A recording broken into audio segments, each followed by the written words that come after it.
321GS DVD home entertainment system. It's amazing. I love it. It just takes TV to like a movie level. You just got to hear it. You have to hear it. You have to try it out just like I did.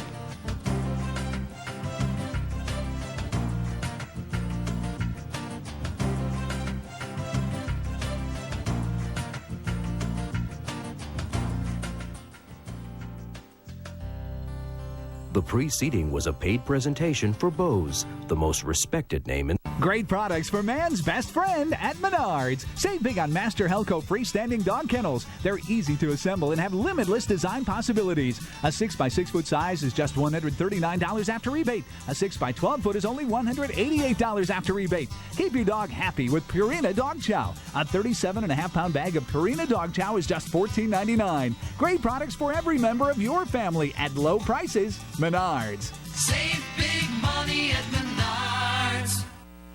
On the forecast, plenty of sunshine through today with seasonal temperatures reaching their normal high. Hello. Don't shave your profits away. Replacing this old cabinet with a new pedestal sink will bring you top dollar. Design to sell now 5 nights a week, weeknights at 8 on HGTV. Oh, Mr. Spot.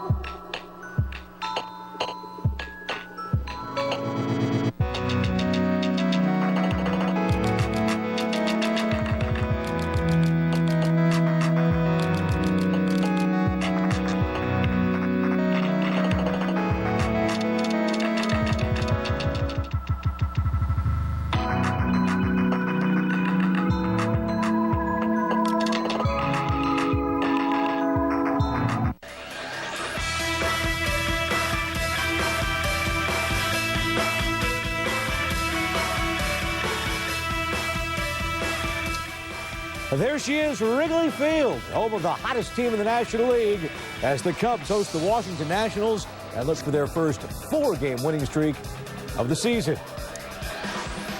Welcome, everybody, to Verizon Wireless Cubs Pregame Live. Josh Mora, Dan Plesac reunited, and it feels so good. We've got all the mariachis queued up for this Cinco de Mayo Saturday. And, Dan, plenty for the Cubs to salsa to lately. They are in their hottest stretch of the season. They've won 6 out of 7, and their second come-from-behind win yesterday against the Nationals. I think one of the things, this couldn't have come at a better time. It was really disappointing, as well as this team played in spring training, offensively in particular. I think one of the questions was going to be, how was the pitching going to be, primarily the starting pitching? When you have a young guy like Rich Hill, who was a big part of the plans in September, he's carried that over so far, and he's looked dynamite. Marquis been great. Ted Lilly's been great. Carlos Zambrano has been good at times, a little bit inconsistent. I know they expect a lot more, bigger and better things from Zambrano, but this team really wasted an opportunity in the month of April, had a lot of games at home, had a miserable start to the season, but I think as the weather's starting to heat up, I think you're starting to see these bats start to heat up. This is a good team that played really bad the first 4 weeks of the season, so I think now you're going to start seeing them go on an upswing in the other direction. Well, they have played well on the road. That's the good thing. Home should be an easier place for them to turn it around. It is where they are today. And let's take a look at today's pitching matchup, brought to you by IPA. It's Rich Hill for the Cubs. You mentioned him, Dan, against the Nats. John Patterson. Patterson's last start was his best. 1 run, 6 innings, his first win against the Padres, but he hasn't made it past the 6th in any of his starts. Hill, on the other hand, has emerged as the ace of what has been a very strong staff, but neither he nor the Cubs won either of his last 2 starts. Now, Dan, no pitcher is going to be able to keep the pace of what Hill did in his first 3 starts, 1 run and 22 innings. Did anything change for him, though, in his last 2 starts and how he's throwing the ball? I think he's thrown the ball really well. You can't control as far as how many runs your team is going to score. The only thing you can control as a pitcher is taking care of your business pitch by pitch, and he's done a terrific job of that. You see this clip. His curveball has been outstanding, and when he's pitching really well, he's really easy to watch because you're going to see a lot of swings and misses on elevated fastballs. And if he gets ahead with his fastball, strike one, and he moves the ball around on both sides of the plate and gets an opportunity to use that curveball. And one of the things he's been really key that has made him the pitcher that he is, he's been able to throw his curveball for strikes when he's behind in the count 1-0, 2-0, and he's throwing his curveball in clutch situations. He's been outstanding. He's carried over a very good September into a great start in 2007. Yeah, he's also got a 95-mile mile-per-hour fastball, so that, matches That very helps, nicely too. with That the curveball. goes- It makes it look a lot slower than it is. As for John Patterson, this is a guy that really has been hit hard a couple of times in his starts. How do the Cubs take advantage of that? I think one of the things that the Cubs have done a great job these last 5 or 6 games. They've been doing a better job being more patient at the plate, being more selective. Some of the things they were doing a very good job of in spring training, making pitchers work, swinging at strikes. And John Patterson has a very good arm. At one time, he was the prize pitching prospect coming up in the minor leagues in the Diamondback system. He's got a good fastball, the low to mid-90s at times, a decent breaking ball. The key is make him throw strikes, make him get the ball down. From the looks of the opening shot, it looks like the wind's going to be blowing in, so you're going to have to be able to manufacture some runs, do some hitting and running, get guys over, get them in. If they can do that, I think they're going to have some success this afternoon. Yeah, he does throw a lot of pitches, a lot of deep counts so far this season for John Patterson. It is Hill and Patterson, a matchup that certainly seems to favor the Cubs. Our Chuck Garfien is favoring the Cubs today. A rare appearance on the north side, but Chuck, you don't see the Cubs lose very often at Wrigley, and Rich Hill doesn't lose very often at Wrigley either. That's right. This is my second game. Cubs so far 1-0 when I come here to cover the Cubs. You mentioned Rich Hill. So much has been talked about him this season, but you tend to forget that just last July, he was in the minor leagues, but since being called up late in that month, opponents are batting just 193 against him. That is #1 in the major leagues in that time. That's better than Jake Peavy, better than Roy Oswalt, better than Johan Santana. And when he takes the hill, well, not only does he do a great job for the starting rotation, but he gives a real breather for the bullpen as well. He has gone 7 innings in every single start this season, and everybody is impressed with Rich Hill. You look back on that start he had against the White Sox and how tough it was and what he was exposed to in his early major league career. But looking back on it, as tough as it was for him, I think that it was probably the best thing for him. He's a bright young kid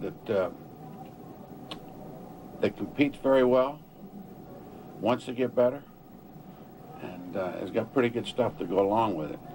So I thought he'd have a pretty good year for us myself coming out of camp. This will be Hill's first start ever against the Washington Nationals here today. You know, it's been now 1 week since the tragic death of St. Louis Cardinals pitcher Josh Hancock. They have since found that alcohol was indeed in his system the night that he died, and it has raised an issue throughout Major League Baseball about whether alcohol should be allowed in Major League clubhouses, specifically after games. Now, the Cardinals have since banned alcohol in their clubhouse. Last September, the A's did it. So I asked Michael Barrett if he feels that the Cubs should consider it. I can understand that. I understand that the concerns that are involved, especially now more than ever. My personal feelings are I don't particularly have a problem with it. We have dinner after the game. We have lunch before the game, and some guys like to have an adult beverage or a beverage with their meal, and I'm certainly not the one to judge it. I don't particularly take part in it all the time. Occasionally I'll have one with a nice steak. We have nice steak dinners, and it's good to have good fellowship with the guys and hang around and just talk about the game. Certainly there comes a point where if we had a team member here that was drinking a little excessively, as a team we would say something to them and we would prevent that from happening. But in this case, unfortunately, it was done away from the field. But as a responsible athlete and a responsible professional athlete, I think that there'll probably be a lot of changes made. And because, even though we're professional athletes, we're human. And but we'll see what we'll see. Derek Lee, by the way, in other news, is batting .422 this season, and that doesn't even begin to tell the whole story. In the last 9 games, he's batting .550, 22 of 40. Yeah, Ted Williams, here he comes. Coming up later in the show, I'm going to sit down with Ryan Dempster. We'll talk about Derek Lee, as well as that conversation that he had earlier this season when he was on the mound. And you might remember this. Lou Piniella walked to the mound and had a few words for Ryan Dempster. Well, Ryan is going to tell us what Lou told him in that game. That and more coming up later in the show. We'll send it back to you in the studio. And Chuck, if he's not dressed as Captain America, it's going to be a disappointing interview anyway. So what are you going to do? But we'll look forward to that, Chuck. Thanks so much.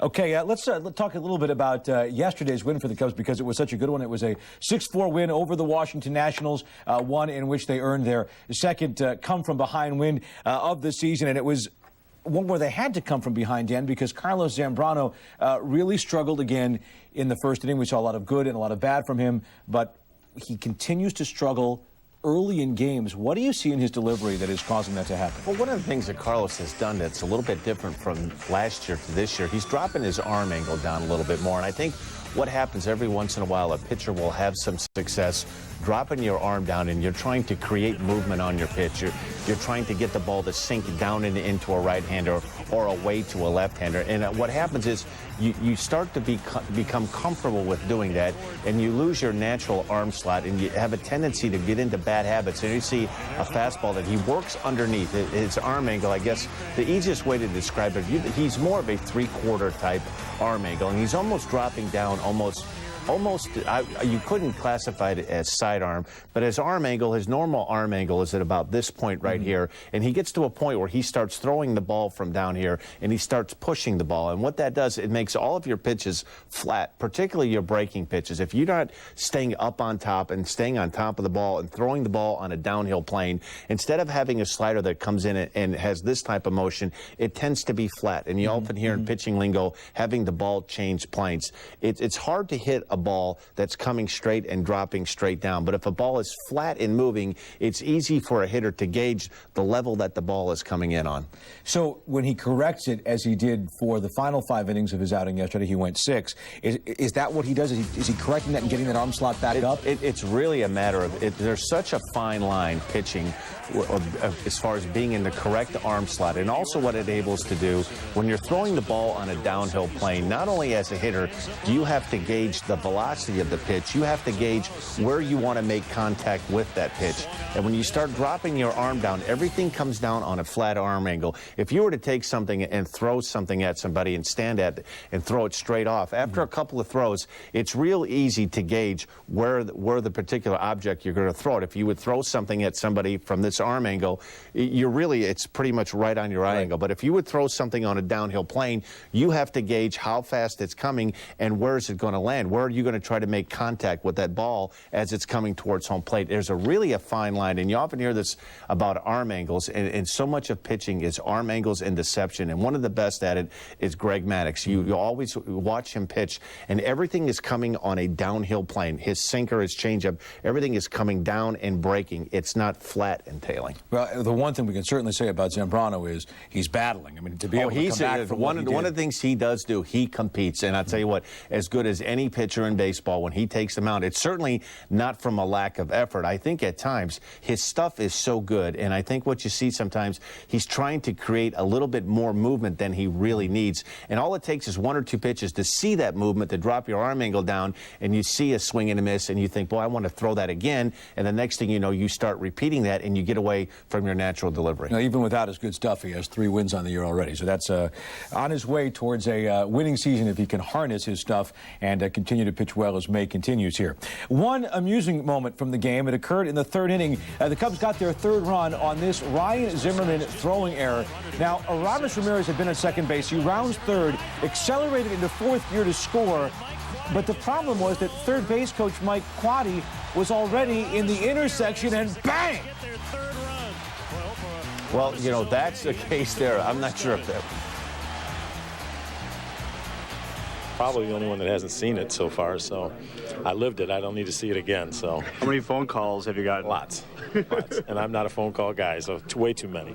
So anyway, but it was good, and like I said, it becomes a lot more fun. You know, he scored, we won, he's not hurt, so it ends up being an okay day. You know, if we can score a run every time somebody runs over me, I hope they're running over me all day. I'm okay with that. So.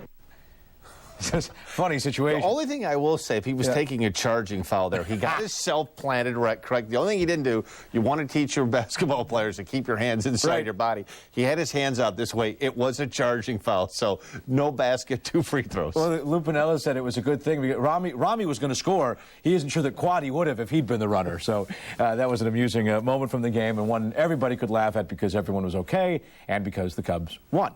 When we come back, we'll show you the lineups for today's game. Plus, we'll go back out live to Wrigley Field. We'll hear from the guys who will call the game.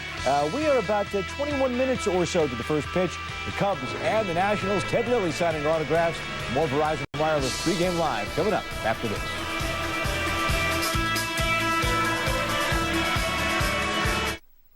One new hand-tossed pizza from Pizza Hut? Quick in here. Hey. Oh, what a day. Are you still upset that Pizza Hut's new hand-tossed pizza tastes better than yours? It's like I can smell it everywhere. Pizza Hut's new and improved hand-tossed style pizza has a new, more flavorful crust. No wonder it beat Papa John's and Domino's in a national taste test. Get any size, any toppings for just $10.99. Want more taste? Get it from Pizza Hut, America's favorite pizza. Now online. Hey, Chicagoland, looking for a career change? International Profit Associates is the nation's leader in management consulting for small and medium-sized companies. IPA had another winning year and is now hiring appointment setters and inside sales representatives. IPA employees are building careers. The 600 employees at the Northwest Suburban office love working at IPA because of unlimited income potential. Create your own promotion. Call IPA at 800-531-2542, weekdays between 7 and 5. Tell them you're looking for a change. In 2006, Pat Militich's Silverbacks dominated the IFL and won the World Team Championship. I know what it takes to be a champion. Now they look to their big guns to do it again in the Chicago area May 19th. Nobody can trade punches with me. And I advise you not to blink, because with one blow, I can end the fight. See them live as they take on the Chicago Red Bears at the Sears Center May 19th. Also on the card, Superfight Maurice Smith versus Marco Huis. Tickets available by calling 1-888-SEARS-TICKS or online at IFL.tv. I must say, this is going to be interesting. I advise you to open your eyes. For an amazing surprise. What can I say? It's the future, right? I hear it's wonderful. I bet you've never seen anything like this before. There's something going on here. In the palm of my hand! Yes, sir. VCast Mobile TV. Channel surf instantly. See all of your favorite channels in digital quality. Real TV, now on your phone. Exclusively from Verizon Wireless. All new mowers look good, but Saturday morning is no time to find out your new mower won't start. You have things to do. A lawnmower is only as good as the engine that powers it. Hey, mister. If you don't have a Briggs & Stratton, you don't know what you have. Briggs & Stratton, the power within. I think it's a better day to pitch at Wrigley than it is to sit in the bleachers. A little chilly, only in the early 60s, the low 60s. The wind's coming in, and it's going to get harder as it blows in later in the game, I should say, as the Cubs get set to host the Washington Nationals. All right, welcome back to Verizon Wireless Pregame Live. Dan Plesac, he's still got the good stuff. Josh Moore, I'm just trying to catch it. Let's take a look at how Lou Piniella has set his lineup against the right-hander, John Patterson. A couple of changes. Soriano in left, Terrio at short, Lee at first, Ramirez at third. Jock Jones is in center, Michael Barrett catching, Matt Merton gets a start in right. That's unusual, especially against a right-hander. Mark DeRosa dropped down to the 8th spot, and Rich Hill is pitching. And, Dan, right now, no tandem hotter right now than Soriano and Lee. They have reached base in every game this season. They are a combined 29 for their last 56. That's a .518 average over this 7-game stretch. And I don't think it's any coincidence that you're starting to see this offense start to wake up. Alfonso Soriano, by his own admission, had about as bad a month of April as he's ever had in his career. 1 RBI, no home runs, and I think as he goes, you're going to start to see this offense goes. Ryan Terrio has done a great job. He's been kind of inserted multiple spots in the batting order. He's played a little bit of shortstop, some second base, a little bit of the outfield, and I think it's really key to get Matt Merton some at-bats. It's kind of a clouded outfield situation right now. Yeah, Felix P.A., what's going to be the situation in center field? Jock Jones has played a very good center field up to this point, and I'll tell you what, if this offense starts to get rolling, it has a chance to be a really, really good offense. And with Derek Lee, I mean, right now, even his outs are shots. A deep fly to center yesterday, that out that ended the game in the loss at Pittsburgh. He is in a groove unlike I've ever seen. Derek Lee really has put himself at the top of the map. You're talking about one of the best 4 or 5 all-around players in the National League, maybe in all of baseball. He can do so many things. And when he starts swinging a hot bat, you combine that with Soriano starting to heat up, and if Aramis Ramirez starts swinging, missed a little bit of time. He's come back now. When he gets clicking, you're talking about a potent part of this offense. 1 through 5, 6. You add Michael Barrett into that mix. Jock Jones has swung the bat very well. This team is really on the verge of putting it all together. And if they do, and when they do, they're going to score a lot of runs. And if this pitching can stay as solid as it has been, I think one of the key things that has really excited me the last couple of days, the last 2 appearances by Bobby Howry. He's been the Bobby Howry of 2006. They desperately need him to come back to bridge that gap. He's been terrific. The best 2 outings he's had back-to-back all season long. And if he comes back, this has a chance to be a really, really good baseball team. Lou Piniella talked about what a big out it was he got at the end of the 7th inning when the Nationals left the bases loaded, with the Cubs up just 1 run at that time yesterday. Now, as for the Nationals, almost exactly the same lineup for Manny Acta's club. It's Lopez at short, Belliard at second, Zimmerman at third, Church in center, Kearns in right, Young at first. The one change, Jesus Flores is in at catcher in place of Brian Schneider. Casto is the left fielder, and John Patterson pitching in it. It's not a ton of pop in this lineup. A couple of guys who can hurt you, especially Austin Kearns. Austin Kearns is a very good right-handed hitter. He was one of the prized possessions of the Cincinnati Reds organization. I tell you what, he has some pop in his bat, and when he starts swinging the bat really good, here you see he got a fastball up in the zone off of Carlos Zambrano. Didn't miss it. One of the things that makes him very difficult to pitch to, when he's swinging the bat well like he is right now, he'll take the ball and he has tremendous power to right field. He's not just a dead pull hitter. I think this is the one big RBI guy, if you're talking for this team right now, that could have a big season. He definitely has the goods to be a good offensive player. Let's hope he waits until the start of next week before he... Exactly what I'm saying. All right, still ahead, Ryan Dempster. You talked about Bobby Howry, but Dempster has been the key to the Cubs' bullpen success this year. Coming up, Chuck Garfien goes one-on-one with him as we come back after this on Verizon Wireless Cubs Pregame Live. Ladies, you may have to tune out because this is our Just for Men Stay in the Game highlight. It comes from the 4th inning of yesterday's game against the Nationals. Cliff Floyd, the single to right, drives in Alfonso Soriano and gives the Cubs a 5-4 lead they would not relinquish. Stay in the game with Just for Men air cover. Hi, I'm Keith Hernandez. And I'm Walt Clyde Frazier. What a marvelous night for the action. Let's go to the play-by-play. Oh, there's Mr. Graybeard approaching Miss Hottie. Oh, no. Rejected. Clyde, that's gotta hurt. Yeah, no play for Mr. Gray. Get that man our Just for Men brush-in color gel. It's specially formulated to penetrate coarse facial hair and gets rid of gray in 5 easy minutes. Home run. Another win with Just for Men. Lots has changed over 4 generations, but one thing that's remained the same is the great taste of Rosani's pizza. For 40 years, the Rosani family secret recipes have kept people coming back for more. Authentic pizzas are made by hand, always with the freshest homemade sauce and ingredients. Deep dish, thin crust, there's something for everyone. Or dive into the cheap, delicious Italian beef with melted mozzarella. Rosani's Pizza, a tradition of quality for 4 generations. Log on to myrosanis.com to find the location near you.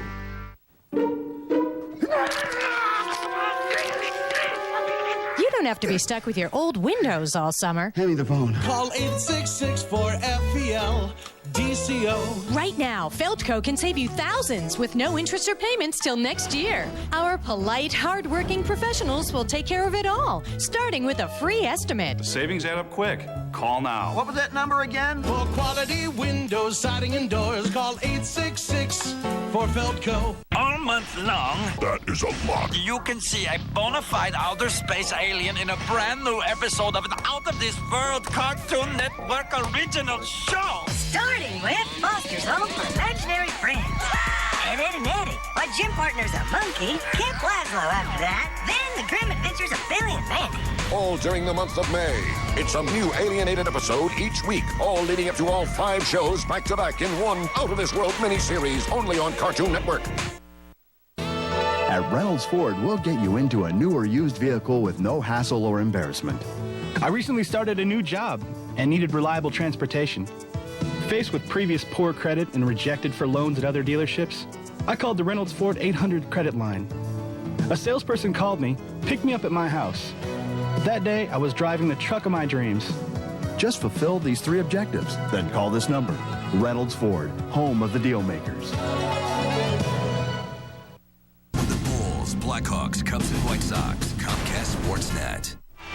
Now, Ryan Dempster's always been great with fans, especially the young ones. He is a very popular man at Wrigley now, 6 saves in 6 opportunities.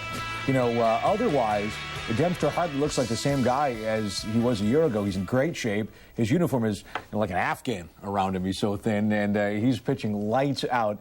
But as always, Dempster had some great things to say going one-on-one with our Chuck Garfien. Well, you come back home, you guys get the first win of the homestand. This team seems to be on a roll. Do you agree? I think we're gaining confidence, and we're playing good baseball. And yesterday was a big win for us because we were down early and we came back. And that's something, especially at home, that we'd struggle to do. And sometimes we'd make late pushes and we'd fall short a couple times. And that's the nice part with our lineup is that the possibility is always there of coming back no matter what the deficit. And yesterday was one of those cases, and it was a good win for us. Lou says that one of the things you can look at for when a team is kind of moving and on a roll is when the closer is doing well. 6 for 6 in save opportunities. You're feeling pretty confident out there on the mound right now? Yeah, I mean, I felt good going into the season. I felt confident.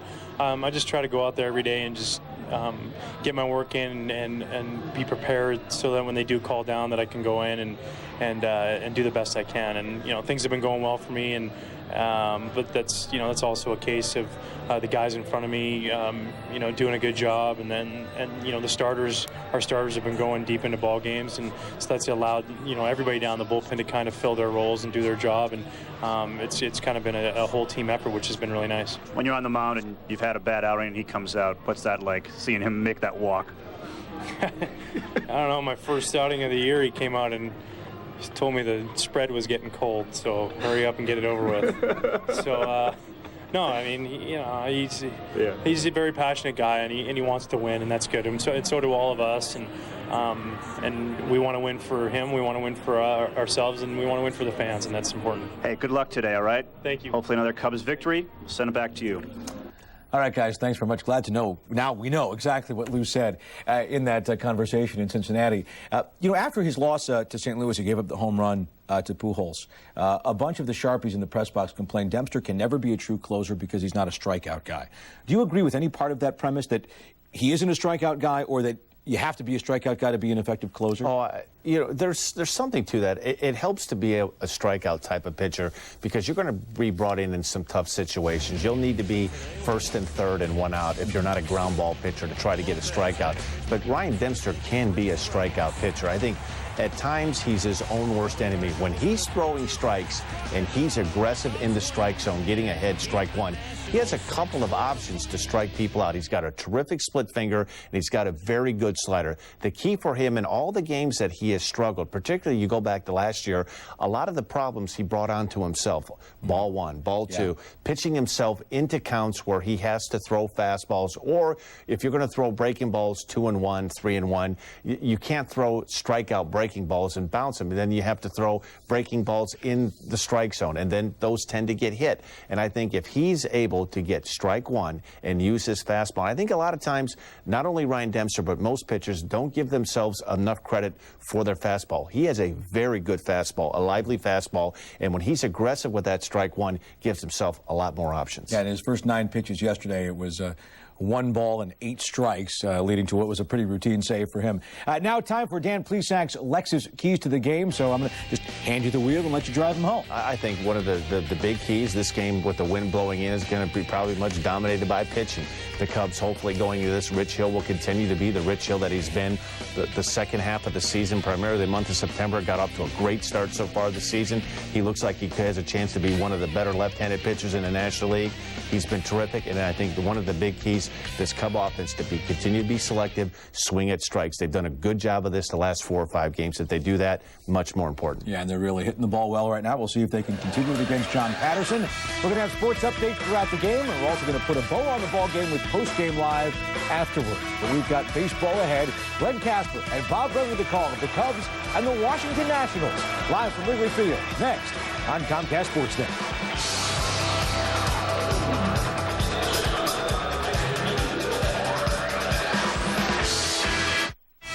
Cubs Pregame Live is presented to you by Verizon Wireless. It's the network. You guys ready? For the glorious future of entertainment. You can get it now. right here on what looks to be one of the finest machines that I've ever seen up close and personal. You like it? I can't wait. This is going to be so awesome. This is VCast Mobile TV. Channel surf instantly and see your favorite channels in digital quality. Real TV, now on your phone. Exclusively from Verizon Wireless. All new mowers look good, but Saturday morning is no time to find out your new mower won't start. You have things to do. A lawnmower is only as good as the engine that powers it. Hey, mister. If you don't have a Briggs & Stratton, you don't know what you have. Briggs & Stratton, the power within. Think we'll make it? I don't want to get left. Gonna love my baby all the time. It has everything you expect of a European luxury import. And protects the luxury of life like you only expect from a Volvo. Introducing the all-new Volvo S80. Lease a 2007 S80 3.2 for $439 a month for 24 months. In 2006, Pat Militich's Silverbacks dominated the IFL and won the World Team Championship. I know what it takes to be a champion. Now they look to their big guns to do it again in the Chicago area May 19th. Nobody can trade punches with me. And I advise you not to blink, because with one blow, I can end the fight. See them live as they take on the Chicago Red Bears at the Sears Center May 19th. Also on the card, Superfight Maurice Smith versus Marco Huis. Tickets available by calling 1-888-SEARS-TICKS or online at IFL.tv. Now pick any combination of 5 Arby's favorites for $5.95 every day. Like the Arby's Melt, curly fries, and a Jamocha shake. An everyday deal so great, it'll have you saying, I'm thinking Arby's. The best damn sports show, period. Sports Television's Nightly Party. Weeknights on Comcast Sportsnet.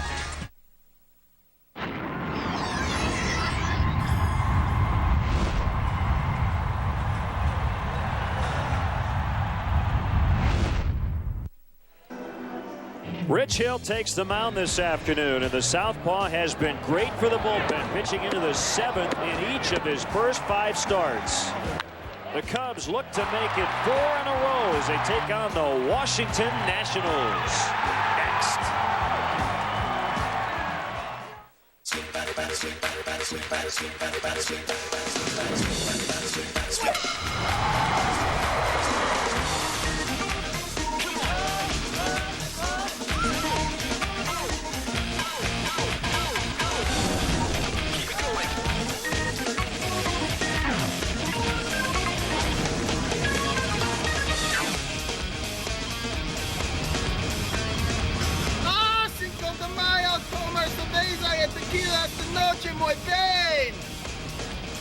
Happy Cinco de Mayo indeed, and we're at Wrigley Field today as Comcast Sportsnet presents Chicago Cubs baseball. The Cubs are rolling. They've taken 6 of their last 7, and they look to get back to 500 for the first time since April 8. Cubs hosting the Nationals today. Welcome to the middle game of this set. Bob Brenly and Len Casper with you. The offense has been very consistent lately. You'd love to see the Cubs come back like they did yesterday. The one constant really since opening day has been the number 3 hitter, Derek Lee. Any lineup needs an anchor man, somebody in the 3-hole, the 4-hole, the 5-hole that you can count on a daily basis to provide some offense. And Derek Lee has been the very definition of a number 3 hitter, not only hitting for the high average, leading all the majors with his .422 average, driving the ball in the gap, 17 doubles, and the home run ball is starting to show up more often. looks like he's putting together another MVP-type season. He had one back in 2005, has a 12-game hitting streak. His extra base hit streak right now at 9 for Derek Lee. Didn't double yesterday, but he decided to hit a home run for good measure. Well, the pitching matchup today should be an interesting one. John Patterson was the Nationals opening day starter. He's still coming back from arm surgery last year, and Rich Hill will go for the Cubs. Well, Rich Hill has just been off the charts good for the Cubs through the early going this year. All of his stuff has been working very well, attacking the strike zone, not giving up a lot of base hits, certainly not giving up a lot of runs. John Patterson a little inconsistent with his stuff. His velocity's down a little bit, so we'll see how it goes today. So Patterson and Hill on the mound, and the former National Alfonso Soriano having a hot May at the game-tying hit yesterday. We'll have Cubs baseball next. Imagine a car with the same fuel economy as Camry, but with a lot more power. The Pontiac G6. Or cross over to Touring. More power than Escape, with the same gas mileage.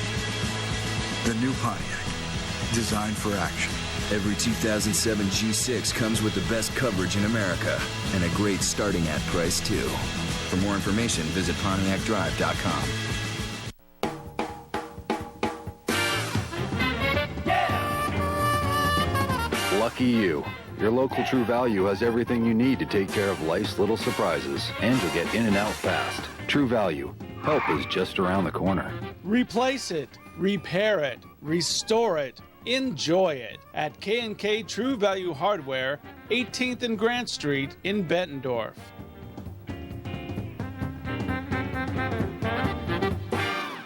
QC Auto Service Centers, serving the Quad City area for over 30 years. Hi, this is Dan Elias for QC Auto Service Centers. Let's talk brakes. Do you have to stomp on your brakes to stop? Ensure your family's safety by driving into any one of our 3 QC Auto Service Centers. Our techs will inspect your vehicle's brakes free. We'll install lifetime guaranteed original equipment, brake pads, and shoes. QC Auto Centers with 3 convenient locations: Bettendorf, Davenport, and Moline, keeping you on the road. Cubs baseball on Comcast Sportsnet is brought to you in part by Chevy. Log on now to ChevyDriveChicago.com. Check us out today at ChevyDriveChicago.com. Walgreens, the pharmacy of the Chicago Cubs, your local area Lexus dealer, who invites you to test drive a Lexus today. Ricoh, how well do you print, copy, scan, fax? How well do you share? Blue Cross and Blue Shield of Illinois, shining through. Cadillac, Life, Liberty, and The Pursuit. And by Southwest Airlines. With more flights to more places than ever before, Southwest is taking low fares farther. Visit Southwest.com. Oh, say does that star-spangled banner yet wave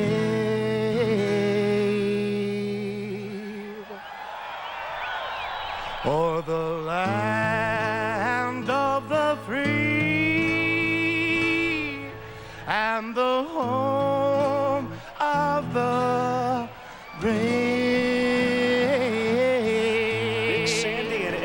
From Los Straitjackets. Great job with the national anthem today. Beautiful Wrigley Field. The lights are on, although it's brightened up a little bit here the last few minutes, and we're set to go as the Cubs host the Washington Nationals. So Rich Hill is ready to work today as the Cubs have won 3 in a row. They're looking for their 4th straight win and trying to get back to 500. We'll get you the rest of the Nationals Southwest starting lineup here in a second. Felipe Lopez, a switch hitter, batting right-handed. And we're underway. Inside corner strike on a heater from Hill at 91. Tall lefty deals again and is fouled back. Quickly 2 strikes. Good to see Rich attacking early, even though it's only 2 pitches into the ball game, using that fastball effectively, running it right in on the hands of Felipe Lopez. Cubs are in second place in the Central, 5 back of Milwaukee. Tap foul by Lopez. The Nationals have the worst record in the major leagues, 9-20. They're 9.5 out and last in the National League East. Cubs at 13-14.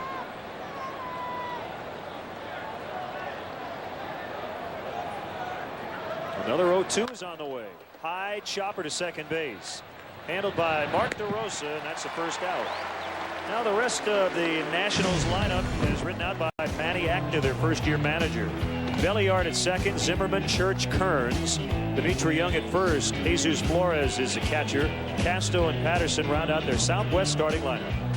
Take a look at the Cubs defensively, brought to you by Rico. Move your ideas forward with Rico dependability. Soriano, Jones, and Matt Merton across the outfield today. Ramirez, Terrio, DeRosa, Lee across the infield. Michael Barrett will be doing the catching for left-hander Rich Hill. Pretty good changeup as he got Belliard to miss it.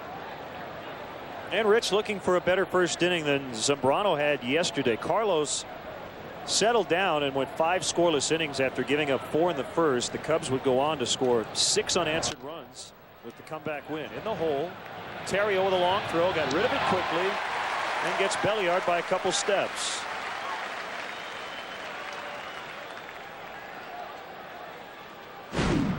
Nice play by Ryan Terrio. Squares himself up, plants that back foot, no step, no crow hop whatsoever. Just relies on his arm strength to get it over to Derek Lee, and plenty of time to get Ronnie Belliard. Rich comes in 4th in the National League in earned run average. Winless over his last 2 starts, although he hasn't been that bad. 13 2/3 innings, 6 runs.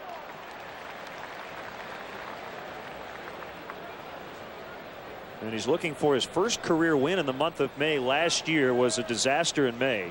0-4 with a .931 before he got sent back to AAA. And it might be the last time he gets demoted if he continues to pitch the way he has really since the second half last year.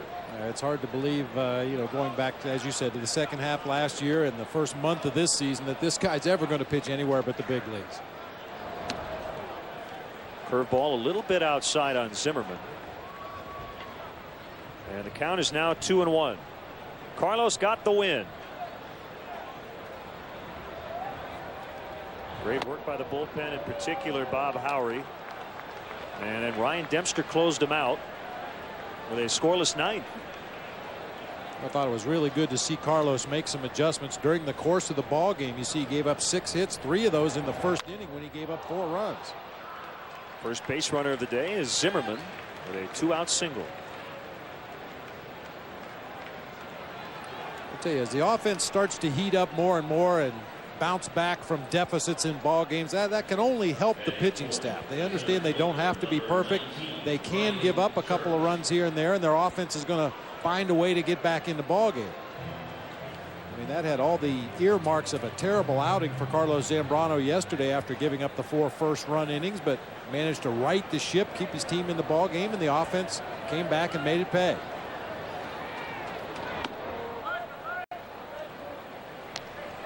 1-0 on Ryan Church. Well, Lou, he feels like he knows his team pretty well, but I think as the entire year goes on, he still will learn new things about his guys. And one of the things yesterday is that Carlos can get it back, and that's a good thing for a manager to know. Because there was a point there where we weren't so sure. Well, and to that end, and I talked about this yesterday, I thought it was one of the more brilliant managerial moves I've seen to get Neil Kotz up in the bullpen in the second inning. Runner goes. Zimmerman takes second base without a throw. Only the 9th steal for the Nationals as a team. Huge jump against Rich Hill, just went first movement, but I really think Lou not only was getting a pitcher ready in the event Carlos couldn't right the ship, but I think there was definitely a psychological factor there. You've got your ace on the mound, the guy that you're counting on to anchor your rotation. Got off to a rocky start in the ball game, and Lou didn't hesitate to get a guy up in the bullpen, and I'm sure Carlos could see Neil Kotz warming up in the bullpen, and he just decided, I am not going to come out of this game. Foul tipped, and Barrett able to hang on to it as he shows Ron Culpa, the home plate umpire. A hit, no runs. Cubs coming up when we come back. All new mowers look good, but Saturday morning is no time to find out your new mower won't start. You have things to do. A lawnmower is only as good as the engine that powers it. Hey, mister. If you don't have a Briggs & Stratton, you don't know what you have. Briggs & Stratton, the power within. The police often question him just because they find him interesting. His beard alone has experienced more than a lesser man's entire body. His blood smells like cologne. He is the most interesting man in the world. I don't always drink beer, but when I do, I prefer Dos Equis. Stay thirsty, my friends.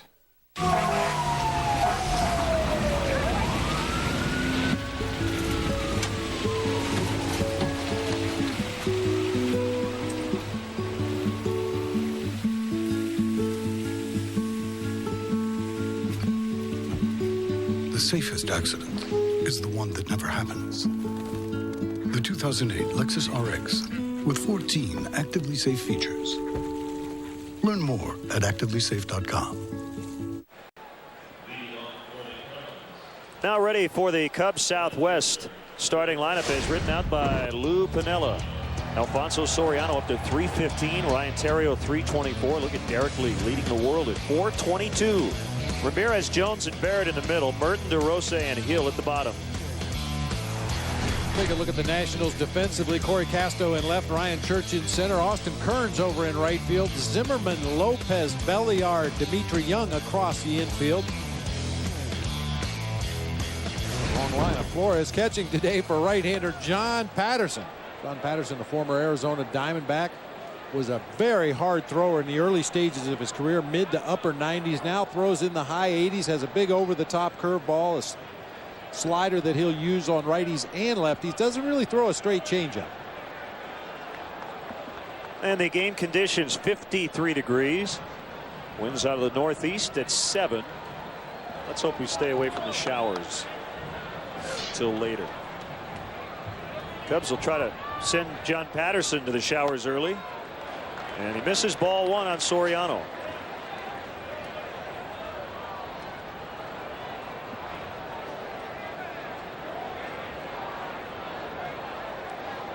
Patterson 6'5", 208. 2-0.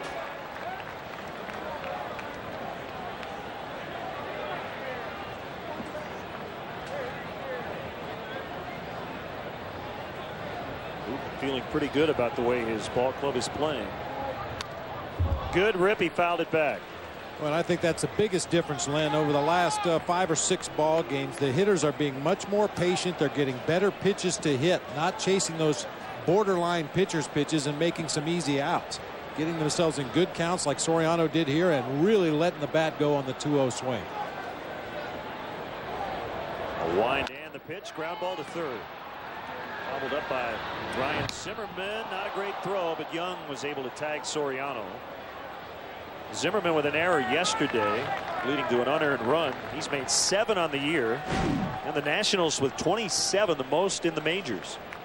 As routine a play as you can get for a third baseman. His throw pulls Dimitri Young right into the baseline. Boy, potential for disaster there. You've got a fast runner going down the first baseline and a very big first baseman standing right in the way. Theriot getting the start at short. Off the plate, ball 1. That's Patterson's fastball. So right now in the mid to upper 80s.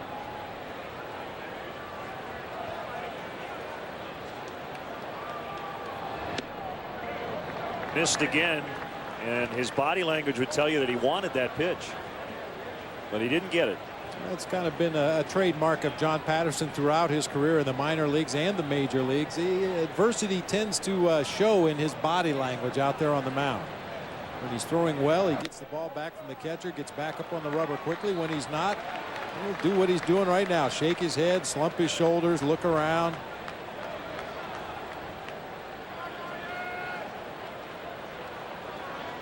He was hit by a ball in batting practice yesterday on the left cheek. Ended up getting a CAT scan in the hospital. It came back negative. It's never a good thing when anybody gets hit in BP, let alone your starting pitcher the next day. Well, the surprising thing is, Len, it doesn't happen more often. Yeah. As you well know, you've got live batting practice going on in the cage, balls flying all over the place. You've got usually 2 coaches on either side of the batting cage hitting fungos, sometimes a coach hitting fly balls to the outfielders. A lot of baseballs in the air at the same time. Full count on Ontario with the red-hot Derek Lee on deck. Here's a payoff pitch. Yeah, very patient at bat for Terrio.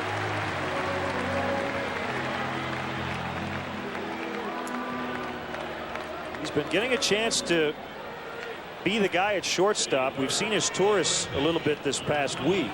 But if Ryan continues to give Lou the kinds of at-bats like we just saw, he's going to be in the big leagues and play every day for a long time. He came in with a .375 on base percentage. That's his 7th walk of the year.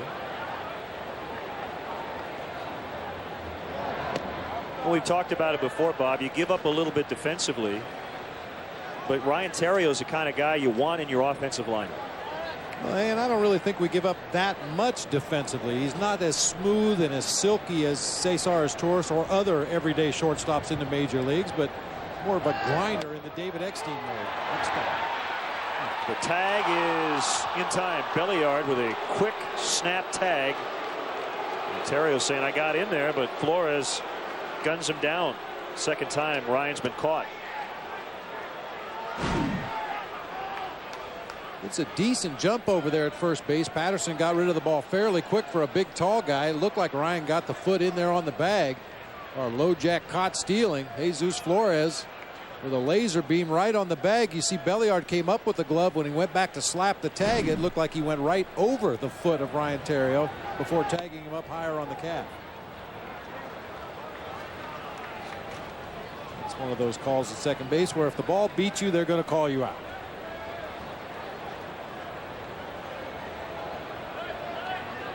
Two and one on Lee. Nobody on, 2 down. In the dirt, 3-1. Well, where do we start with D. Lee? .422, leading the majors by a wide margin. Has an extra base hit in each of his last 9. He's 22 for his last 40. We're getting the seats ready on the roof. And a base hit past the diving Lopez. So his hit streak's now at 13. He's been on base all 28 to start the season.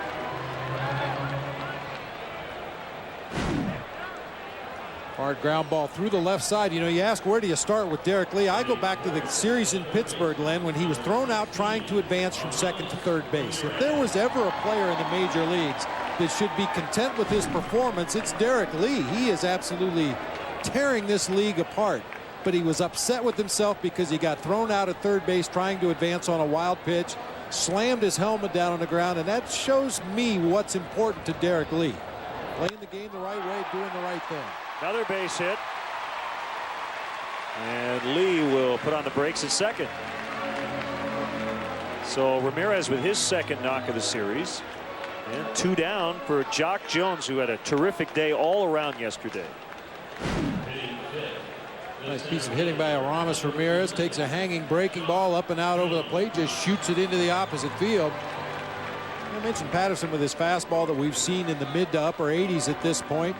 That big over-the-top curveball used to be his signature pitch, very much like Rich Hill's big curveball. But with the loss of velocity on the heater, he's lost some velocity on the curveball as well. It kind of rolls up there now. Yeah, Jock had 4 good at bats in that ball game yesterday. Hit the ball right on the button all 4 times.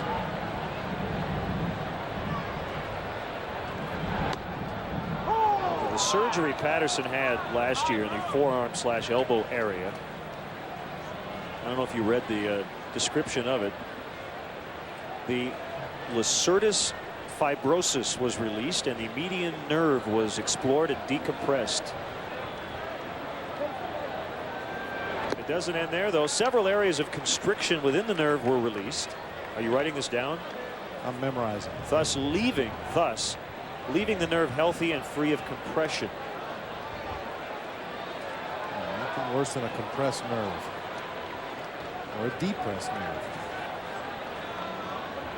Lacertus fibrosis. I have not heard of that one. But we heard of some medical terms last year that we don't want to hear again. Oh, yeah. Involving Chicago Cubs. 1 ball, 1 strike on Jones. The kick and the pitch. He just nicked it. And he's down 1-2 in the count.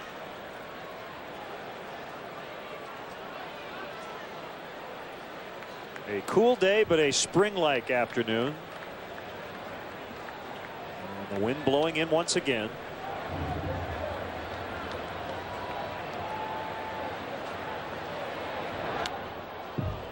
Another hanging curveball right there. Patterson's made some mistakes in the early going, leaving that pitch up around the belt.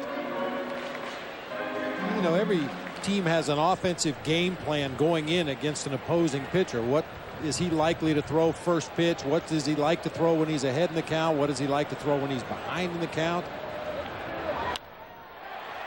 That's going to drop foul through the bullpen. And then as the game goes on, you adjust according to what you see in each at bat. And I'm sure the report on John Patterson was he likes to pitch right-handers away with his fastball, use his slider away to right-handed hitters. Against lefties, you'll see more overhand curves. And as we've seen in the early going here, he's having trouble getting that breaking ball down in the zone.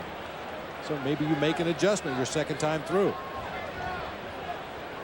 He's coming off his first win. He beat Jake Peavy, but he's going to give up a run here in the first inning.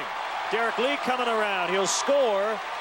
And Ramirez at third. Jones with the RBI hit. Jock now with 9 RBIs.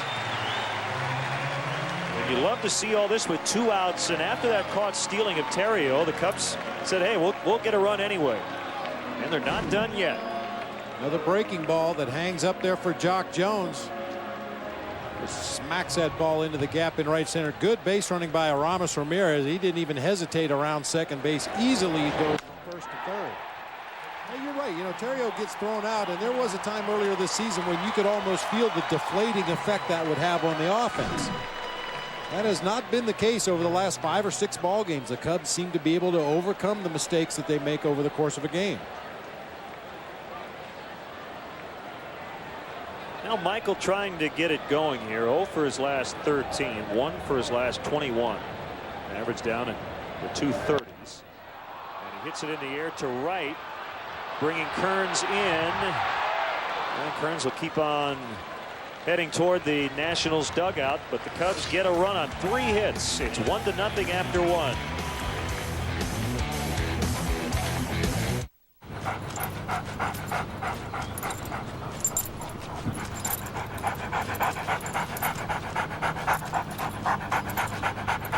We go nonstop too. Fly Southwest Airlines from Chicago Midway to Baltimore, Washington, or Washington Dulles International for just $59. Just $59 one way with a 7-day advance purchase by May 17th. You are now free to move about the country.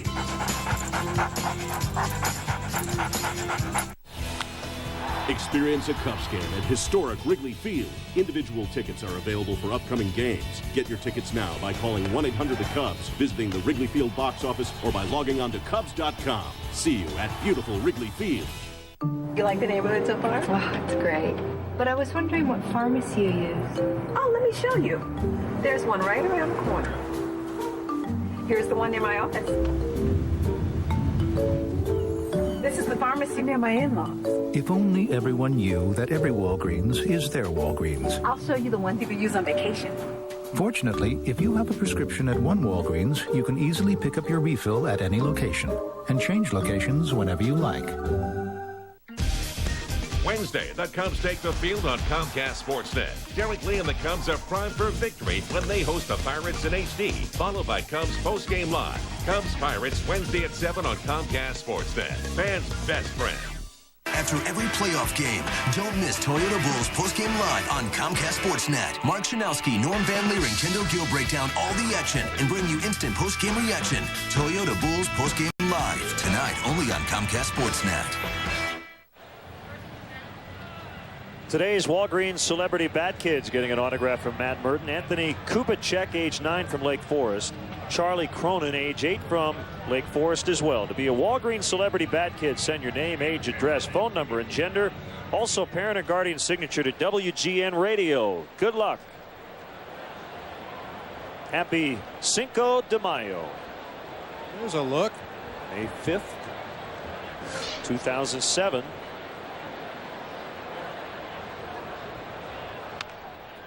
Pulled foul by Austin Kearns as we're underway here in the second. Cinco de Mayo commemorating the date in 1862 when Mexican forces toppled French occupational forces in the Battle of Puebla.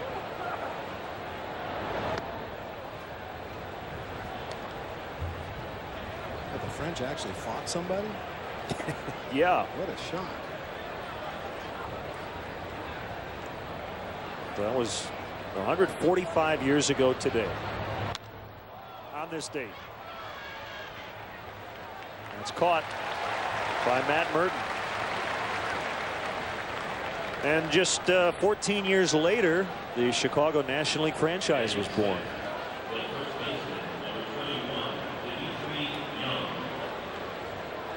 There's Dimitri Young. He's been struggling. 6 for his last 45 with 13 strikeouts. Filling in at first base, Nick Johnson, beginning the season on the disabled list. A long road back after he suffered a broken right leg late in the year last year.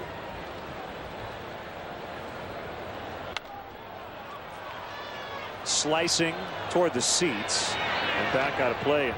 For a Nationals offense that has struggled as much as it has, Nick Johnson's becoming one of the elite hitters in this league.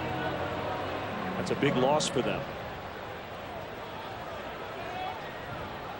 We talked about Derek Lee in the open of the show, the anchor of the lineup, that one guy that you can count on a daily basis. And Nick Johnson was that kind of a hitter for the Nationals. They're really going to miss him.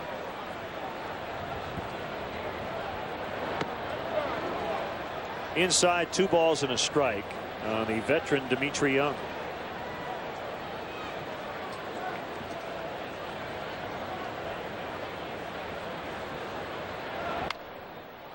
Bouncer to third, just tucked inside the bag. Ramirez throws him out.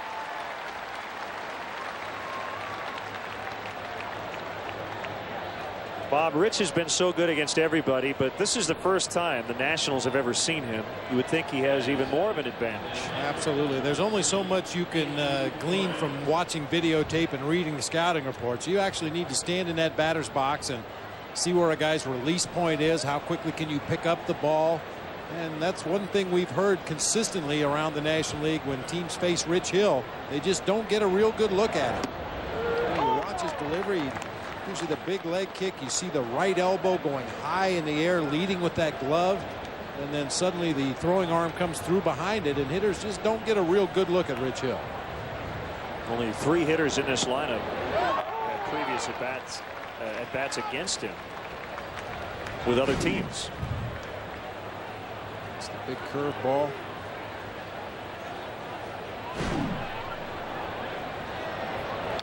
Fouled back by Flores, who's catching today against a lefty. So 2 strikes on him. Cubs got a run in the first inning against John Patterson.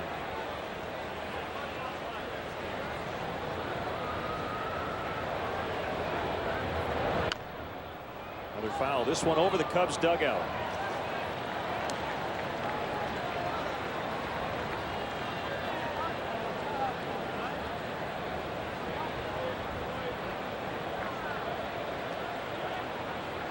The last time the Cubs were 500, they were 3-3. With a win today, they can get back to break even. Terrio can't get it. And Flores is on. That was an 0-2 pitch from Rich Hill. Now, Rich Hill has talked repeatedly through the early going this season about attacking the strike zone. That's not even really a strike. Flores just reaches out and hooks that ball back through the left side. And there will be times when he's ahead in the count as the season progresses where he will try to go out of the strike zone, bounce the curveball, throw the fastball up above the letters.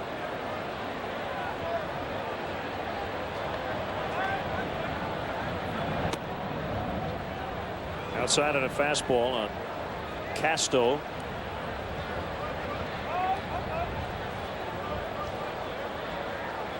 He's 25 years old, a third-round pick back in 2003. I was talking with Manny Acta, the Nationals manager. Coming up on Monday, Nook Logan, their center fielder, is going to come off the DL. And there was some talk about whether Casto would be sent back to AAA to play every day. It sounds like the Nationals are leaning toward keeping Casto in the big leagues, maybe move him around a little bit. They're in that rebuilding mode, and Casto, prior to this year, 4 full years in the minor leagues. So not much more for him to prove at that level. Jones camped under it, and that's the inning. Another 2-out hit for the Nationals, but again, they cannot score. Cubs coming up in the second. Meet Michael Johnson, the world's fastest man. Michael holds the world 200 and 400 meter records. When he turns off the lights at night, he's in bed before the room gets dark. Still got it. Brian, what's up? Hey, Michael, how are you? Moving this quick can make you hot in a hurry. So what does the world's fastest man call for? Coors Light. Frost Brewed Coors Light. The world's most refreshing beer. These are from Michael. Ladies. Hi, Michael. Toyota introduced the Prius hybrid and created a phenomenon. In fact, it took us by surprise. So we made more, which means you can find the right one for you. And we're offering savings up to $2,000 on option packages for the first time. America, your Prius is ready. The wait is over. Test drive America's most fuel-efficient car today. I am your idea. I gotta fly. I gotta move. I'm out of the box and in the network. In the zone and on your mind. Don't stop me now. Give me Rico. Rico's always ready to move me. Send me. Here, there, everywhere. This is how we go. Let's go. Rico. Cubs lead 1-0. Let's check out our Panasonic replay. Mike Quaddy got a lot of phone calls after the ball game. Ramirez trying to score on the overthrow. And Aramis did score. It was incidental contact, so no big deal. Third base coach can't help a runner, but that was not the case there. Talked to Aramis today. His chest hurt a little bit, but he's fine. And Mike Quaddy said, my wrist is not necessarily in pain, but it was like I woke up this morning and I thought to myself, I didn't feel that yesterday before the game. Yeah, I was talking to Mike too, and he didn't realize that after the collision, he ended up on his rear end facing the dugout. He said, it was one of those things that happened so quickly, and the next thing he knew, he was sitting there looking into his own dugout. You kind of saw the look on his face there. He just jumped back to his feet and went back to the coach's box. But a little bit of an embarrassing moment, but all's well that ends well. Ramirez scored the run, and everybody seems to be okay. Burton leading off the Cubs second against John Patterson. 3 hits and a run in the first. Well, the crown of the field doesn't help a third base coach on a collision like that, because with that downward slope, it's very easy to get toppled over.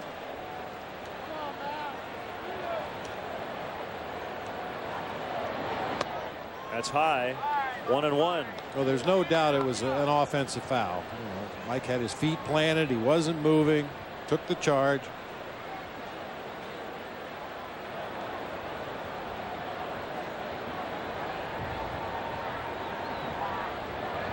Here's a 1-1 pitch in the dirt. Good to see Matt having a patient at bat here. He's struggling to find playing time to get some at bats. George Will, our 7th inning guest conductor today, taken in the ball game. A lot of times coming off the bench, Matt Merton has been a little overly aggressive with his swings. A lot of first and second pitch hacking. Getting an opportunity here to get multiple at bats in the ball game and really taking advantage of it here in his first AB.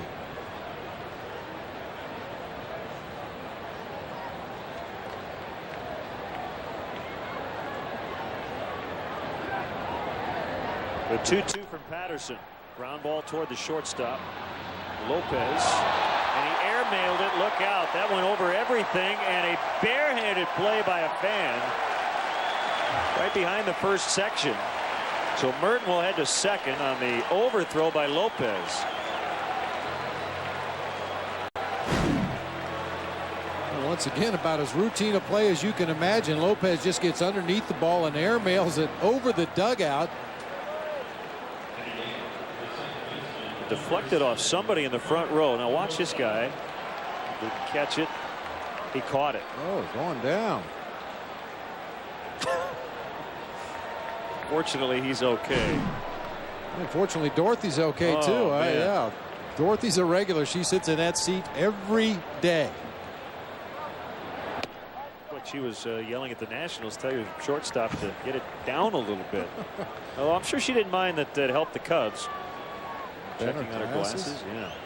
Good thing she's all right. Somebody's going to hear about it after the inning's over. I guarantee you. Dorothy's not afraid to let her opinions be known down there in that visiting dugout. I heard Dorothy rag on me when I was a player, for crying out loud. Anything that is arable? No. Okay. Good Cubs fan. Let's just put it that way. Good hitters count for Mark DeRosa.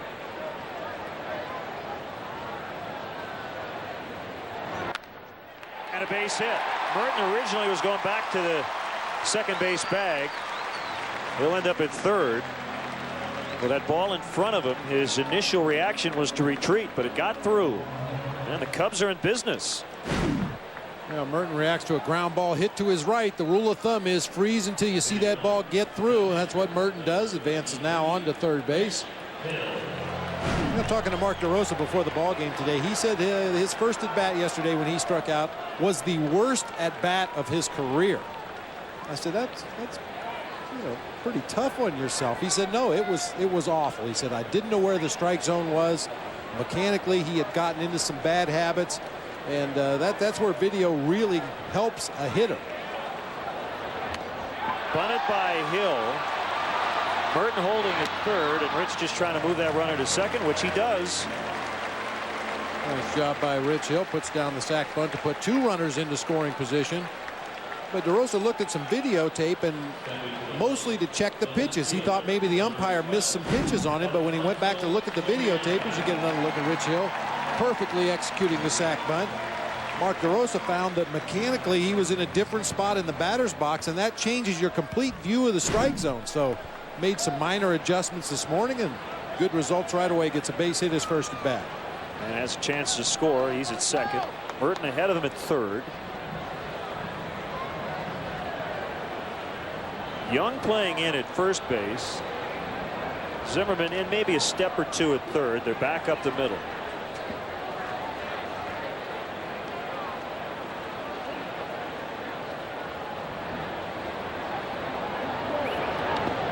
Knocked down by Flores. And we've seen it many times when you'll see a hitter ask an umpire, was that a good pitch, or where was that pitch? It's not always that you're second guessing the umpire's call. It's just that you want to make sure that you're seeing what is really happening. If a guy's throwing pitches on the outside corner and they look like they're 6 inches outside, well, then there's something wrong with your approach at the plate.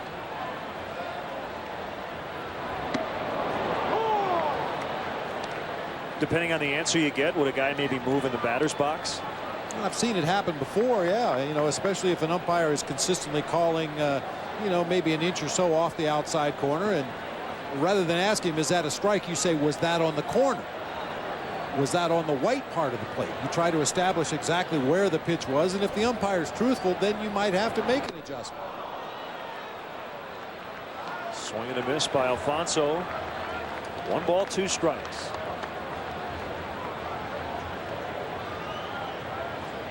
And some umpires aren't real helpful. When you swing at a strike 3 and you ask them, was that a strike? And they say, yeah, you swung at it.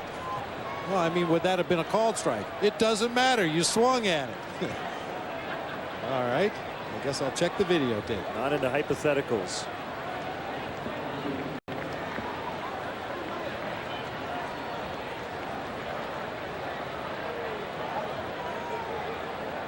Flores Because now setting up inside and a strikeout Soriano in a big spot. So it'll be up to Terrio.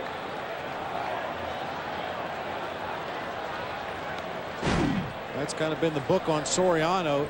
If you get him out, it's going to be with high fastballs. 4-seamers up above the belt and then off-speed pitches in the dirt low and away. That time Patterson able to blow one by Soriano at 88 miles an hour. Just good location. Well, a huge hitter for Patterson with Lee on deck. But he starts Terrio off with a breaking ball. And he threw Terrio a breaking ball in the 3-2 count to walk him back in the first inning ahead of Derek Lee. Some unusual pitch calling, pitch selection.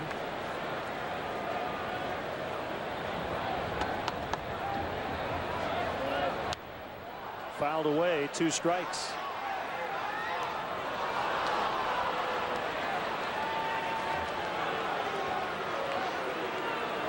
Patterson with one previous start against the Cubs. He was in D.C. Got a no decision. And this is the first time he's ever pitched here at Wrigley. 0-2 to Terrio, buried in the dirt outside. 1-2. I mentioned earlier, Patterson doesn't really throw a straight changeup. For a big, tall guy, 6'5", he's got very small hands. He tried to experiment with a split finger. He just didn't have big enough hands to use that pitch effectively. He's tried the circle change. Basically now just a 3-pitch pitcher. He'll try to throw a changeup on occasion, but you're going to see mostly fastballs, big over-the-top curves, and hard sliders.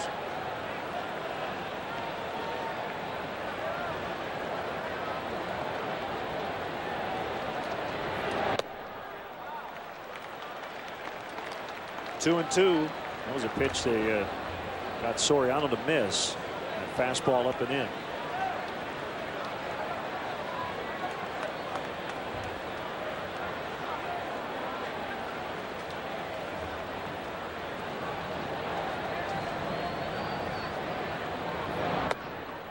Three and two. Well, Patterson flirting with danger. Derek Lee already with a hit and a run. He would bat next. Well, this is where you talk about protection in a lineup. I mean, if there was ever a situation you would assume Ryan Terrio is going to get a hittable fastball, it would be right here. He threw him a breaking ball 3-2 back in the first. We'll see what happens. The 3-2 pitch. He took it for ball 4. So Terrio has walked twice in the first 2 innings. And Lee will bat with the bases loaded. Derek hitting .427 on the year. Derek Lee. Puzzling pitch selection.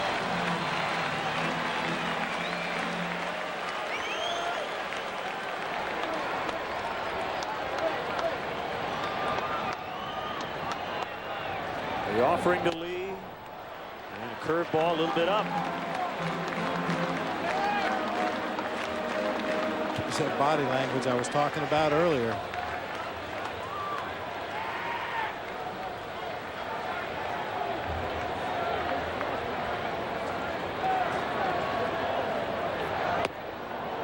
That's a strike.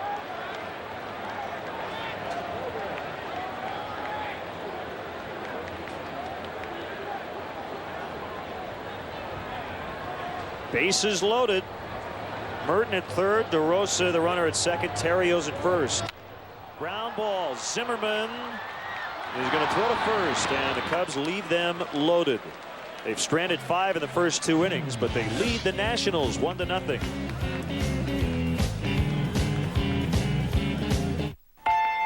Did you ever notice this on our cell phone bill? We get charged for incoming calls. What? Yeah, every time someone calls us, it uses up our minutes. Let me see that.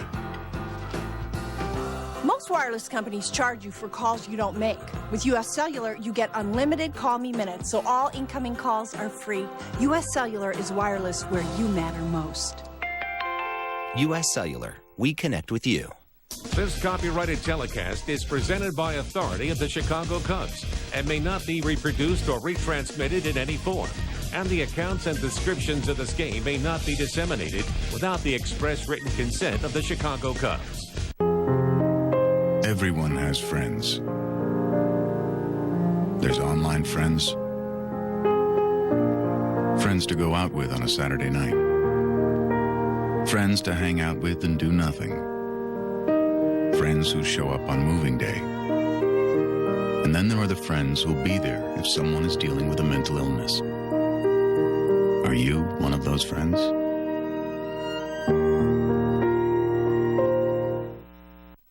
When the subject is trucks, you've got to know how to work it. Quad City Spring is all over that. When you need organizing systems for pickups and vans, and Adrian Steel custom setups are your mandatory upgrades, Quad City Spring gets the call. Ladder racks, toolboxes, towing, and truck accessories, we've got you covered. When the subject is trucks, Quad City Spring knows how you want to get it done. Got a truck? Work it, baby. Quad City Spring, 34th Street and River Drive, Moline. Cubs baseball is brought to you in part by Aflac, ask about it at work, and by Nissan, who invites you to shift the way you move through the world. Welcome back to Wrigley Field as we play the top half of inning number 3. John Patterson leading it off, and the Cubs are on top 1-0. And we have with us in the booth Dr. Edwin Stone of the University of Iowa Carver Lab. Today the Cubs and Cubs Charities joining Derek Lee, Michael Barrett, and Ryan Dempster in their efforts to find a cure for Leber's congenital amaurosis. You've been hearing us talk about LCA, an inherited eye disease that can strike during infancy or early childhood. Derek Lee's daughter Jada, they found out last year that she had LCA, and so everybody's been trying to raise awareness for it and try to find a cure for it. And Dr. Stone, thanks for joining us in the booth today, and tell us about the program that the Cubs are talking about this afternoon. Well, it's great to be here. Thanks for having me. What we're trying to do is spread awareness about the condition, and the basic idea is to go out and let the 3,000 people in the United States who have this condition know that there's been tremendous progress in the last few years in identifying the genes and making good steps toward a cure. And we'd like to find them and get them genetically tested and start making our way toward the treatment that we all hope for. One out in the inning. It's Felipe Lopez, and he takes the ball a little bit low. Also with us in the booth, Alan Brent and his mom Betsy. And it's great to have them here as well, and I know they were on the field before the ball game as well. It's really great to have them here and to talk with Alan and be able to go down on the field and just feel the excitement building for all the support that the Cubs are offering to us. Lopez hit by a pitch, so he's on with 1 out. Well, the on-field ceremony, and Bob, you and I have talked about Michael Barrett and Ryan Dempster donating money to the cause to fight LCA. Michael has donated $50,000 to Project 3000 and $10,000 for every home run he hits. Ryan Dempster $50,000 plus an additional $1,000 for every save, and they've asked Cub fans to help out as well, and you can go to firsttouch.org for more information. There's a strike on Belliard. 1 strike on the Nationals' number 2 hitter. What's it been like to have Derek Lee and Wick Grousbeck involved from the Boston Celtics? Well, it's just fantastic for all of us that work on inherited eye diseases of various types to have people with this degree of profile come forward and help us reach out to people across the United States. It's just an extremely exciting thing for us, a major shot in the arm. Slide step, and the 0-2. He blew it by him on a good fastball. 2 outs here in the inning. What can you tell us about Alan's situation? We mentioned Alan Brent, who's in the booth with us and was down on the field before the game. Well, what's great about Alan, it's wonderful to have him here, and it's wonderful for families who are challenged by this disease to see people like him, because he's so bright and enthusiastic and enjoys so many things in life, and you see that this condition is really not slowing him down. slowing him down at all. And that's just wonderful for families who have, let's say, a very, very young child affected and are trying to imagine how this might affect their lives. To see Allen down there enjoying the game along with the rest of the crowd, it's just a really wonderful thing. 1 ball, no strikes. Ryan Zimmerman, and Hill's going to fire over to Lee.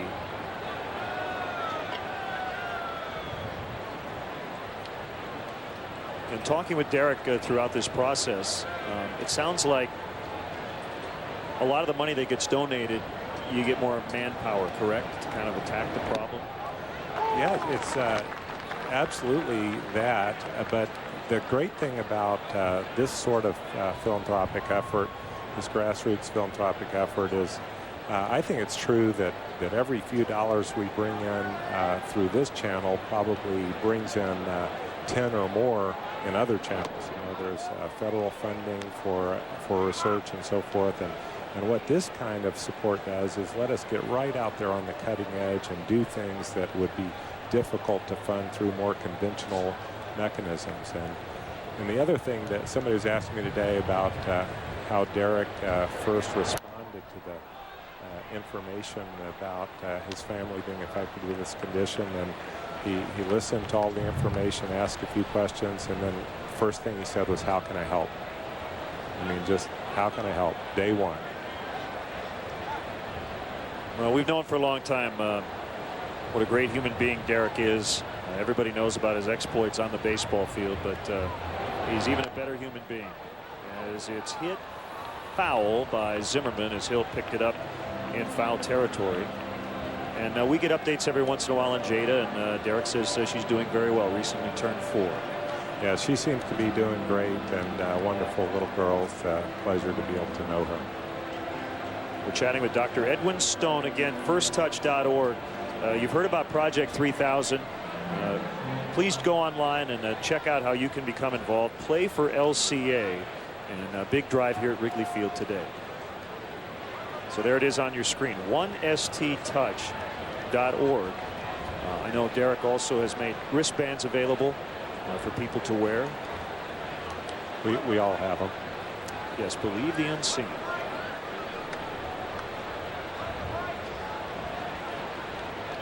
Two outs in the inning, 2 balls, 2 strikes on Ryan Zimmerman. Lopez hit by a pitch a little bit earlier. Here comes Hill, and this one is fouled away. So are you here all weekend, just enjoying the ball game today? We have a big research meeting down in Fort Lauderdale starting tomorrow, and we brought a big crew of our research lab with us today to enjoy the game, and then we're all going to jump on airplanes and head down to the research meeting tomorrow. Kick and the pitch. Drilled into left field, and Soriano will chase it down. Nice play on the backhand, and he will throw now to second. So they're at the corners. All the hits for the Nationals have come with 2 outs. Soriano, with that tender hamstring, was just able to get over there and make the play. A rare bad breaking ball from Rich Hill. He leaves that one up around the belt to a pretty good hitter in Ryan Zimmerman. This is a nice job by Soriano to cut this ball off with that tender hamstring. Gets over there, initially thinks about going to third, realizes if he does that, Zimmerman's going to move into scoring position, so he reloads, throws the ball into second base, and keeps Zimmerman at first. So it's Ryan Church at the plate. Dr. Stone, I have one more question. If there are people out there who have young children, how difficult is it to find out? A lot of times kids who are 1 or 2 years old, they may not know that they have a vision problem. What would you suggest they do?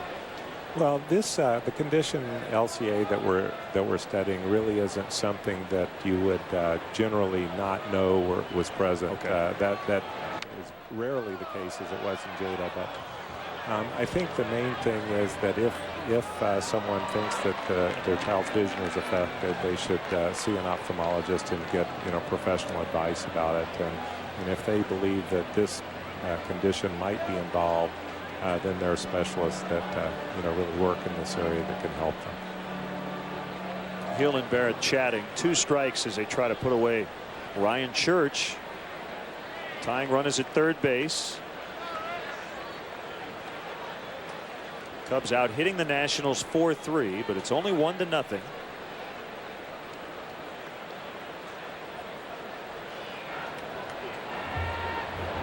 Sidearm, and that was way wide. Is there anything we missed that you wanted to let people know about? Well, just I guess that on behalf of all the research scientists across the country that are trying to make a difference in this disease, we're just so appreciative to Derek and the Cubs organization for their tremendous help. Well, Dr. Stone, thanks so much for being with us, and we wish you the best of luck in finding a cure for this awful disease. My great pleasure. Thanks a lot. Thank you. We also thank the Brint family for joining us here at the ballpark today. FirstTouch.org for more information. Play for LCA. Just off the corner. And it's now a full count on Ryan Church. Missed by much. Michael tries to pull it back on that outside corner. Just a little bit too far off.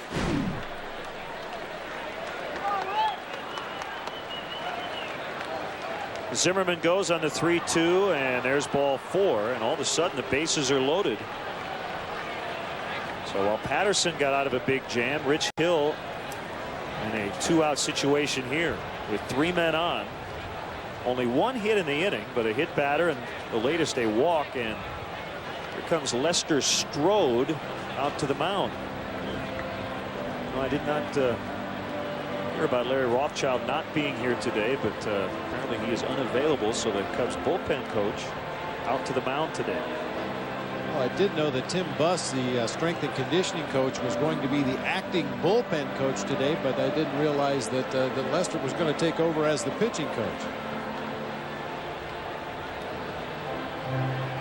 Guys do some strange things down in that bullpen. I don't ask too many questions. When something different is happening down there, you see Tim Buss. He looks very official. He's got the pen tucked in over the ear under the cap. Stopwatch. He's ready to go. Now Austin Kearns with a 3-run homer yesterday. That was in the first inning against Carlos Zambrano, and it was the last time the Nationals had scored a run. But they have an opportunity here with 3 on and 2 down.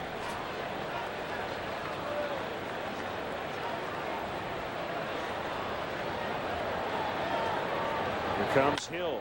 There's a drive, pretty well hit. Jones is tracking. He's on the track, and he hauls it in right in front of the 368 sign. So they leave them full. Still 1-0.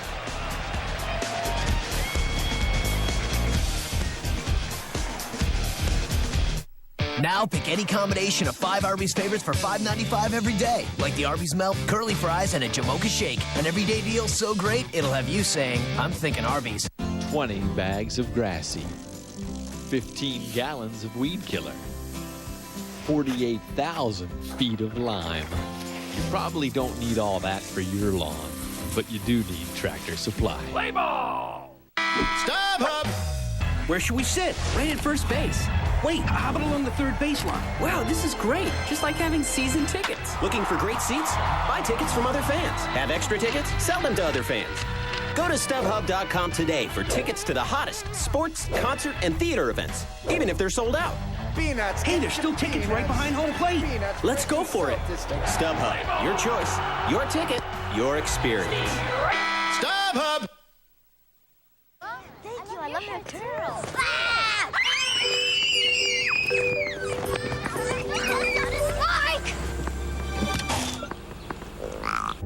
Who's counting on your brakes today?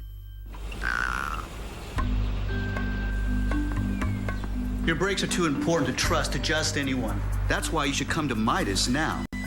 At Midas, brake pads or shoes are just $89.95 per axle installed. Be safe. Trust the Midas touch. After every playoff game, don't miss Toyota Bulls postgame live on Comcast Sportsnet. Mark Chanelski, Norm Van Leer, and Kendall Gill break down all the action and bring you instant postgame reaction. Toyota Bulls postgame live tonight only on Comcast Sportsnet.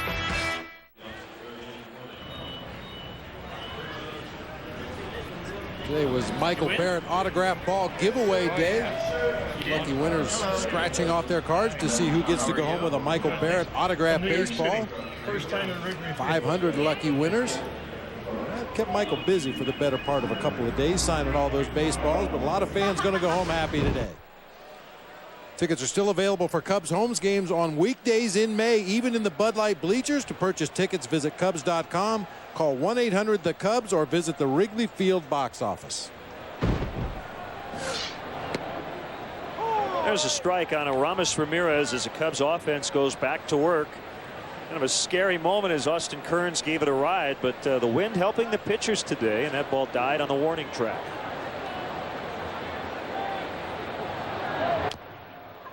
Tap toward third, and Zimmerman's just going to let it roll. That was a smart decision. Ramirez busted it out of the box. Tried to leg out an infield single, but it kicked foul. Yeah, it was funny, Len, after Austin Kearns flied out to deep left center field, as you'll get a look at it right here. High fastball, belt high inside part of the plate. He thought he got all of it. Our partner to the left doing the TV games for the Washington Nationals, Don Sutton, a tremendous pitcher, and he held up a little piece of paper, and all it said on it was "pitch to the elements." Wind blowing straight in today. Don Sutton understands as well as anybody that you can use that to your advantage as a pitcher.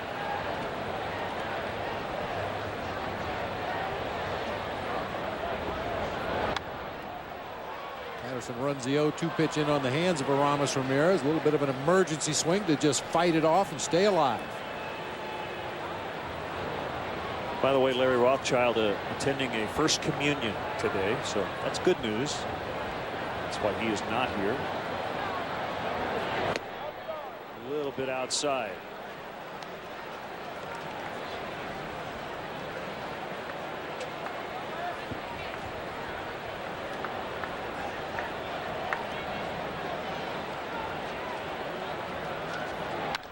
There's a drive by Ramirez. Castro back on the warning track. It gets out. A home run.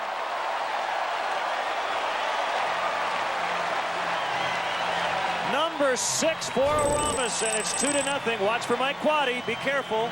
All right. It's fine. No collision at third base.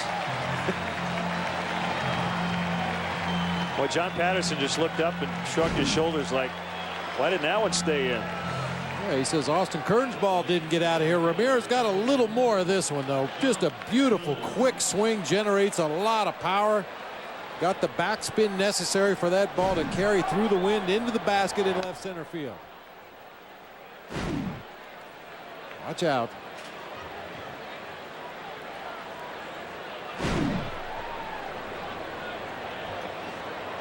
So it's 2-0.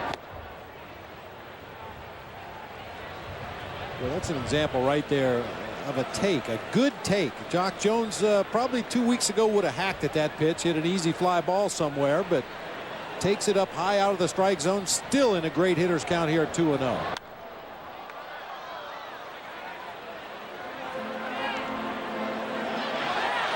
were talking about Don Sutton, the Hall of Famer. Certainly a guy who understood how to pitch to the conditions and in the ballpark. And there's a base hit for Jock. He's 2 for 2. Sutton from 1966 to 1980 pitched at Dodger Stadium and then went to Houston and pitched in the Astrodome, and then a little bit in Milwaukee in another pitcher's park. So he knew to, you know what, a lot of nights at Dodger Stadium, let him hit fly balls. He'll die. Don Sutton was one of those pitchers, and I faced him when he was with Milwaukee in spring training down in Arizona, and I vividly remember striking out 3 times against him towards the end of spring training. 3 pitches each at bat, and I thought I saw 9 different pitches. The guy was amazing. He could make the ball sink and dip and dart and cut, change speeds on all of his pitches. He just had a great feel for what he was doing out there on the mound. He was extremely consistent and won 324 games in 23 seasons. 1-0 on Michael Barrett. Ramirez led off the inning with a home run.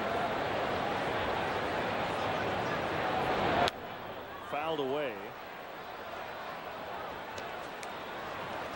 Yeah, you know it's a tough day when you're facing a pitcher, and you know he throws a fastball, a curveball, a slider, and a changeup. You see 9 pitches, you don't make contact with any of them, and as I walked back to the dugout, I could swear I saw 9 distinctly different pitches. He had me going in circles that day.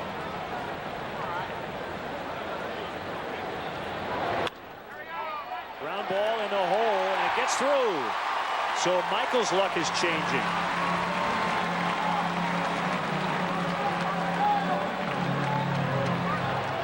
Really scuffling coming in. It's a 3rd straight hit of this inning. Well, sometimes that's all it takes to get you going. A little fastball inside. Michael rolls over it. Fortunately for him and the Cubs, he finds that hole on the left side of the infield, gets through for a base hit.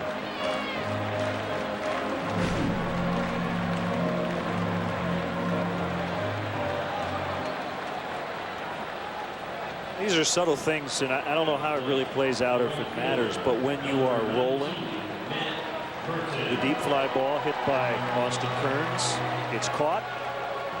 You get just a little more of yours, it leaves the yard. Those little things where that game of inches thing comes into play. It's funny how momentum works. A couple of weeks ago, that would have been a grand slam, and Ramirez's ball would have died on the track. But the vibe has completely changed for this Cubs team. And on the flip side, when you're the Washington Nationals and you come in at 9-20 and you haven't won a series all year, I'm sure they're in that here we go again mode. It's a bad mojo, you know. Like you say, here we go again. What can go wrong today? And that's what happens when you're struggling as a ball club or as an individual within the game.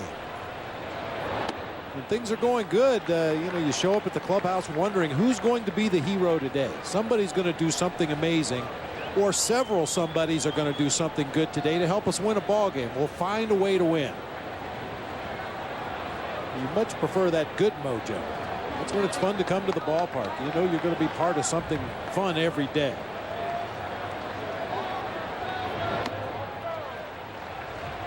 Three balls, no strikes. And there's some action out in the Nationals bullpen. Somebody out there stretching. And we're going to start the throw here in a second. Patterson in a lot of trouble. The pitch, 3-1.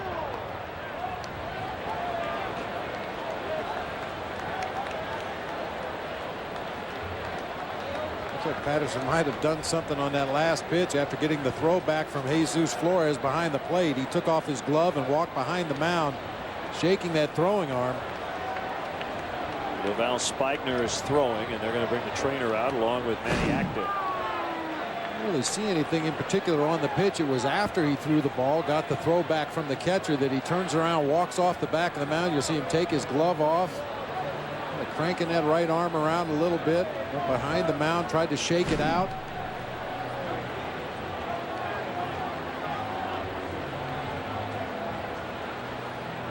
He's a young man that's had more than his share of arm problems throughout his career.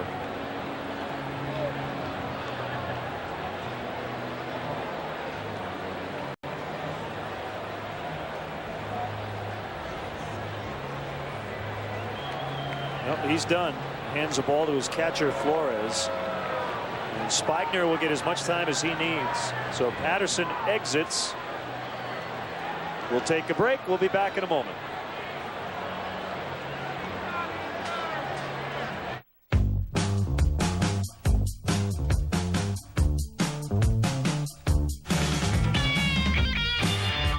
Introducing the 2007 Cadillac CTS Bose Edition, complete with sunroof, Bose sound system, 3.6-liter engine, and wood and leather trim. It's everything you need now to play at full volume. Visit your Chicagoland area Cadillac dealer for this attractive offer. Chicagoans love their pizza. That's why you come to Giordano's, some for 30 years now. We use only the finest ingredients to make Giordano's famous stuffed pizza, our equally famous thin crust pizza, plus salads, pastas, sandwiches, and more. Come on into Giordano's and celebrate 30 great years with us. Giordano's famous stuffed pizza. We made it good. You made it famous.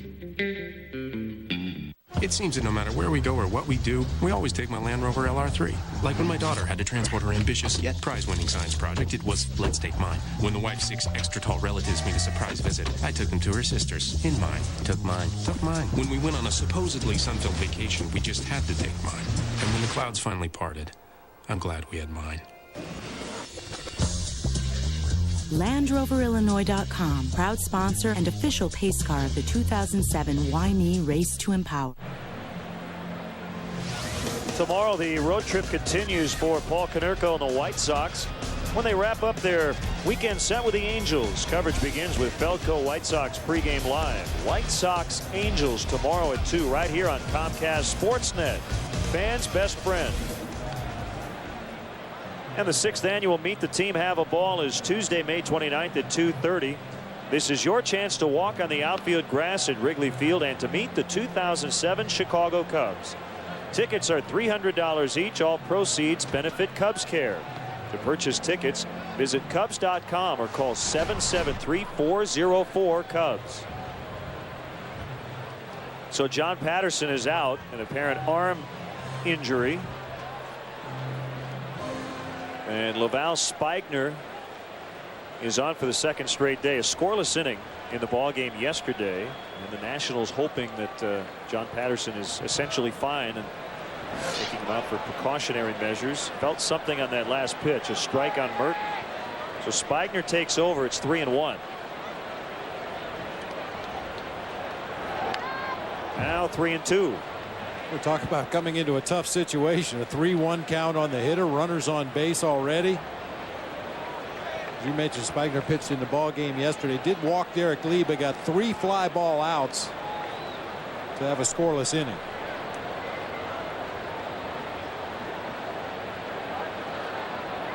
Jones, the lead runner at second. Barrett is in first. Ramirez began the frame with a home run. The pitch. It's low, and they are loaded for DeRosa. 2nd straight inning, the Cubs have had the bases full.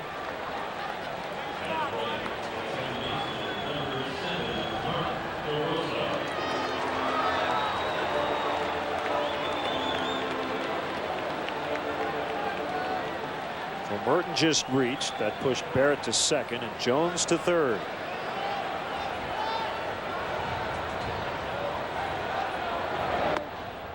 Blowing outside. 1-0 on DeRosa.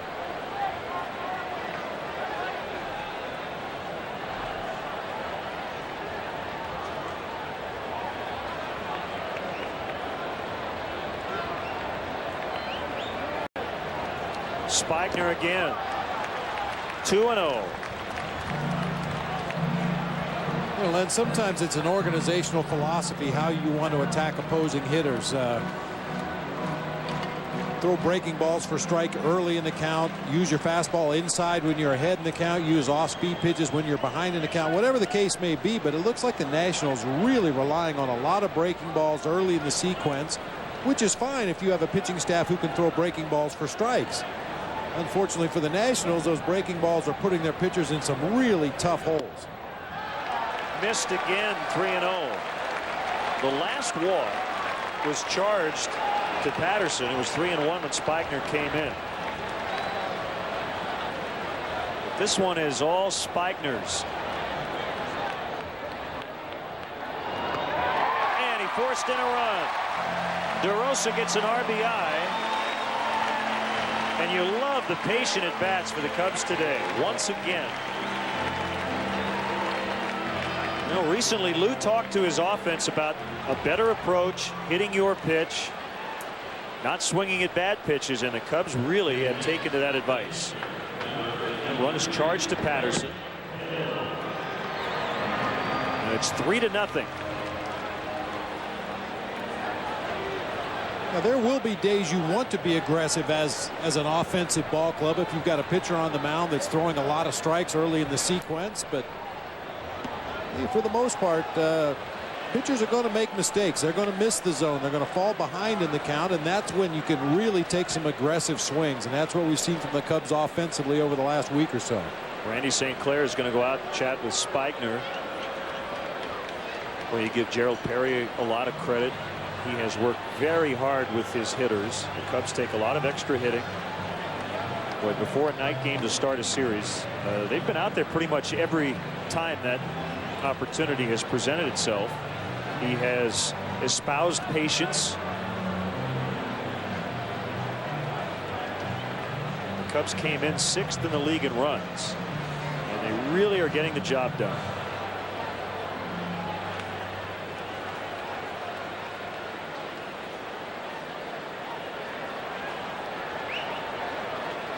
One ball, no strikes on Rich Hill. Infield is in for the Nationals. The pitch, a strike, 1-1.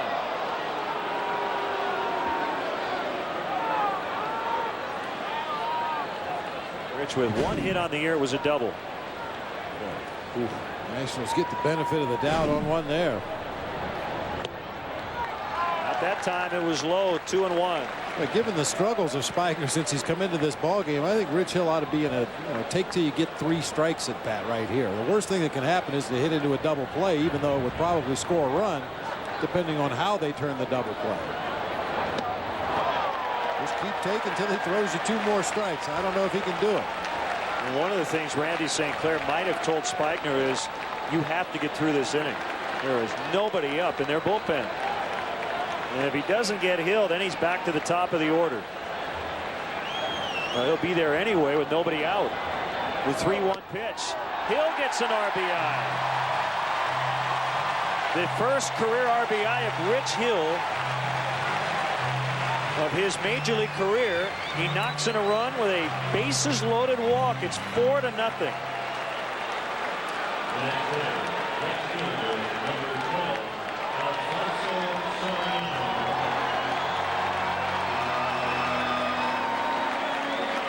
Boy, and you approach every pitch right now like it's 3-0 and you have the green light. You're looking for one particular pitch in one particular zone at one particular speed. Breaking ball for a called strike. I'm sure that's not what Alfonso was looking for his dream pitch, so he takes it even though it is a strike. That's fine. Now you go back to work.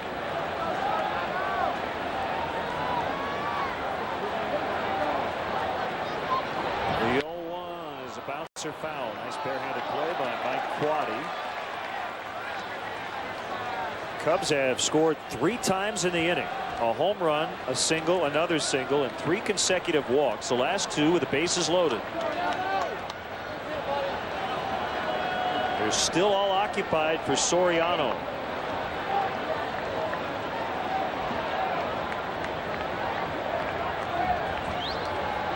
Spigner gets a sign and ready for an 0-2 pitch and another foul. Bob, the Nationals started the year 1-8. In their first 6 games, they trailed by at least 4-0. It's the first team since 1900 to suffer that fate. They were down 3-0 in Game 7. They were shut out 8-0 in Game 8. We're down 5-zip in Game 9. That's how Manny Acta's managerial career began. And that requires an extreme amount of patience for a young manager with a rebuilding club. So you want to be a manager, huh? Soriano strikes out on the check swing. Very similar to the pitch he struck out on back in the 2nd inning against John Patterson. Fastball up and in.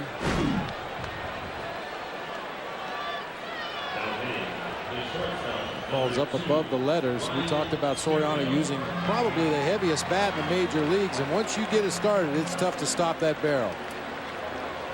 Ontario bats. 3 on, 1 out. Here's a pitch. Outside corner strike. Well, Manny Acta may want to ask Alan Trammell about that first year. Tram in 2003, managing the Tigers, finished 76 games under 500. And we've been around Alan a lot. One of the most positive, upbeat human beings we've ever been around. And that's what really you need to be with a rebuilding team. Not to say that the Nationals are going to lose 119, but well, that's how you start your managerial career. As you said, you sure you want to do this? Terrio backed off the plate, and he'll have to dust himself off. Yeah, no intent here. Spigner's just having trouble finding command of any of his pitches at this point. No way you want to try to throw at somebody with the bases loaded. You know, talking about Alan Trammell back in 03, we went into Detroit and played against the Tigers in interleague play when I was with the Diamondbacks, and I remember watching their ball club come out early, doing drills every day. It's what you have to do when you're rebuilding and you have a young team and you're trying to get some cohesiveness, some consistency of performance. He had his guys out early working on spring training fundamental drills. Had them out after the ball game working on drills. Certainly it wasn't due to a lack of effort on the part of Alan Trammell and his coaching staff. They just had young players that needed instruction. Well, he got a third-place vote for the manager of the year in the American League. That says a lot about how he handled it. Meanwhile, Ryan Theriot just continues to see the ball extremely well. He's already walked twice, and it's 3-1 with the bases full. Here's a pitch. He walked for the third time, and he gets an RBI this time. And a total collapse here for the Nationals. The third walk with the bases loaded in the inning. So it's 5-0, and Derek Lee is at the plate. This has been a dream inning for the Cubs and a nightmare of an inning for the Nationals. Inside.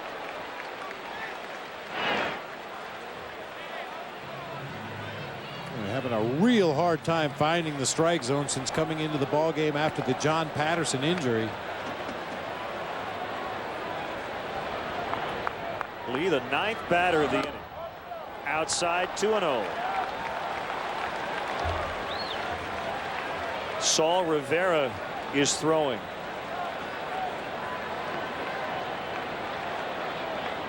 This is the kind of day that is just going to chew up the Nationals bullpen.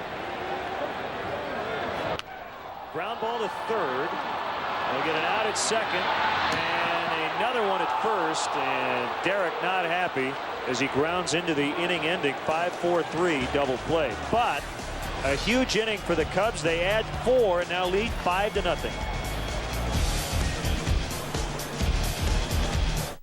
4 new Firestone tires and up to $100 back? We'll drink to that.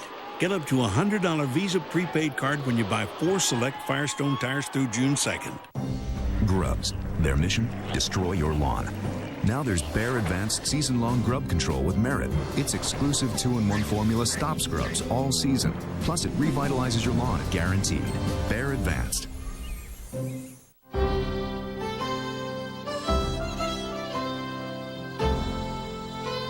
Follow the curving Irish lanes long enough, and you'll find yourself in the town of Wicklow.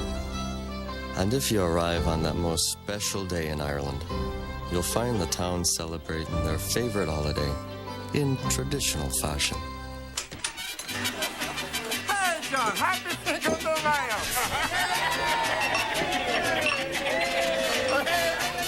Now that the days are longer and the weather's getting warmer, my husband and I were talking about everything we need to do this weekend. He said we should thatch the lawn, clean the barn, fix the fence, and put new belts on the mower. So I said, great. What should we do on Sunday? Time to dig in and get the job done at Tractor Supply. Through May 20th, save 15% on groundwork seed, sprayers, hose, sprinklers, and garden tools. And this 24-horsepower Husqvarna, just $19.99. The stuff you need out here is in here. Tractor Supply. When the Cubs game is over, stay tuned for Cubs Postgame Live on Comcast Sportsnet. All the interviews and press conferences, in-depth game highlights, and Dan Plisek breaks down all the action. Cubs Postgame Live after the game on Comcast Sportsnet. Fans' best friend. 5-0. The Cubs with 3 bases-loaded walks. And before that, a leadoff home run. And now today's Aflac trivia question. On this date in 1999, what did the Rockies achieve that had only been done twice previously? And it was here at Wrigley. It was 8 years ago. And busy out in the scoreboard as the Cubs kept scoring. And bases loaded walks. So Rich Hill now with a 5-0 advantage.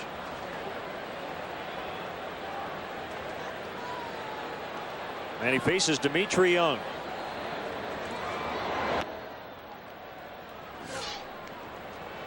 was a great offensive inning for the Cubs, even though it ended with Derek Lee, the hottest hitter in baseball, hitting into a double play. Well, it proves the importance of the single most important thing in hitting. You have to see the ball to hit the ball, and if you're seeing the ball well, you won't swing at bad pitches.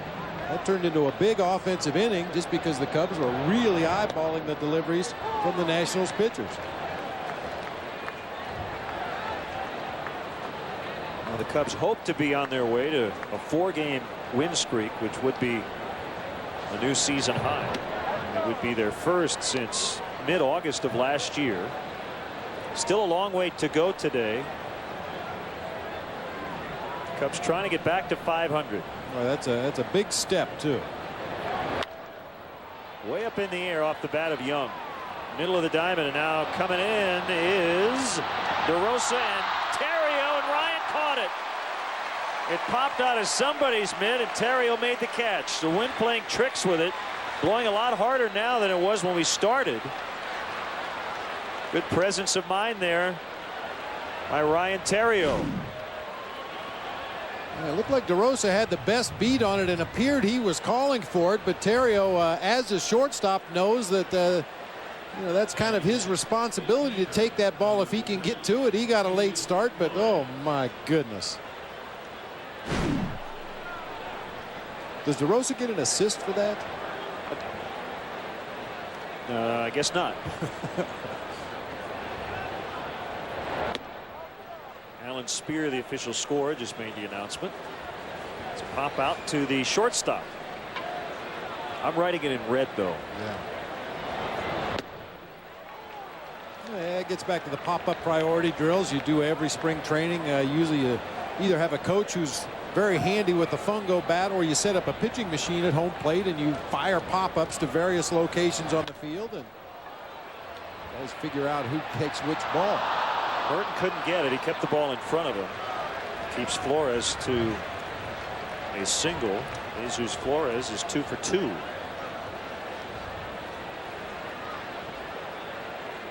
Well, the reason Patterson left, felt something in his elbow.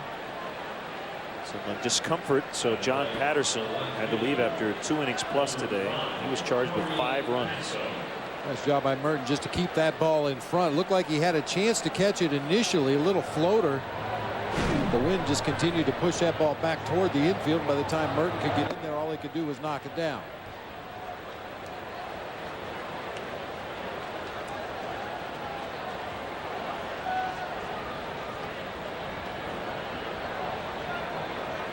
A 1-0 pitch to Casto. Fly ball the other way, slicing. Twisting is Soriano. He made the catch.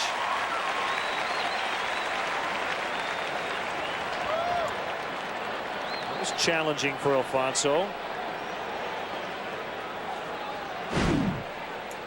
Well, that ball started off probably 20 or 25 feet to his left. As he went back on it, had to turn all the way back around and catch it as the ball was slicing back to his right. That's where it helps to be a good athlete. Even though he's carrying around a hamstring that's less than 100%, his athletic ability allowed him to turn around and get in a position to make that play. I know a lot of guys who would have spiked themselves on the inside of the ankle and fallen down trying to go after that slicing line drive.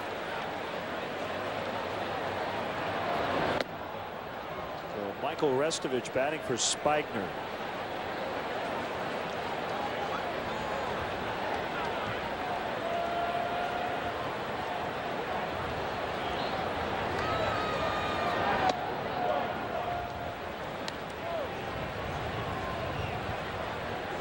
We're going to see Saul Rivera coming up in the bottom of this inning.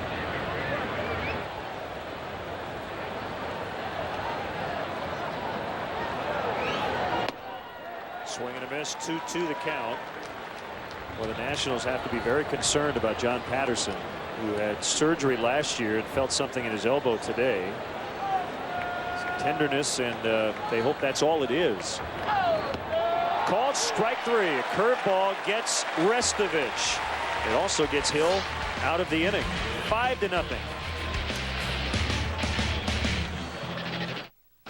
Hey, boss. Do we have Aflac? Yeah, we have something else. But if you're hurt and miss work, does it pay cash like Aflac does? Nah. Or let you spend it any way you want, like for gas and groceries? Nah. Or help with everyday bills like Aflac does? Nah. There's only one Aflac. Ask about it at work. Nah. Let the Cubs pamper you in style while you watch the game from the comfort of the Wrigley Field Mezzanine Suites, presented by Nuveen Investments. It's the perfect place for your next corporate or social outing. Call 773-404-CUBS or visit Cubs.com. See you at beautiful Wrigley Field. Hey, Cubs fans, tune into Comcast Sportsnet all year to watch your team and the LoJack caught stealing play. Then visit Cubs.com/LoJack to enter to win a 2008 spring training trip. LoJack, the only stolen vehicle recovery system operated by the police. Chevy. With 8 models that get an EPA estimated 30 miles per gallon highway or better. And we're so confident of our quality, every one is backed by something no one else has. The best coverage in America, including the GM 100,000-mile warranty. Get a 2007 Chevy Cobalt Sedan LS starting at $13,590 after cash back. That's an 07 Cobalt Sedan LS starting at $13,590 after cash back. Well, let's answer today's Aflac trivia question. On this date in 1999, what did the Rockies achieve that had only been done twice previously? And the answer is they scored in every inning, at least one run in all 9 innings. But it wasn't at Coors Field, it was here at Wrigley. Nafi Perez offered Terry Mulholland with a home run, and they beat the Cubs 13-6. Ouch.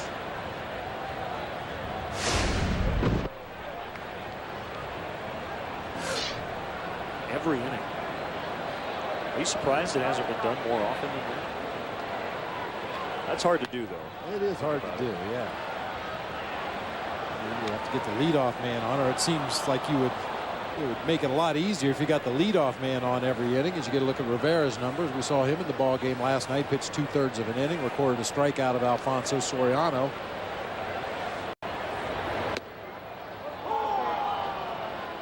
Ramirez led off the last inning with a home run, his 6th of the year.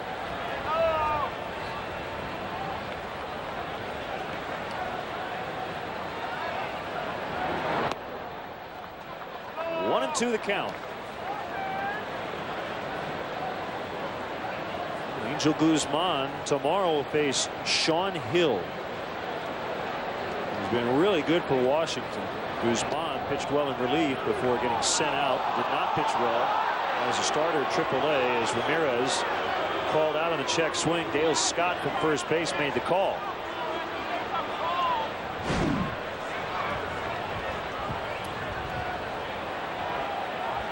Ramirez didn't think he went. You saw his reaction there. Of course, that drew stares from Dale Scott down at first base. Ron Culpa actually followed him back toward the dugout a little bit. Eyes is unnecessary. You get a look at tomorrow's probables. Cubs hoping that Guzman will return and be more like the pitcher he was early in the season out of the bullpen than the guy who went down to Iowa and started a few games and didn't exactly light the world on fire down there.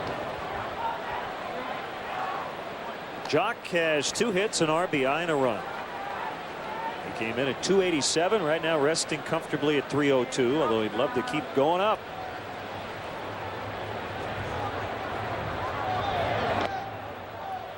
Foul tipped it into the glove. 1-1.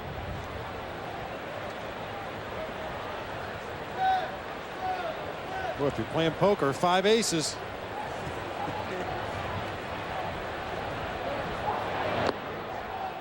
In the dirt that time.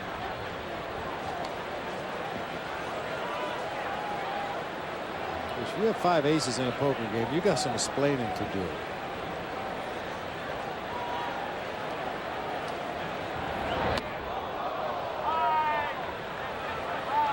Three and 1 on Jones. 2 decks, maybe. Double deck poker. Yeah. Yes.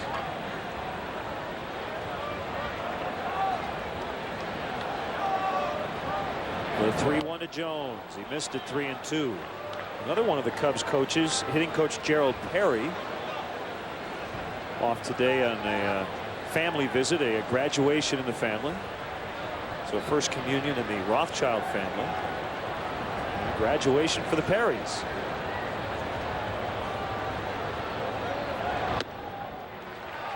Jones is on. It's the 7th walk the Cubs have taken. And the 5th the last 2 innings.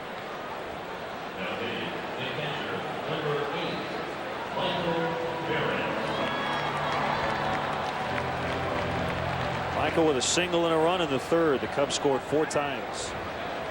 3 of the 4 RBIs were on walks. Of all the things that would aggravate you as a manager, I don't know how long the list was, but where did a bases loaded walk rank? Well, it was right there, just above a leadoff walk, especially after the team had just taken a lead, or a 2-out walk. That was never a good one. The bases loaded walk obviously puts a number on the board, and that's the worst you can possibly do. Walks in general tend to populate the manager's "I hate this stuff" list.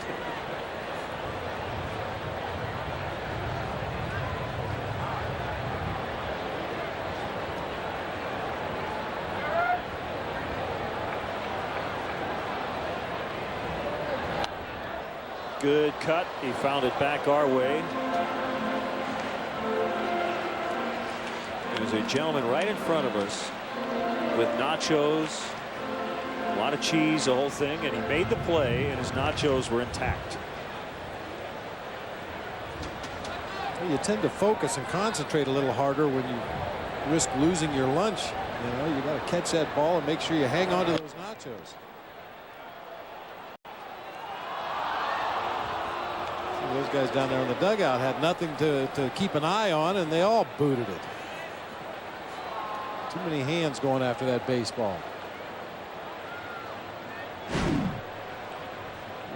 I got it. You take it. I got it. No. Oh! Heartbreak. Yeah. Michael threw his bat at it and stays alive. Emergency swing. I'll tell you, the best hitter I ever saw in the major leagues at doing precisely that, with 2 strikes, just throwing your bat to foul off a pitch, was Billy Buckner. In his days with the Chicago Cubs, you'd make just a nasty 2-strike pitch and think you had him out, and at the last instant, he'd flick that bat out there and let go of it, just get a piece of the ball like Michael Barrett just did, and most of the time he'd come back and lay out a line drive somewhere. Popped up by Barrett. Lopez right near the mound with the catch. 2 down.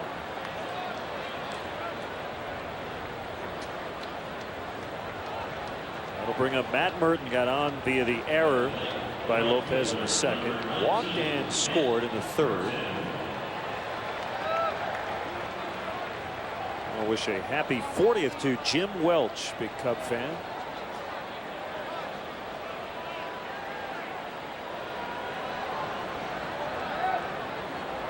Happy 27th to Jim Obojkowicz from the Cubs marketing department.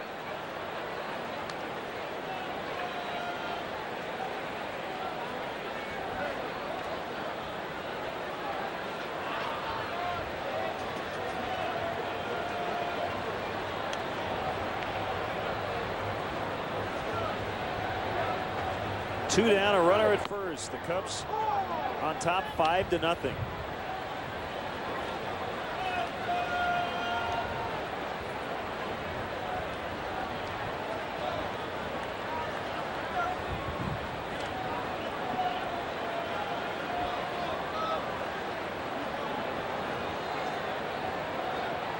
comes Rivera. Caught the corner. Fastball at 88, 1-2. Nationals expecting Matt Merton to hit the ball the opposite field. Castro in left is shaded over way into the gap in left center. Ryan Church a few steps over into the gap in right center, and Austin Kearns has moved over a few steps toward the line in right.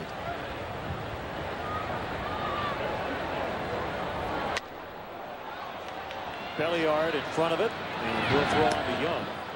The Cubs do not score in the 4th inning. But after 4, the Cubs lead the Nationals 5-0. All new mowers look good, but Saturday morning is no time to find out your new mower won't start. You have things to do. A lawnmower is only as good as the engine that powers it. Hey, mister. If you don't have a Briggs & Stratton, you don't know what you have. Briggs & Stratton, the power within.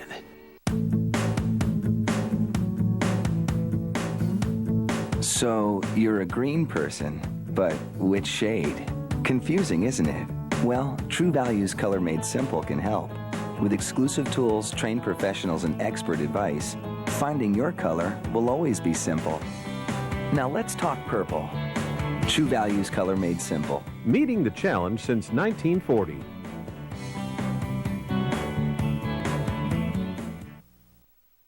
I remember when letters and pictures were sent through the mail.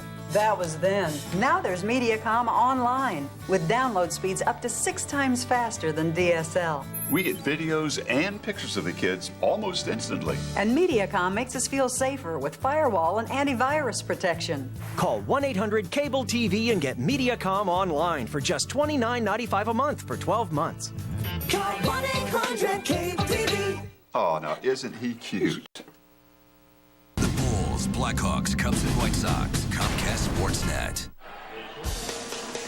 Cubs baseball is brought to you in part by Midas. Visit Midas for brakes, expert auto maintenance, and tires.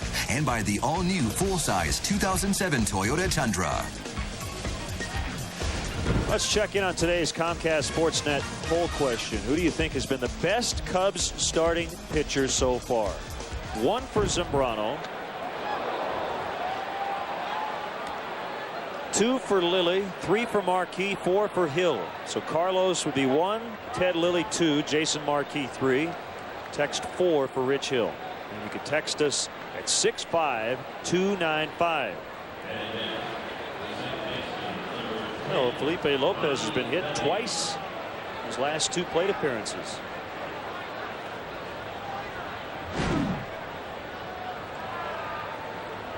A glancing blow, catches a little bit of shirt sleeve on that upper left arm area. And Michael Barrett sprinting out to the mound. We talked about it in yesterday's ball game, a very brief meeting. I'm sure he was quickly to the point. You want to be hitting guys and walking guys with a 5-run lead in the ball game. This is when good pitchers really start sniffing the barn and find a way to finish this thing. How about 2? Here goes 4, 6. 3, they turn it. Michael went outside. Why don't you get a double play ball?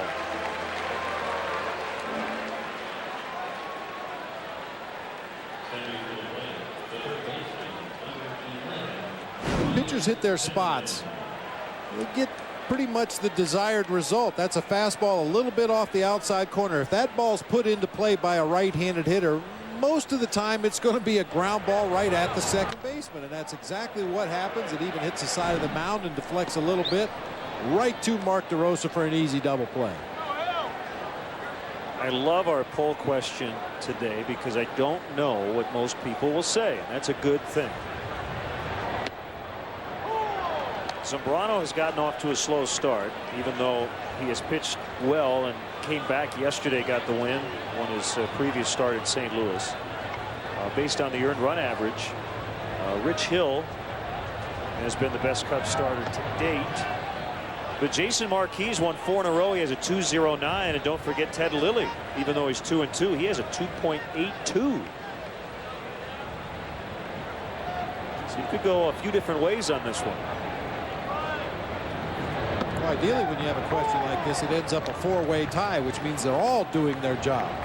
Carlos got off to somewhat of a slow start, but I'll tell you, I don't think you can complain too much about the Cubs starting pitching through the early going. They have kept the team in the ball game, given them an opportunity to win. When the offense has scored runs, they've been able to win ball games. Zimmerman pops it foul, and no play for D. Lee. Wade Miller did throw off the mound yesterday, threw about 20 pitches. He'll get back up there tomorrow. He's on the DL with back spasms. Angel Guzman will join the rotation. taking Miller's spot, as we mentioned, against Sean Hill. Cubs hopefully will be going for the sweep.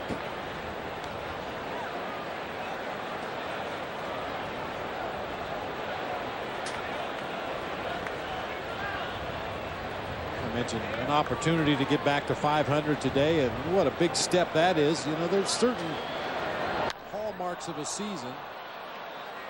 Lazy fly ball to right field for Zimmerman. That'll do it. 500 is one of those hallmarks. Well, they hope to get back there after this one ends 5-0. Meet Magnus Vermagnuson, the strongest man in the world. Mr. Magnuson can lift a car over his head, carry an anvil the length of a football field, Magnus. pull a 747 jet with his teeth. And at the end of a long, hot, strenuous day, what does the world's strongest man call for? Coors Light. Frost brewed Coors Light, the world's most refreshing beer. Magnus. Hey, buddy. How? Sorry. Shining is showing someone the way. At Blue Cross and Blue Shield of Illinois, we want to help you live a healthy life.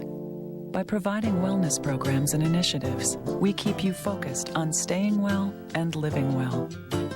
Because we believe sharing a commitment to a healthy way of living can inspire someone for life. Lean on me. Blue Cross Blue Shield of Illinois, shining through. You never know who's going to drop by on Chicago Tribune Live. Vince Young, Drew Brees, Alfonso Soriano. And I picked this team because I want to win. Evander Holyfield, Dale Sayers, Steve Dahl. I'm kind of glad that the Sox won the World Series. It takes some pressure off of me as being one of the highlights. Adrian McCoy, Don King.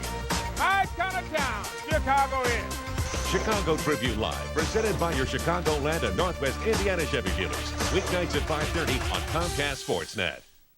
Time now for a GMC Sports Update. All right, Josh Moore here in the Comcast Sportsnet studios. The Bulls and Pistons finally begin their playoff series tonight. Tune into Comcast Sportsnet after the game for a full breakdown on Bulls postgame live. Meanwhile, the White Sox try to snap their 5-game losing skid this afternoon. They take on the Angels in Anaheim. Last night, Jose Contreras gave up 4 runs in 6 innings. The Sox fell 5-1. We've got more coming up on Sportsnet at 6:30, but now back to Wrigley Field, Len and Bob. Josh, thank you. The offense has done the job. Rich Hill also has come to work very nicely today and keeping the Nationals off the board 5-0. It feels comfortable. You always would like to add on here. I always like to tack on. You know, you just want your offense to keep that ball rolling. They've developed some momentum over the last 5 or 6 ball games, putting together better at bats, and regardless of the score of the ball game, you'd like to see that continue and you know, hopefully just carry over into the next day. Hill on deck. DeRosa leading off the inning, and another hitter's count for a Cubs batter. Director Dave Turner torturing us again with the shots of the cotton candy that we haven't been able to get our hands on. As Kearns makes a catch in the right field corner.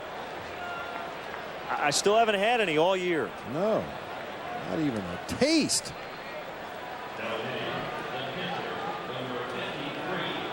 She doesn't look like she's willing to share any of hers. I mean, that's just cotton. Yeah, that's not cotton candy. That's what I'm talking about right there.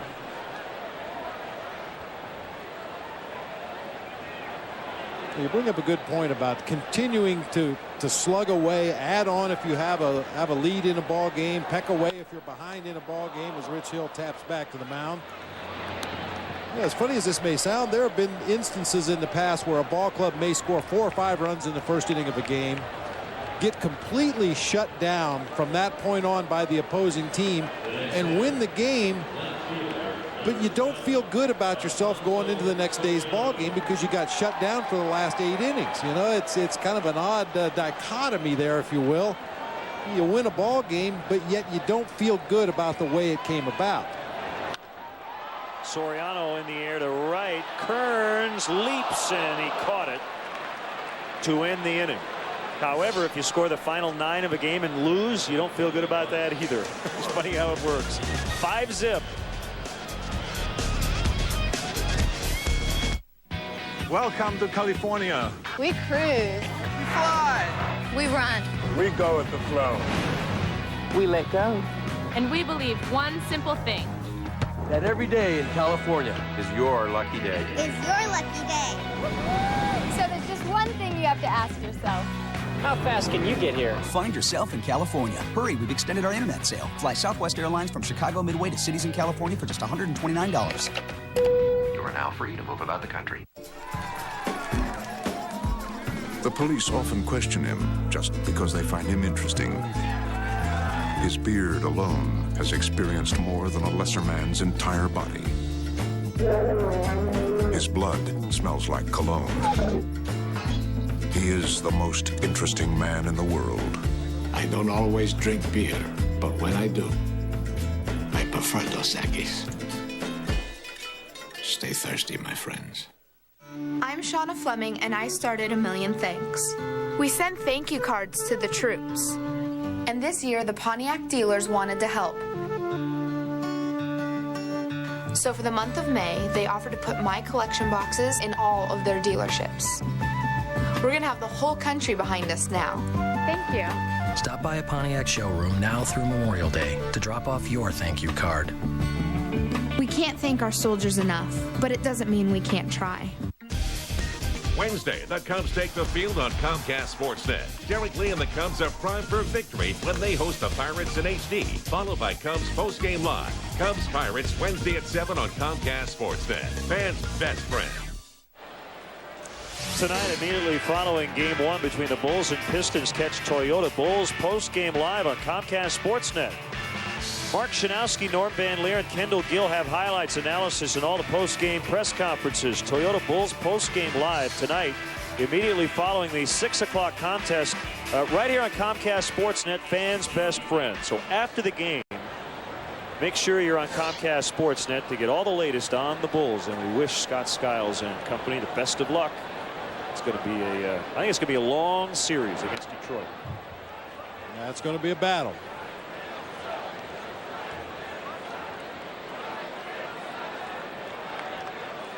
One strike on Ryan Church. Further update on John Patterson. The soreness apparently is more in the biceps near the elbow. There's a drive toward the gap. Jones is going to chase it down. And Ryan Church has a double. That's his 12th of the year. He came in tied for 4th in the National League in 2 base hits.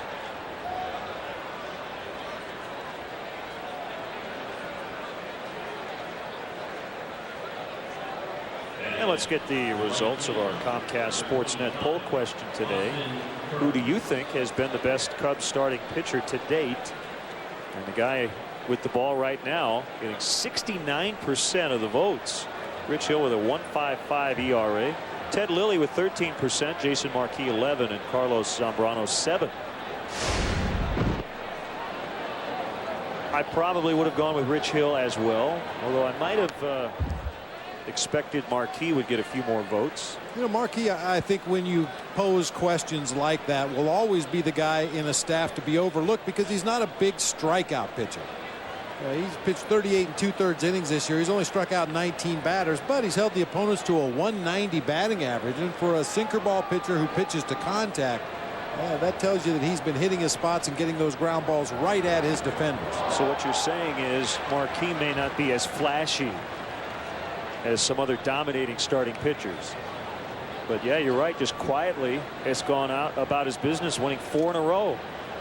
And you know, I'll tell you something else. Managers don't care how pitchers get it done. Right.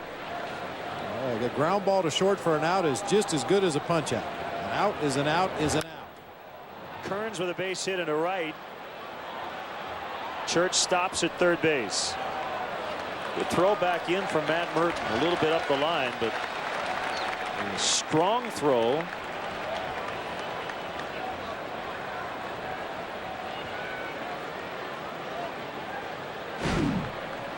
Well, this is Rich Hill's toughest inning in the ball game so far. Most of the damage that the Nationals had done against him leading up to this inning has all happened with 1 or 2 outs in the inning.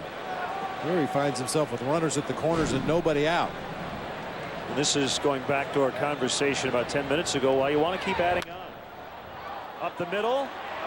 They get an out there and at first as well. So the Nationals get their first run Young will not get an RBI on a double play ball, and the Cubs will gladly take the exchange. It's 5-1.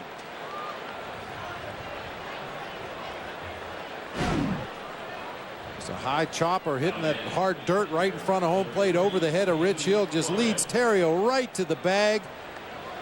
Good strong throw onto first base. Jumps out of the way of that sliding base runner.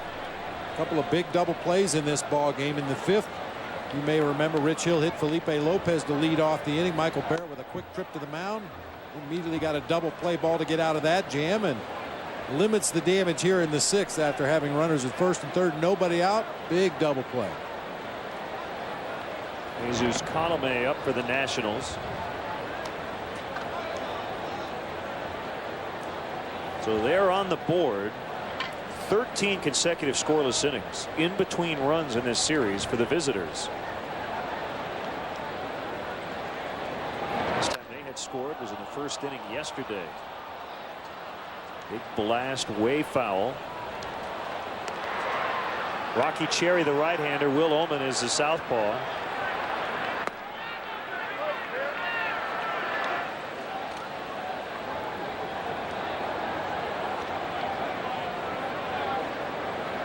Rich Hill still under 100 pitches, just over 90.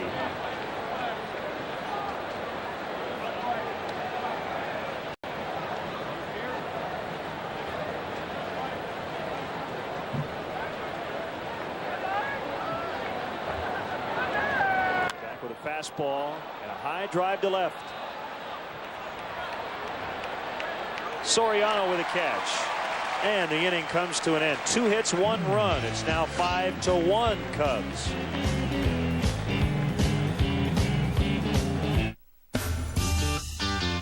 Chevy. With 8 models that get an EPA estimated 30 miles per gallon highway or better. And we're so confident of our quality, every one is backed by something no one else has. The best coverage in America, including the GM 100,000-mile warranty. Get a 2007 Chevy HHRLS starting at $15,800 after cash back. That's an 07 HHRLS starting at $15,800 after cash back. After every playoff game, don't miss Toyota Bulls postgame live on Comcast Sportsnet. Mark Shanowski, Norm Van Leer, and Kendall Gill break down all the action and bring you instant postgame reaction. Toyota Bulls postgame live tonight only on Comcast Sportsnet. QC Auto Service Centers, serving the Quad City area for over 30 years. Hi, this is Dan Elias for QC Auto Service Centers. Let's talk brakes. Do you have to stomp on your brakes to stop? Ensure your family's safety by driving into any one of our 3 QC Auto Service Centers. Our techs will inspect your vehicle's brakes free. We'll install lifetime guaranteed original equipment, brake pads, and shoes. QC Auto Centers with 3 convenient locations: Bettendorf, Davenport, and Moline, keeping you on the road.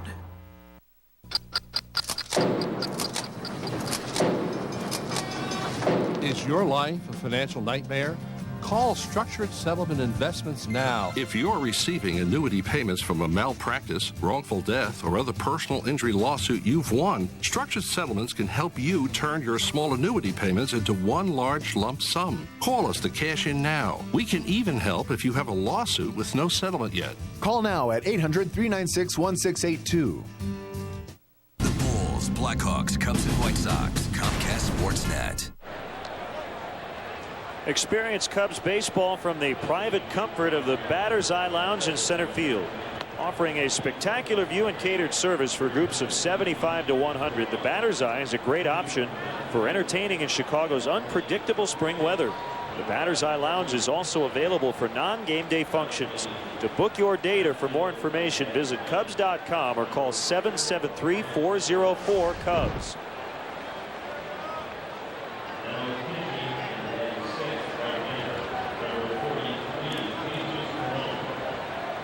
Changes for the Nationals. The most notable, Jesus Colome, is now pitching.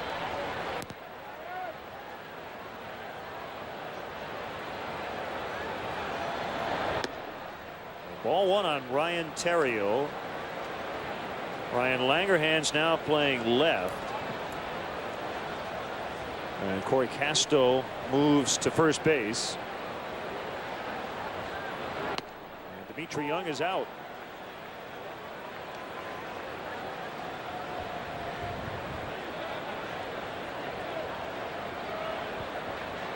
Good numbers for Colome, making his 15th appearance.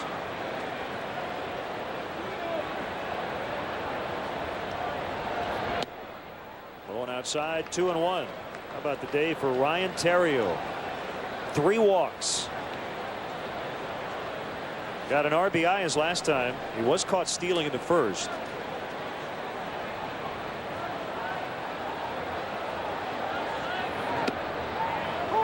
Two and two. Yeah, officially he hasn't even been here today.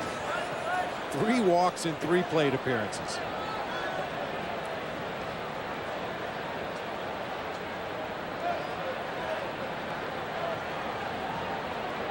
A wind and the 2-2. There he drives one deep to left center, and Langerhans hauls it in. Sounded like Ryan caught that just a little bit out toward the end of the bat. Looked good leaving the batter's box, but just kind of got up in that wind and died in medium depth left center field.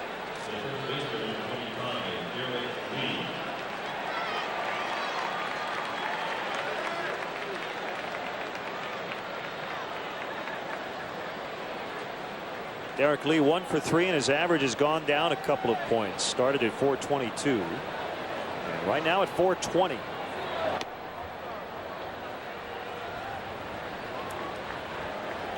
Saul Rivera went 2 scoreless innings.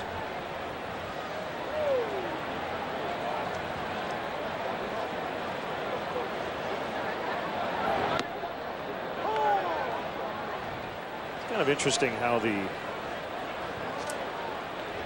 rules work when you talk about earned runs and who gets charged with runs. Laval Spigner could not find the strike zone. He threw 24 pitches, 16 missed the mark. He was charged with 3 walks.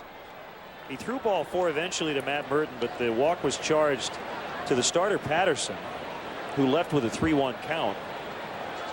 Well, Spigner was not charged with a run, even though all 3 of his walks were with the bases loaded. Those runs were all charged to the starter. So sometimes that reliever earned run average can be pretty deceiving. A lot of times with the relievers, you're better served looking at first batter efficiency and how do they do with inherited runners. How many guys do they leave on base when they come into the ball game? And on that note, the Cubs relievers have done extremely well. They've stranded their last 29 inherited runners, including 3 yesterday.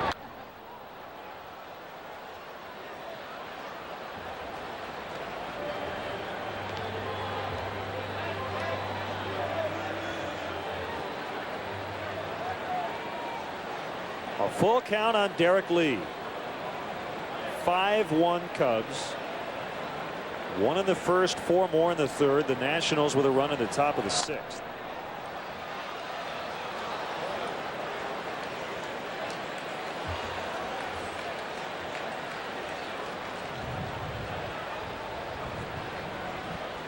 D. Lee starting to get the range. He hit one just above us and to the right, and now just below us. I think he's trying to hit us one up here, Len. I'm ready. I'd rather have him hit one where we sit when we do our game from the bleachers. Yeah, that would work too. But the batter's eye lounge you just mentioned.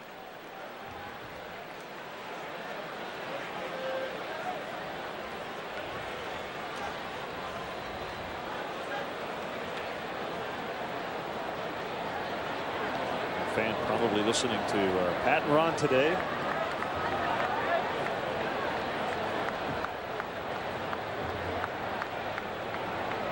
Colome with a 3-2. It's inside, and Lee will head down to first. You mentioned Colome with good numbers when he came into the ball game, at least as far as his 1 loss and his ERA. In 19 1/3 innings coming into today, however, he'd walked 14 batters. Something that is pretty much a staff-wide problem for this Nationals pitching staff. Happy 8th birthday to a lifelong Cub fan, Matt Higgins from Oak Forest. He's been a Cub fan all of his 8 years. All of 8 years.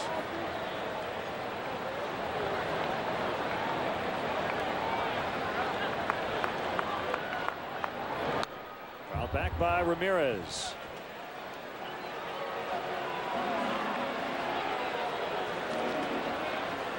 I was just thinking about one thing that kind of had been the theme throughout the first month plus. The pregame meetings with Lou Piniella and the media. Who's going to play center? What are you doing in right?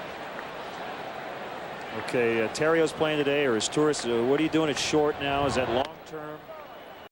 When you're playing well, those questions don't get asked. It's amazing how the tenor of that pre and post game manager's interview changes depending on how the team is playing on the field. Today it was about maybe 6 minutes. Just a few quick questions, and that was it. Outside corner strike.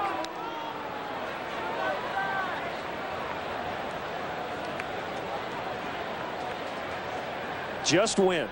Just win, that's all. I think it's kind of a society-wide problem. When things are going bad, everybody wants to assign blame. Whose fault is it?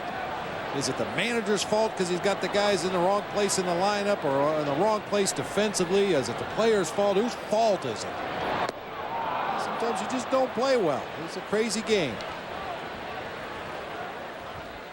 Well, time for our Kawasaki Let the Good Times Roll on Cinco de Mayo. The Cubs playing their best baseball of the season, trying to make it 7 of 8, and if they can win this series, it would be 3 straight series wins. The festive hats today as well. Sombreros.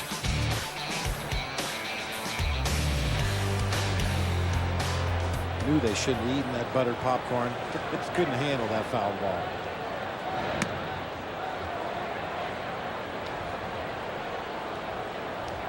I mean, the bottom line in baseball is when you win, everybody's a part of it, and when you lose, everybody's a part of it.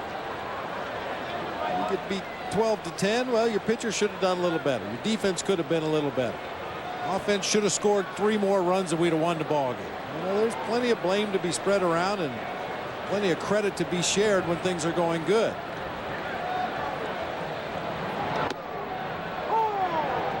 Alame is showing pretty hot fastball. He's got a real loose arm. A lot of whip action at the very end of his delivery.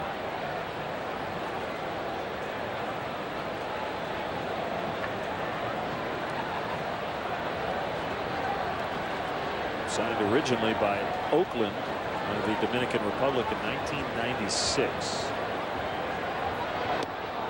Swung on and missed by Jock. 2 outs in the inning. A runner at first. Derek Lee. He walked with 1 out.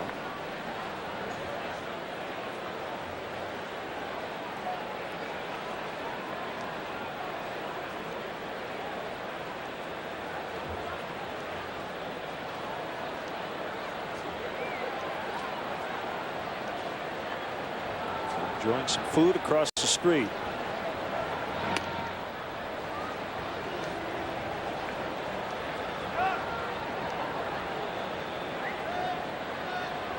Have you checked the forecast lately? Looks like we're going to get up in the 80s coming up. Bring it on. Oh, I'm ready for some summertime baseball weather.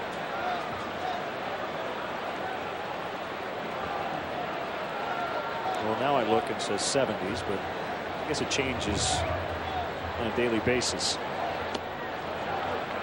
A little low. 1-2 on Jones.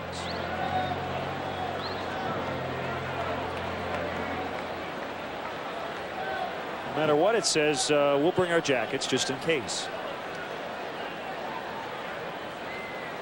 And I refuse to put my long johns away until we have about a week of 80-degree weather. Jones strikes out, and that will end the inning. So we've completed 6 from Wrigley. The Cubs lead the Nationals by 4.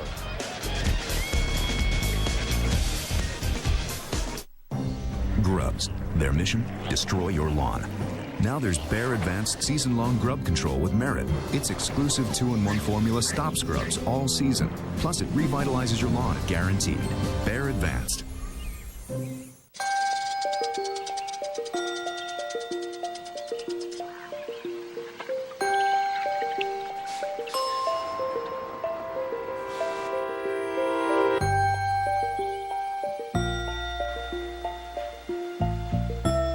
If only your prescription was always available wherever you needed it. Fortunately, you can pick up your Walgreens prescription refill at any one of our thousands of locations, whether it's just across town or across the country. Watch all the action like you never have before from the comfort of the Batter's Eye Lounge in center field, offering a spectacular view and catered service for groups of 75 to 100. For more information, including non-game day opportunities, call 773-404-CUBS or visit Cubs.com. AMCI's best-in-class certification for merging acceleration isn't just given to anybody.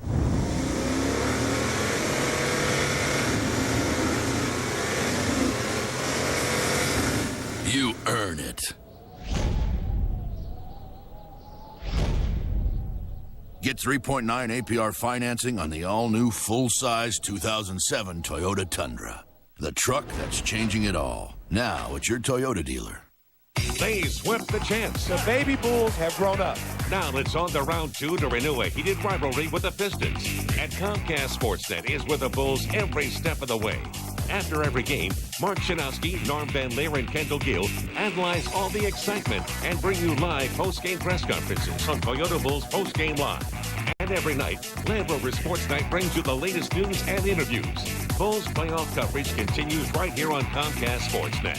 Fans' best friend. Coming up tonight at 6:30 on Land Rover Sports Night, the Sox try to end their losing streak in a Kentucky Derby recap. Join Mark and Gale for Land Rover Sports Night tonight at 6:30 only on Comcast Sportsnet, fans' best friend. Will Oman, the first reliever today, after Rich Hill threw 94 pitches, gave up 1 run in 6 innings of work. Will walked the only batter he faced yesterday, Ryan Church. He's facing Corey Casto, and he's 0-2 on him.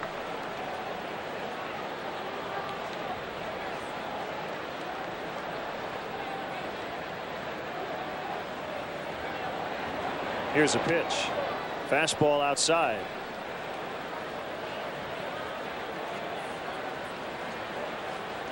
Political journalist, sports enthusiast, huge Cub fan George Will handle our 7th inning stretch this afternoon.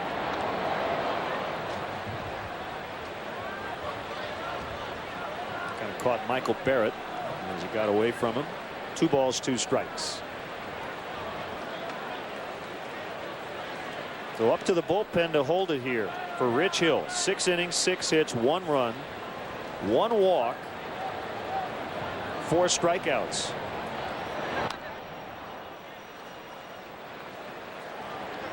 A little different feel to this ball game, the way the club has played recently. I think this is a move that perhaps Lou might not have made last week when the club was struggling to find ways to win ball games.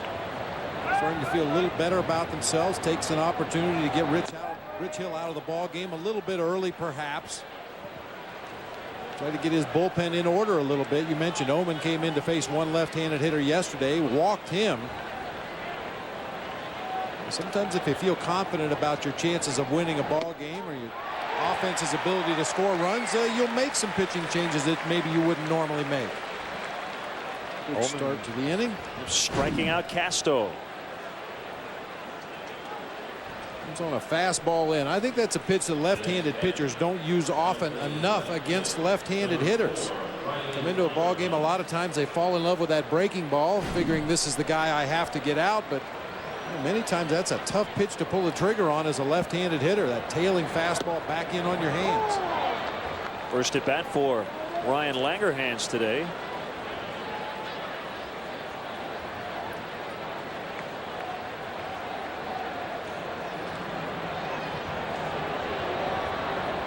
And the 0-1 from Oman. Low and away.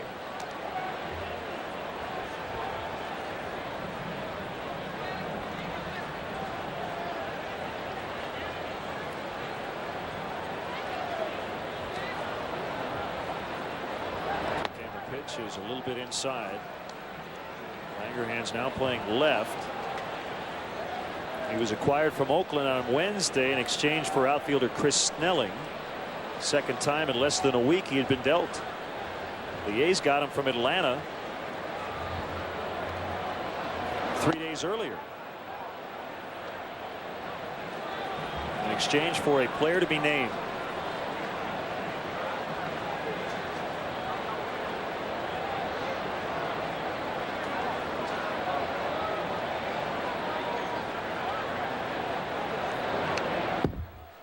piece of it. Didn't mean to, and it's 3-2. Some other action going on. Houston crushing the Cardinals 9-0 in St. Louis. The Cardinals last night with their first win since the tragic death of Josh Hancock. It's been all Houston today. No home runs in that game.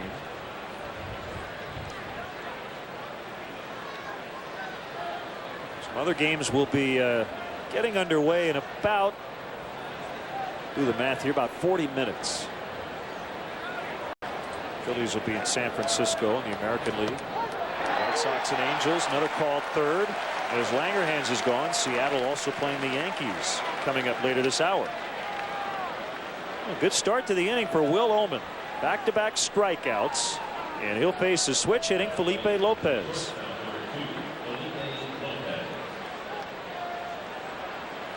Tomorrow's Fidelity Investments Inspire the Future Day at Wrigley Field. Fidelity and the Cubs will be showing their support for the players of Chicago's RBI Youth League. Join Fidelity Investments on May 6th as the Cubs take on the Nationals at 1:20 and help us inspire the future.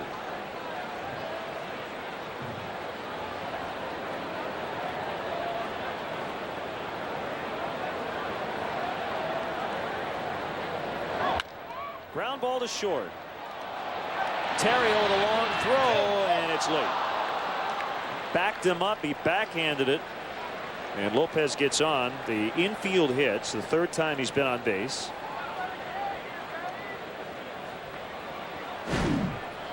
Now this infield hit is more a byproduct of Lopez's speed than Ryan Terrio's inability to make that play. A hard hit ball to his backhand.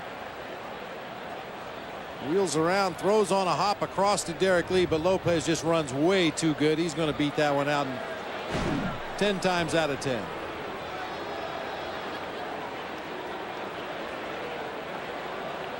So here comes Lou Piniella.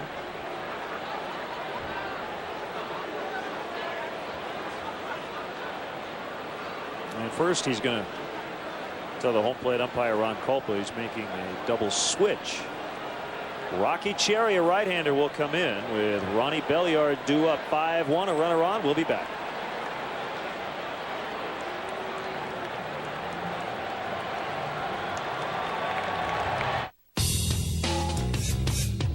Giving the new Sierra more power doesn't make it professional grade. Giving it more power while making it more fuel efficient does. Introducing the all-new 2007 GMC Sierra. The only pickup that offers more than 300 horsepower and over 20 EPA estimated highway miles per gallon. That's professional grade. Let's go. Here it is. Home of the $20 cover charge. $20. This is unbelievable. Don't mind us. See, this beer is about helping people live the high life. It's a good, honest beer at a tasty price. It's simple. You know, there's no cover charge for the high life. I got a shotgun. That's what you get for messing with the high life. Quiet on the set. Take 73. Hello out there in TV land. Save your false laughter. Very popular. Whoa, get your foot off the fogger.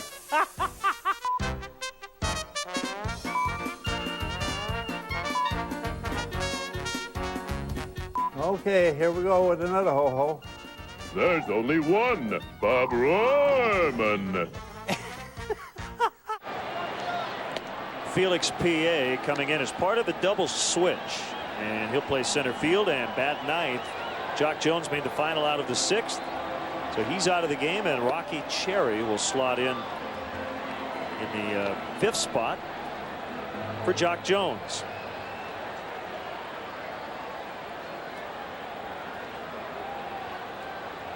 I think he's going to have another. Oh, the end of an ice cream bar. That's a sad moment.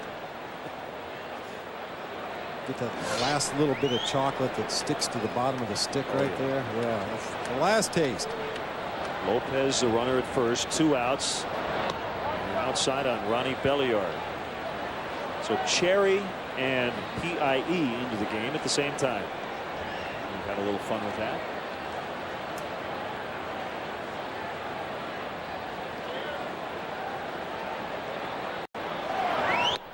goes. Here's the throw.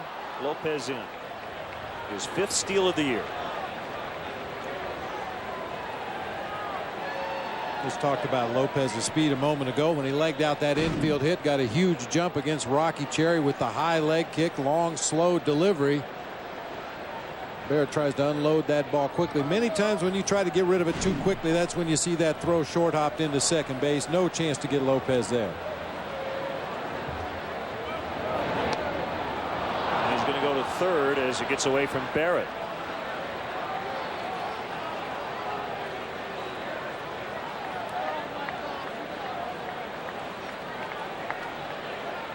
That ball just took a little bit more break than Michael was anticipating. A hard slider down low and away, hits him in the end of the glove and gets away.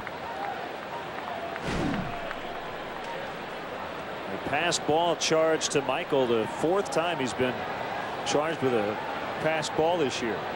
The 2-1 fouled off 2-2. George Will coming up with our 7th inning stretch with a guest. And he has a Nationals fan with him today.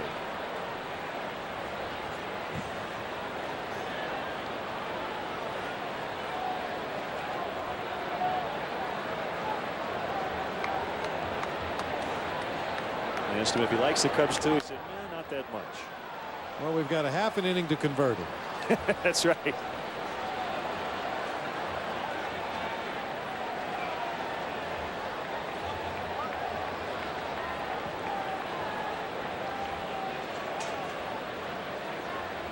Ullman started the inning and struck out Casto and Langerhans, but then Lopez with the infield hit.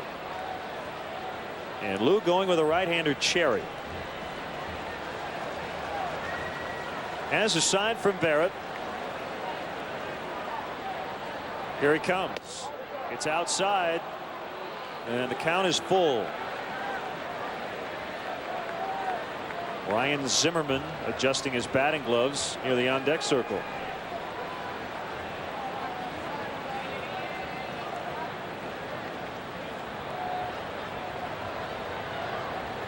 Brings up a 3-2. Fly ball to left. Soriano's over. He has it. Stretch time from Wrigley. Today's guest conductor for Take Me Out to the Ball Game, political journalist George Will. All right, Cub fans, sing it the way we're all going to sing it here in the 3rd week of October. A 1, a 2, a 3. Take me out to the ball game. Take me out to the crowd. Buy me some peanuts and Cracker Jacks. I don't care if I never get back, for it's root for the Cubbies. If they don't win, it's a shame, for it's 1, 2, 3 strikes, you're out at the old ball game. Let's get some more runs. Honey, I think this might be our lucky day. I think it might be. I think this is what we've been waiting for. I think it is. Yes! It turned blue! Introducing the Coors Light Cold Activated Bottle. The mountains turn from white to blue when your beer reaches the perfect temperature. It's blue like your eyes. My eyes are green! Only from Frost Brewed Coors Light, the world's most refreshing beer.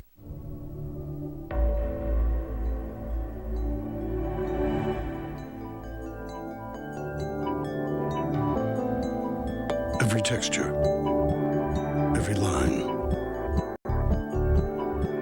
every nuance. Created with one thing in mind. The ES from Lexus. At your Chicago area and Northwest Indiana Lexus dealer. Now pick any combination of 5 Arby's favorites for $5.95 every day. Like the Arby's Melt, curly fries, and a Jamocha Shake. An everyday deal so great, it'll have you saying, I'm thinking Arby's. Underway, bottom of the 7th inning. John Roush is now pitching. He's really tall. Yes, he is. 6'11", and facing Michael Barrett. And George Will is with us, handling the 7th inning stretch. And so we had the Cubs and the Nationals represented in the booth today. My son, who's 35, works in the clubhouse for the Nationals. And good to see John up here, and called strike 3 is Barrett is gone, so 1 out. So how are you, George? We got to ask you right off the bat. Are you going to buy the Cubs? Let's just throw it out there. Well, so far I'm about $700 million short. I might enjoy being a minuscule piece of an ownership group, but you'd need a microscope to find me. Okay. Matt Merton with a slow ground ball. Lopez now playing second base. Josh Wilson is at short. Well, you've caught the Cubs here at Wrigley in their best stretch of the year. They're playing excellent baseball. They are, and it helped to go through Pittsburgh and have some satisfaction there. But this is just a lot better team. The talent's better, and so far as you can tell from the distance, the energy level and the spirit of the team's a lot better than it was 2 years ago and last year. George, I'd like to ask you a question, and you probably better than anybody else are qualified to speak to this. I played most of my career in San Francisco, managed in Arizona. The East Coast bias. You know, the games on the West Coast get done so late at night. They start so late that a lot of times they're not in the East Coast papers. You don't hear a lot of reports. Do you feel that's a legitimate thing? Well, there's no question. I mean, the East Coast goes to bed when baseball's still ticking. At least some of us don't. I'm up for the West Coast games. And it's been a bias for a long time because a lot of the intellectuals who write about baseball did it from Boston and New York. And if you saw Ken Burns' very fine series on baseball, it was at times it did seem to see the history of the Red Sox and the Yankees and a few others added in. DeRosa hits one hard, and it scoots under the glove of Wilson. So the inning is still alive. It'll be an error on Josh Wilson, the second error for the Nationals. They're 29th on the year. You'll see a very different Nationals team in a couple of years. Next year they get a new stadium. This year they have a very low payroll and will be very active players, I think, and what will be a very different free agent market. They could be major players for Ichiro and for Andrew Jones and others. And I spoke about it yesterday also, George. Mike Rizzo, who's now the director of player operations, or baseball operations rather, has a tremendous track record of drafting and developing young players in the Arizona Diamondbacks minor league system. And Stan Kasten, of course, is the president of the Nationals, was present at creation of the Braves dynasty.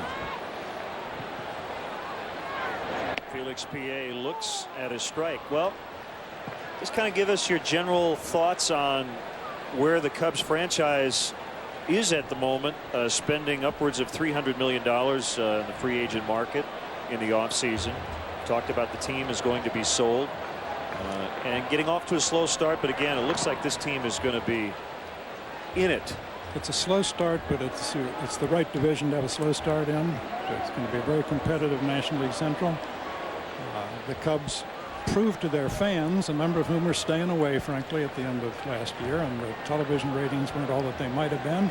And the management went out and showed good faith to the fans by being very active in the winter.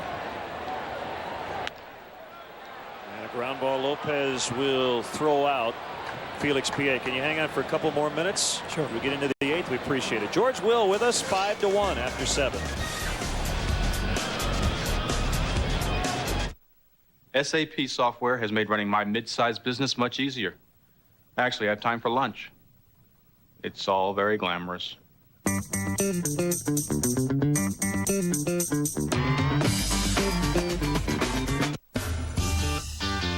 Chevy. With 8 models that get an EPA estimated 30 miles per gallon highway or better. And we're so confident of our quality, every one is backed by something no one else has. The best coverage in America, including the GM 100,000-mile warranty. Get a 2007 Chevy Cobalt Sedan LS starting at $13,590 after cash back. That's an 07 Cobalt Sedan LS starting at $13,590 after cash back. The police often question him just because they find him interesting.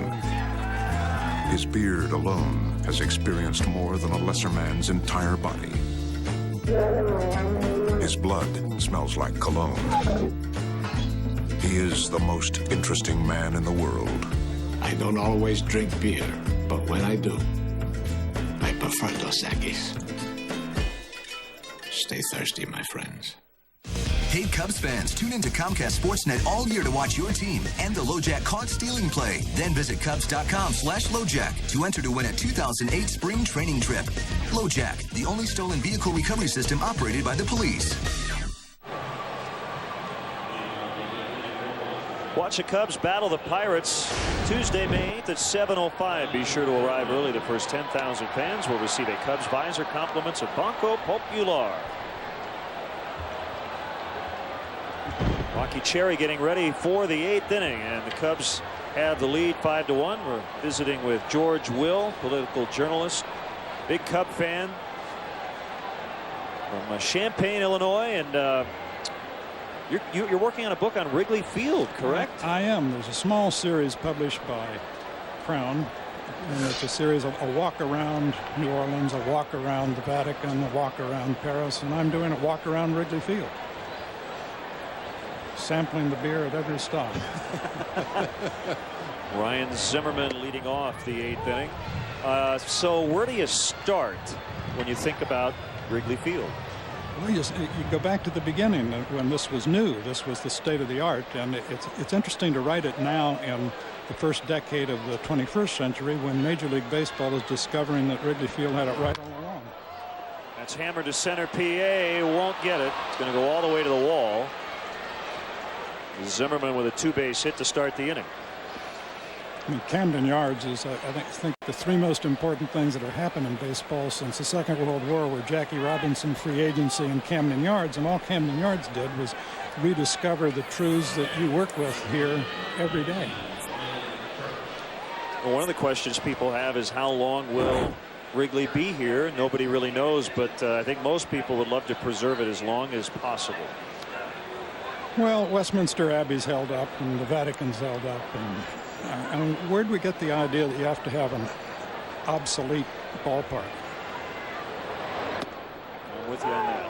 I like to use the word pure when I talk about Wrigley Field. There's no jumbotron, there's no loud music, there's no flashing lights. It's just baseball. You come to watch a baseball game and talk about baseball with the people sitting next to you. Pulled away foul by Ryan Church. Well, Church, talk about a green cathedral. Exactly. Nice connection. So Larry Lucchino and the people who bought the Red Sox took a hard look at it and said, do we want to try and build a new ballpark, bigger seating, more luxury boxes, or do we want to add a few seats and make this a place that people want to come to independent of baseball? You get two for the price of one. You get the game and you also get the venue. And I think that's Wrigley Field's strength. Some have tried to figure out why the Cubs over the years have struggled at times winning in this ballpark. Do you have a theory? Yeah, the other guys have better players. I'm not an architectural determinist here. I know that Rush Street may have been a problem for a while when Rush Street was what it was, and they were playing perhaps too many day games, but I don't believe that. That's not the problem. Cubs trying to win their second game to start this homestand. They win today, they'll try to sweep them tomorrow, off day Monday, and then the Pirates come in for 3. 2-2 is on the way, and Church strikes out swinging. So the presidential race has already started, right? Seems to me that it's pretty early. Does it seem early to you? It's early for everybody, and now that something like 23 states have moved their primaries up to February 5th, we're almost certain to know the winner on February 5th. If the nominating process is a 9-inning game, we're in the 6th inning already. Well, everybody here in Illinois wants to know about Barack Obama's chances. How would you assess them? They're very good indeed.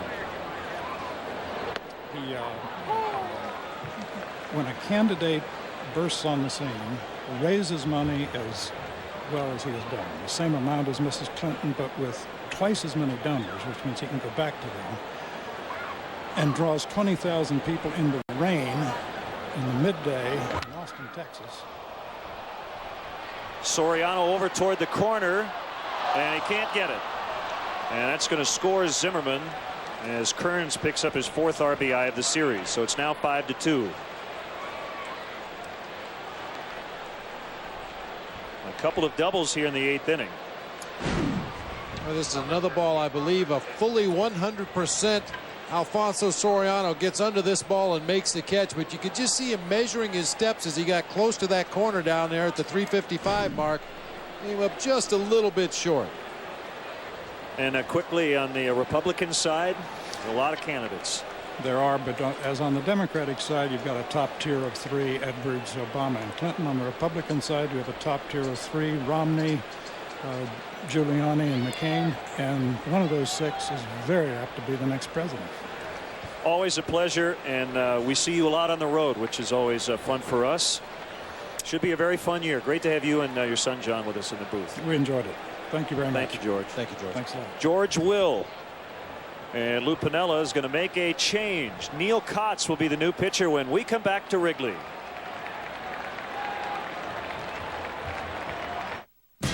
Imagine a car with the same fuel economy as Camry, but with a lot more power. The Pontiac G6. Or cross over to Touring.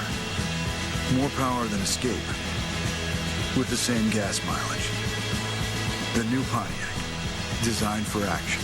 Every 2007 G6 comes with the best coverage in America and a great starting at price too. For more information, visit PontiacDrive.com. Stop, Hub! Where should we sit? Right at first base. Wait, how about along the third baseline? Wow, this is great. Just like having season tickets. Looking for great seats? Buy tickets from other fans. Have extra tickets? Sell them to other fans. Go to StubHub.com today for tickets to the hottest sports, concert, and theater events, even if they're sold out. Peanuts. Hey, there's still tickets right behind home plate. Let's go for it. StubHub, your choice, your ticket, your experience. StubHub.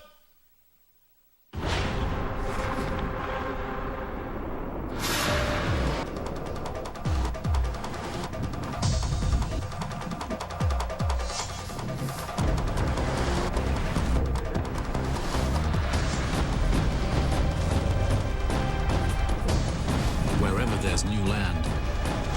There's a new Land Rover. The all-new Land Rover LR2.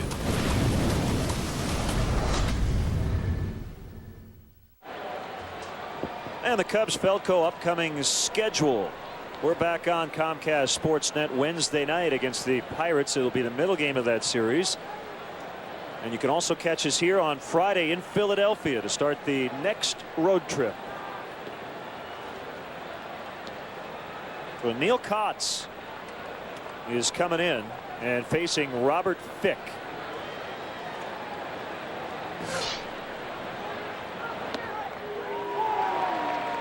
Well, Fick pinch hitting for Josh Wilson. Fick 0 for 7 as a pinch hitter this season. He can play a little first base, play a little outfield, can go behind the plate if necessary, but figures to be used mostly as a pinch hitter for Manny Acta this year.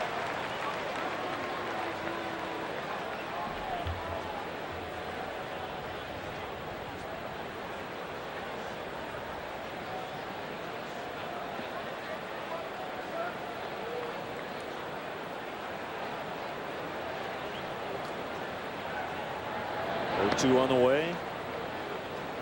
Now 1 ball, 2 strikes. Well, starting to see a pattern here. Lou Piniella has not been afraid to use Ryan Dempster in the 8th inning. He's done it a couple of times recently with great results, and Dempster's up again here in the 8th today. And I'm sure Lou would tell you it's not something he wants to do a lot as the season goes on. But Dempster has proven that he can do it. Knocked down by Barrett.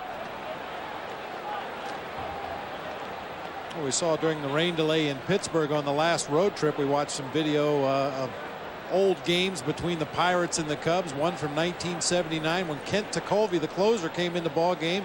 I believe for a 4-inning stint he had 2 at-bats as a closer.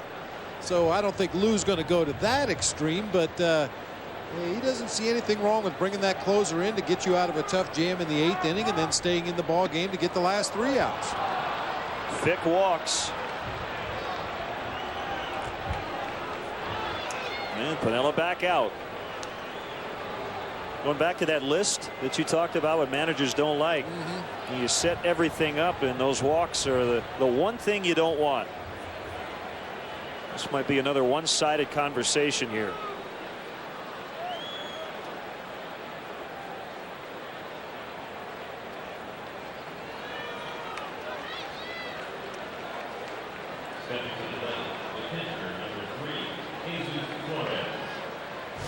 So Jesus Flores, who has 2 hits and 3 trips, he's the tying run at the plate.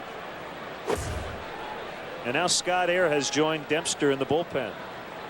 Yeah, Flores at the plate, a couple of base hits in this ball game. His last at bat in the 6th hit, a couple of deep foul fly balls down the left field line before flying out to the warning track in left field.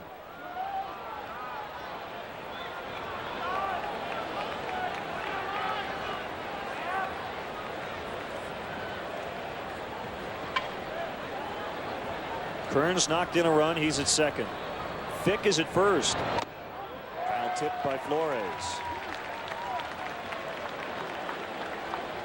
This game is getting tighter than it has felt all day.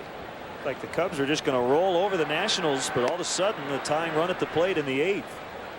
Too close for comfort for Lou Piniella.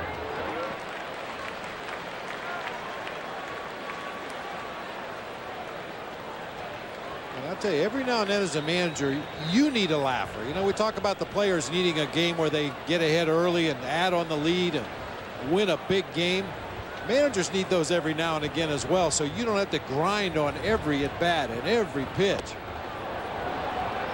This game looked like it was headed for one of those laughers where everybody could sit back and relax and then just enjoy the rest of the afternoon, but it hasn't turned out that way for Lou. By the way, I made a mistake on the lineup. Fick was batting for Roush. Fair ball. That's through the Nationals bullpen. Kearns is going to score. Fick to third. And it's been a big day for Jesus Flores. That's his 3rd hit. And all of a sudden it's 5-3. And now a single could tie it.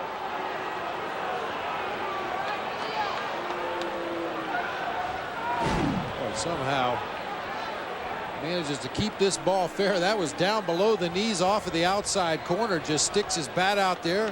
Hard ground ball right down the first baseline. Wraps around that Nationals bullpen. By the time Merton can get it back in, the Nationals have the tying run at second base.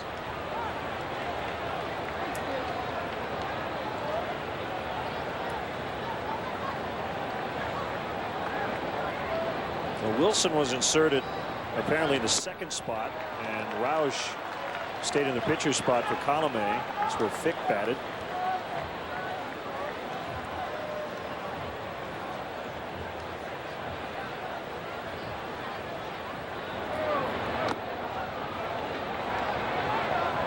One and one on Casto. 3 doubles and 2 runs in the inning, and an untimely walk.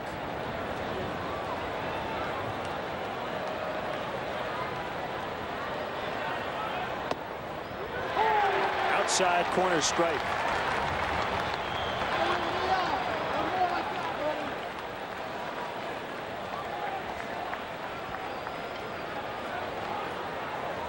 Only guy left available on the bench for Maniac is Brian Schneider.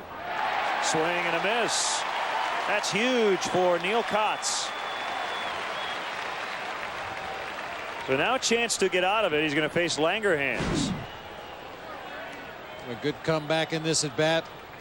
Just talked about it earlier with Will Oman in the ball game. I think sometimes left-handed relief pitchers, they fall a little bit too much in love with that breaking ball. They feel like they have to throw all breaking balls to a left-handed hitter, and more often than not, that fastball is something that a left-handed hitter has trouble handling from a left-handed pitcher, especially if you have a little movement back into the hitter.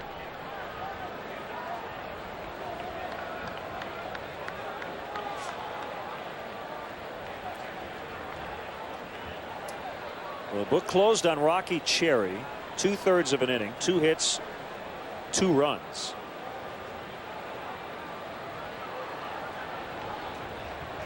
He struck out 1. And Kott's not out of the woods yet, but he's ahead of Langerhans.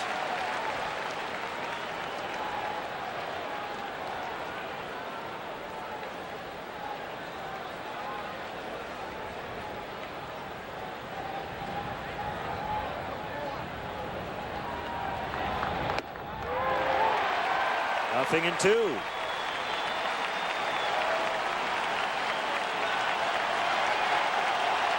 Fans are getting up.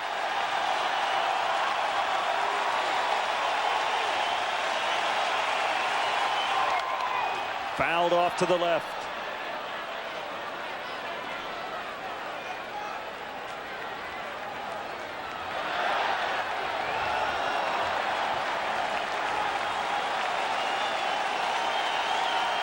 Another huge crowd at Wrigley. Called strike 3. So Kotz eventually escapes. A little closer now. The lead cut in half. It's 5-3.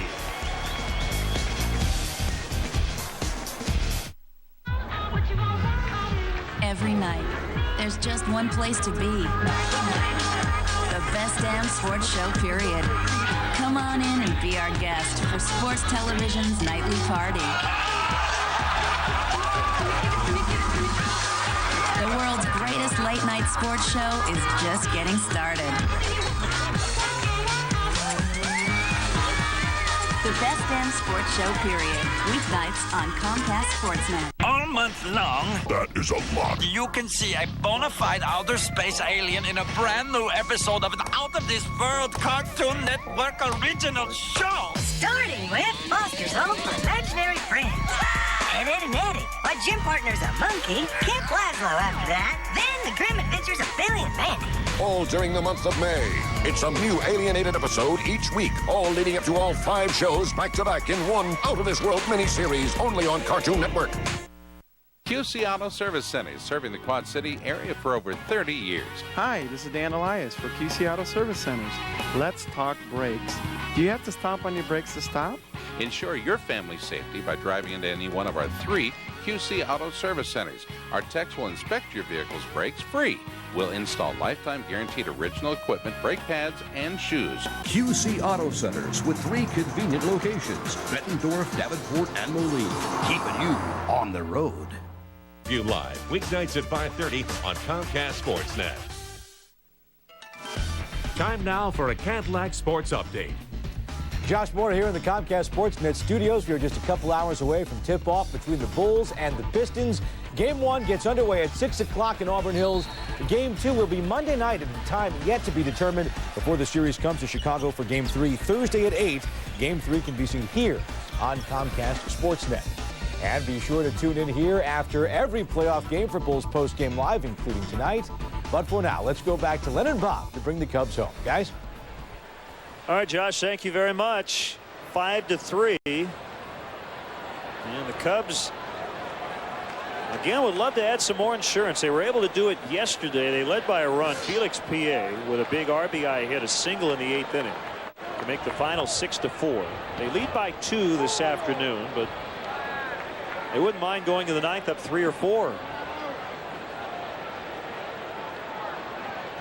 They're facing Chad Cordero, the Nationals closer. He's going to try to keep the Cubs right where they are.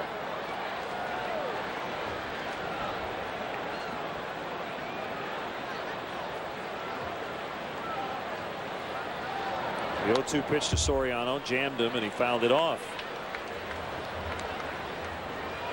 Cordero with a good tailing fastball in the low to mid-90s. Good, sharp, late breaking slider. And the Nationals will have the top of their batting order in the top half of the 9th inning. So a couple of insurance runs wouldn't hurt anything. Slow roller, Wilson charging, picks it up, throws, safe. Castro had to come off the bag, but it's an infield hit for Soriano. His first hit of the day, and he extends his hit streak to 14 games. Maybe his last opportunity to do so.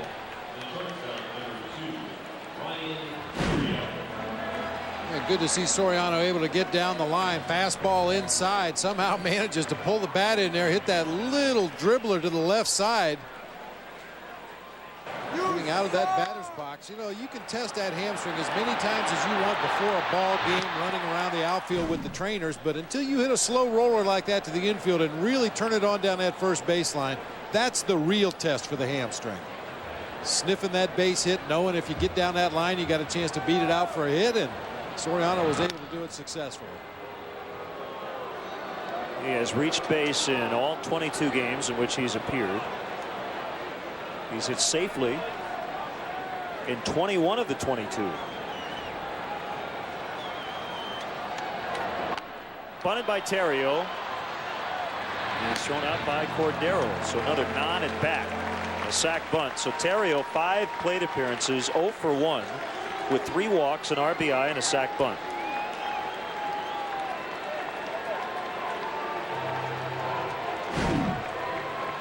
Well, some people will look at the box score tomorrow and say Ryan Terrio didn't really do much in the ball game, but he was involved just about every inning. I mean, the one inning he led off in the 6th, he flied out to left field, but other than that, he's been right in the middle of the Cubs offense today, even though he doesn't have a hit.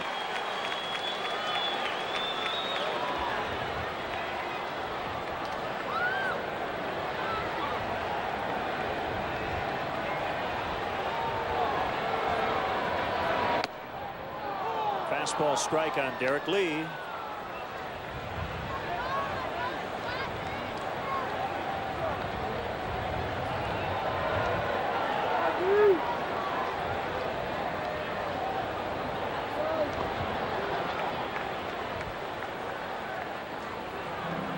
Derek Lee still looking for his first hit against the Nationals closer Chad Cordero. 0 for 5 with 1 strikeout. One thing about closers, it's tough to develop much of a book against them because you might not see a closer in a series if your team is playing well, or you may see Cordero as today in a non-safe situation where he's probably not going to be the same pitcher that he would be if he had a lead in the bottom of the 9th inning.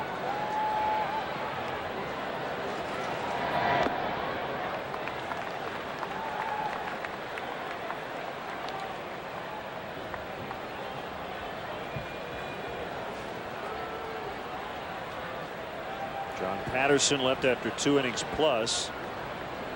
Some bicep soreness near his elbow. Fouled off. It's been a big time bullpen day for Manny Acta. On the other side, Rich Hill, pretty efficient today. 94 pitches over 6 innings, gave up 1 run. Ullman 2/3 of an inning, no runs. Rocky Cherry 2/3, gave up 2 runs on 2 hits. Kotz, a walk and a hit, but he struck out 2 to eventually get out of a big time jam in the top of the 8th. And when you have a day like this, it goes without saying Manny Acta looking for a long outing from Sean Hill tomorrow.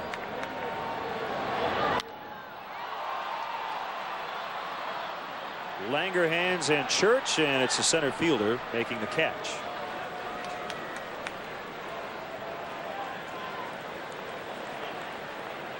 The Cubs strongly encourage the use of public transportation. The CTA Red Line stops directly at Wrigley Field at the Addison Station. For drivers, DeVry University offers remote parking and bus service for just $6. For more details, visit Cubs.com or call the CTA hotline 773-836-7000. Soriano's at second, 2 down here in the 8th. And Cordero's pitch to Ramirez. And a foul strike.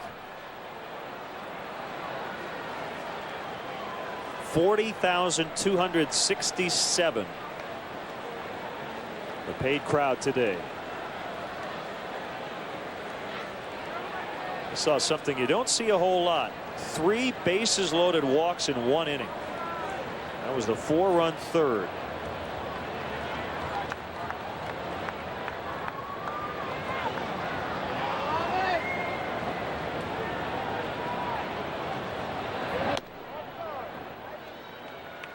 was also the last time the Cubs scored. The infield hit by Soriano, the Cubs' first hit since that third inning.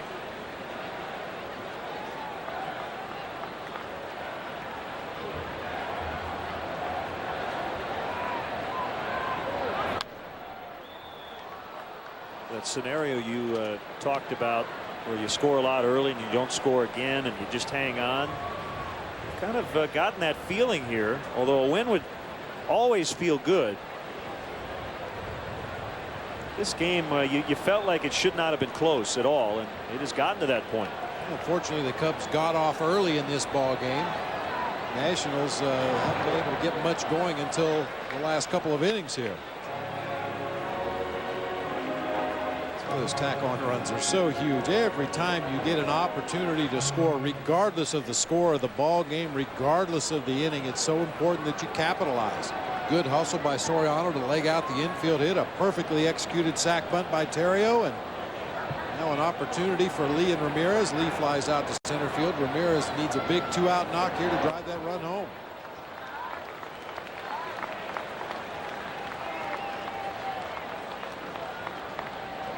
If he gets on former National Darrell Ward, we'll get a pinch hit opportunity.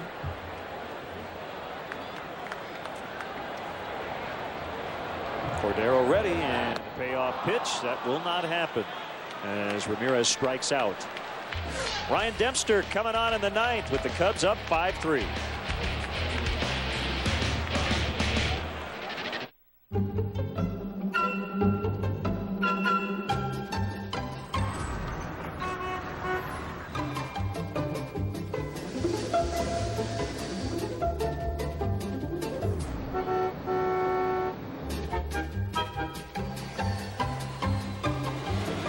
Make it easy for yourself. With Southwest Airlines, you can fly nonstop from Chicago Midway to Long Island MacArthur for just $39 one way with a 7-day advance purchase. You are now free to move about the country. Hey, boss. Do we have Aflac? Nah, we have something else. But if you're hurt and miss work, does it pay cash like Aflac does? Nah. Or let you spend it any way you want, like for gas and groceries? Nah. Or help with everyday bills like Aflac does? Nah. There's only one Aflac. Ask about it at work. Nice try, boss. Nah. So once again, you're saying I can order any combination of 5 items for just $5.95 every day? Yep. So I can get 2 Arby's melts, curly fries, a turnover, and a shake? $5.95 every day. What about 5 melts? $5.95 every single day. No way. Bet. Do it. Yeah, they're thinking Arby's. Pick 5 of your Arby's favorites for $5.95 every day. Like the Arby's Melt, curly fries, and a Jamocha shake. An everyday deal so great, it'll have you saying, I'm thinking Arby's. Get ready for an exciting Cubs finish. Brought to you by New Finish Car Polish and the #1 rated scratch remover, Scratch Doctor. After the game, stick around for Cubs post-game live. Get highlights of all the action. Analysis from Dan Plesac, plus check in on Lou Pinella's post-game remarks. Don't miss Chicago Cubs post-game live. Immediately following the game right here on Comcast Sportsnet. Fans' best friend. Ryan Dempster is on. Top of the order, as Bob mentioned, for the Nationals. Lopez going to take all the way. It's ball 1 inside. 5-3 Cubs in the ninth. Dempster a perfect 6 for 6 in save opportunities. Trying to finish his 11th game. Opposing batters just 7 for 50 against him. That's a 140 batting average. And that's really good. That's really good.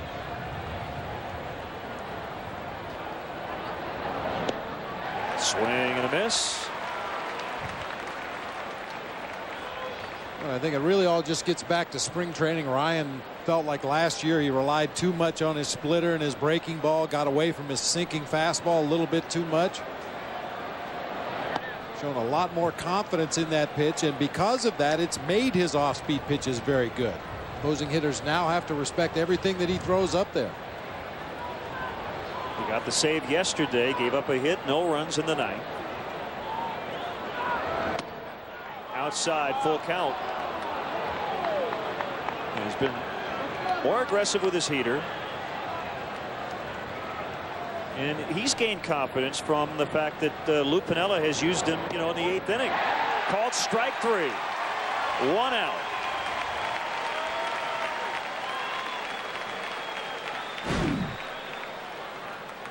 Push comes to shove. He goes back to that sinking, tailing fastball. We've seen that pitch called a strike throughout the afternoon. Dempster gets the called strike to start the top half of the 9th inning here. Big out. Lou has shown a lot of confidence in Ryan. When you go to a guy in the 8th inning, he gets it done, and then a few games later you do it again, he gets it done.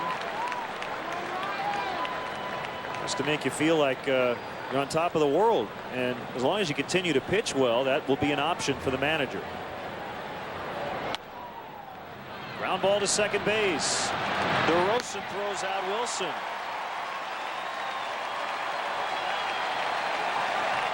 Our Nissan drive of the game got the Cubs on the board as Aramis Ramirez went deep to lead off the 3rd inning.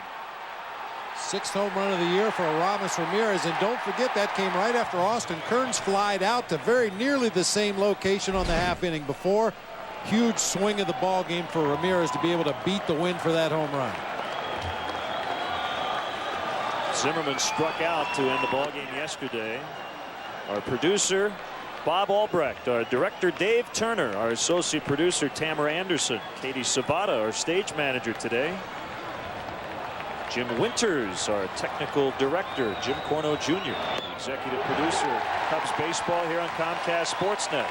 Great work by our entire crew as always.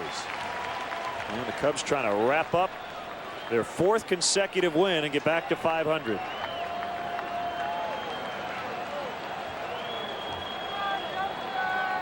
Zimmerman wanted time, adjusting his gloves.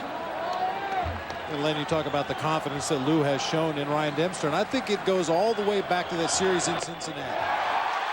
Lou made that quick trip to the mound, was very short, very succinct. It's cold, you got to lead, throw strikes. Ryan Dempster responded very well to that, and I think ever since that point, Lou has felt like he could bring Ryan Dempster in a tough situation in the 8th.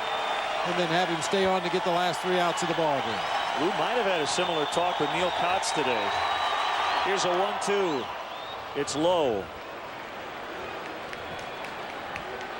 I'm sure Lou, if he has that conversation with everybody, he'd rather just have it once, and that's it. Get his point across, and then the point is taken.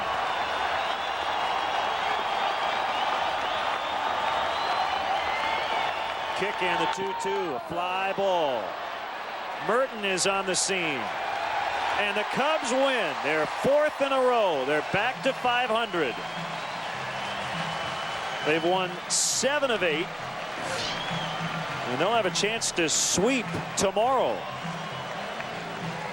So the final score from Wrigley: the Cubs 5, the Nationals 3.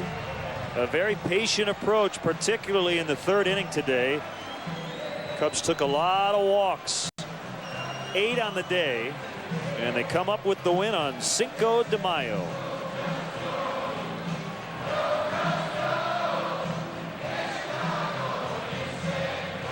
Rich Hill with a win today, Bob. He's now 4-1 on the year.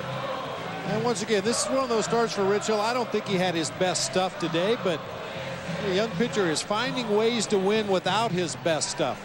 He has to dance around the edges of the strike zone. Pitched around a couple of jams and comes home with a victory today.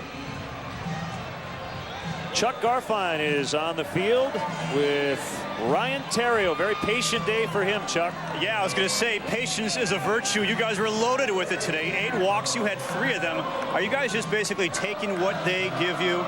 Yeah, you got to, I think there for a few days we were going out of the zone and kind of looking to do too much. And today, as well as yesterday, we've been small, keeping our zone a little bit smaller, and looking for our pitch. Rich Hill actually got one of those walks, drove in a run, his first run as a Cub. Right. What about his pitching? What impresses you so much about the way he's out there on the mound? You know, he's consistent. You know what you're going to get, and I think as a player and as a team, that's what we're looking for. When you go out there, you know what the guy's going to give you, gives you max effort, and we're just really happy to have him. You also had a very interesting catch. You meant to do this, right? Take us through it. When it went up, I saw it initially, and then I lost it, so I just kind of ran up. Mark was screaming, I got it, so, we just want to make sure somebody caught it at that point. Well, congrats on the win, all right, Ryan? Thank you. All right, 4 wins in a row for the Cubs. They go for the sweep tomorrow. Len, back to you. All right, Chuck, thanks a lot. And again, those are balls, Bob, you catch when you're playing well. When things aren't going well, that ball always finds a way to hit the grass. That's a good point. You got to pick each other up, especially on that play. That was a great illustration of what it means to be part of a team. So Rich Hill 4-1 after the win. John Patterson drops to 1-5 after the loss. Ryan Dempster with his 7th save. That's going to do it for our game coverage from Wrigley Field. Stay tuned for post-game live. Once again, the final score, the Cubs 5, the Nationals 3. Our next Cubs telecast on Comcast Sportsnet will be Wednesday night, right back here at Wrigley Field, middle game of the upcoming series versus Pittsburgh at 7 o'clock. In-game scoring provided by ScorePad. For Bob Brenly and our entire crew, this is Len Casper. Stay tuned for post-game live. You've been watching Cubs baseball on Comcast Sportsnet. All right, Len and Bob, thank you very much. Dan Plesac joins me in just a minute for Cubs Postgame Live. You're going to hear from Luke Piniella about today's Cubs 5-3 win over the Washington Nationals. And be sure to tune into Comcast Sportsnet after tonight's Bulls-Pistons game. We've got Bulls Postgame Live with Mark Janowski, Norm Van Leer, and Kendall Gill to break down all the action. And we have locker room reports from Auburn Hills as well. Again, Cubs Postgame Live is coming up next right after this.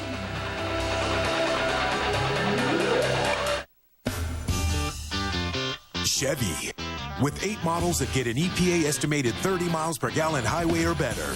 And we're so confident of our quality, every one is backed by something no one else has. The best coverage in America, including the GM 100,000-mile warranty. Get a 2007 Chevy Cobalt Sedan LS starting at $13,590 after cash back. That's an 07 Cobalt Sedan LS starting at $13,590 after cash back. Grubs. Their mission? Destroy your lawn. Now there's Bear Advanced Season-Long Grub Control with Merit. Its exclusive 2-in-1 formula stops grubs all season. Plus, it revitalizes your lawn, guaranteed. Bear Advanced.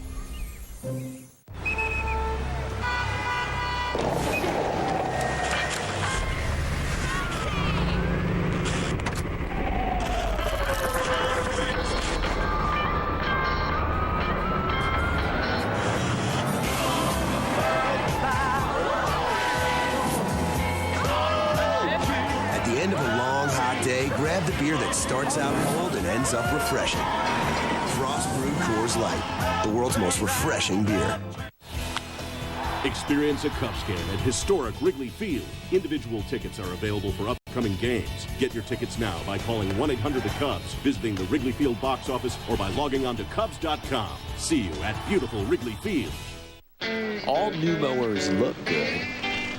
But Saturday morning is no time to find out your new mower won't start. You have things to do. A lawnmower is only as good as the engine that powers it. Hey, mister. If you don't have a Briggs & Stratton, you don't know what you have. Briggs & Stratton, the power within.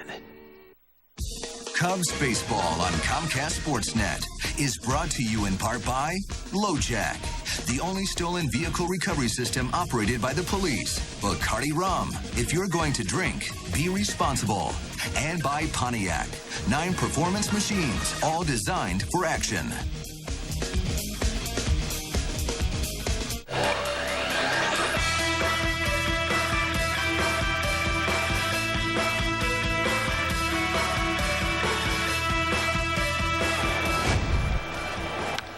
There's a drive by Ramirez. Castro back on a warning track. It gets out. A home run. Well, it wasn't exactly exciting how they got there, but the exciting result is the Cubs are back at 500 with their 4th win in a row, and their 7th in 8 games. Aramis Ramirez's 6th home run, and the Cubs take a 5-0 lead and hold on to beat the Washington Nationals 5-3.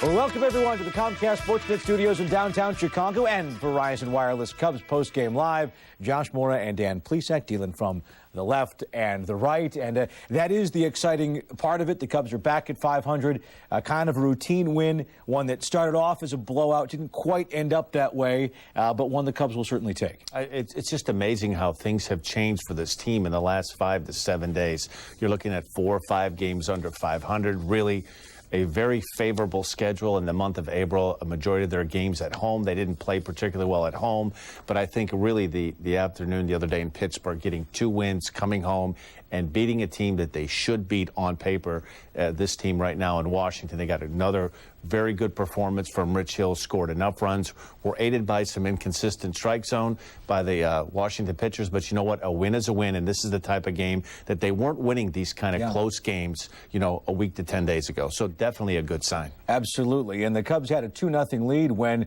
the Nationals pitchers did start struggling to find the strike zone.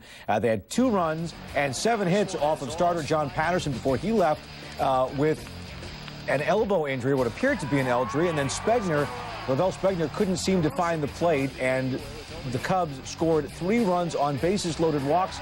And I thought Bob Brenly made a very good point in the game that you have to be in a good hitting zone to have an inning like this, because you have to see that these are bad pitches, even though Spegner was all over the place. I think one of the things that this team was doing such a good job of towards the end of spring training was making pitchers throw strikes, not be afraid to hit with strike one. Get a pitch that you're looking for, not necessarily just going up there to swing. You often hear it in sports is to have a plan of attack, a pitch that you can hit, a pitch that you can handle. And I think today you started to see really the last 3 or 4 games, this team in general being much more patient, letting pitchers, you get to see more pitches, you get pitch totals up, and they did a very good job in that inning of making the opposing pitchers throw strikes, which they weren't able to do, and not helping pitchers out when they're scuffling. They win on a day, too, when as hot as Derek Lee and Alfonso Soriano have been, they were not at their best in this game. Both did have hits to extend their streaks of both on base and hitting, but it was the rest of the lineup that came through, had those patient eyes. And even though we're going to see a little bit of Derek Lee and Alfonso Soriano here, Dan, how much of it is about now Lou Piniella has had the opportunity to watch his guys 20 to 30 games. They've had the opportunity to hear what he has to say in terms of how to get those plans across that you were talking about and make sure that they understand what his strategy is. It's really difficult when the wheels are starting to fall off. When you go through a little tailspin, the month of April was a difficult month for this team. The wind blowing in, the weather conditions weren't conducive for scoring runs. And I think what happens is you try to make things happen as opposed to let the game come to you. Get a good pitch to hit, situational hit. And I think once the wheels start to come off, you kind of get away from that, and you're focusing so much on trying to do something to pick the rest of the team up. I think it trickles down through the rest of the team, and it really starts at the top of the order. And I think one of the reasons you're seeing this team play better right now, the top of the order, Alfonso Soriano had a miserable month of April. He's starting to come alive, hitting for power, hitting with men in scoring position. Then you add Ryan Terrier, who's a very good hitter. He's just a good baseball player. He plays the game very well. He runs the bases well. You can play him just about anywhere. And when the top of the order gets on base and you start getting Lee and Ramirez and Barrett and Jock Jones swinging the bat like they're starting to swing the bat, a very potent combination. Soriano 1 for 5 with an 8th inning single. He is now 9 for his last 18. And Lee 1 for 4 with a walk. He is now 18 for his last 33. So not a great day for Derek Lee, but nonetheless, he is still in a great stretch for him. Lou Piniella is now addressing the media inside Wrigley Field. He wasn't really sharp today. A little bit of a struggle for him. He was fighting himself a little bit, too. So we shortened up his effort to 90-some pitches. He'll be much fresher the next time out. But he pitched well enough. He really did. I mean, the kid competes really well, and he makes pitches when he has to. And he really pitched well to the elements today. What goes through your mind when you see like their pitcher walk in 3 runs just, with the bases loaded. What are you thinking? I'm glad he's on their side, not ours. Must have been a big confidence booster, even on your part, see Potts come in and close things out after a little bit of trouble there. He had trouble against lefties last year. Potts has got to trust his stuff. He's got good stuff. That was my message to him out there. He's got a good arm. He's got a good breaking ball. He doesn't need to nibble. He needs to go after the hitters and trust himself and trust his stuff. They hit him. Well, the other team is getting paid to hit, but they're not getting paid to walk. How much does a manager appreciate a save like today, 1, 2, 3, you're back? Well, that's what you want to see. Dempster's done a really nice job here. He's pitched very well for us. How about the patience your hitters have shown 8 walks today? Yeah, they've got some young pitchers over there, and sometimes young pitchers they don't find the strike zone at times. And today was one of those days, unfortunately, for the Nationals. When Hill's fighting himself, the way you said, does his demeanor change, or how's he taking it? I can see it because I know the kid pretty well now. But he gets a little frustrated for no reason. He had a 5-0 lead. Sometimes you're not going to carry your best stuff into a ball game, and that's the day you have to pitch a little more. That's the way you have to tough it out, and that's exactly what he did today. He just toughed it out. He didn't have particularly good stuff. If you want to get on a roll, kind of to beat teams that are struggling a bit. Washington, one of those teams. All the teams are tough. Well, we beat this team here yesterday. What was the score? 6-4? I don't remember. What was the score yesterday? 6-4. What was it today? 5-3? All these teams that we play can beat you, whether they're teams are below 500 or teams above 500. It doesn't really matter. You got to go out and play well every day and execute and play well to win baseball games. The way you guys have been playing the last week or so, is this kind of what you expected coming out of spring training, the way everything's kind of coming together? Yeah, and you know what? We still need to get better. We still need to get better, and we're working at it. But it's good to see that we got ourselves in a little hole there below 500, and we've gotten ourselves fought our way back to the 500 level. But truthfully, we need to get better as a team. Lou, you just said that you know Hill pretty well now. How long do you think when you take over a new team, where it be any situation, you feel comfortable with the whole roster and you see all the parts work together? I feel comfortable with our roster now. We need to, but there's areas that we need to get better at, and to be a complete team, everything's got to function. So we're working at it. It's early in the season still, but there's room for improvement, believe me. You said Kotz needs to learn to trust his stuff more. From what you know about Hill, was that a problem for him last year or spring? I don't think so. Hill basically got pretty good command usually, and he can get his fastball over the plate. I don't think he walked a hitter all spring. It shows you that he's got command, and early in the season. Look, you can't have your really good stuff out there all the time, but at the same time, you got to work your way through that ball game, and that's exactly what he did. And you can't get frustrated, because when you show frustration, you're letting the other team know that things aren't going the way you planned or that you want specifically. You say you have to get better. Just little things you're talking about? We just got to get better. We got to get better. That's all. We have Rich standing by. Perfect. Thank you. All right, inside the Cubs clubhouse, brought to you by United. I thought the most interesting thing was that, Lou Piniella, in the midst of a very good stretch for his team, 7 out of 8 games, says, well, we're not where we need to be yet. And that's a very different perspective than I think Cubs fans are used to hearing from their manager at Wrigley Field. And I think one of the errors, he didn't come right out and say this, but I think he'd like to get some calmness into that bullpen. I mean, Bobby Howard has been a terrific the last couple of times, and that would be a huge shot in the arm. But I think he's looking for a little bit more consistency out of Kotz and Ullman. that are going to be important pieces as this season goes on. Well, he's had consistency out of Rich Hill. He's inside the clubhouse, brought to you by United. Consistent throughout and got a couple big double plays, and obviously getting out of that bases loaded jam was huge.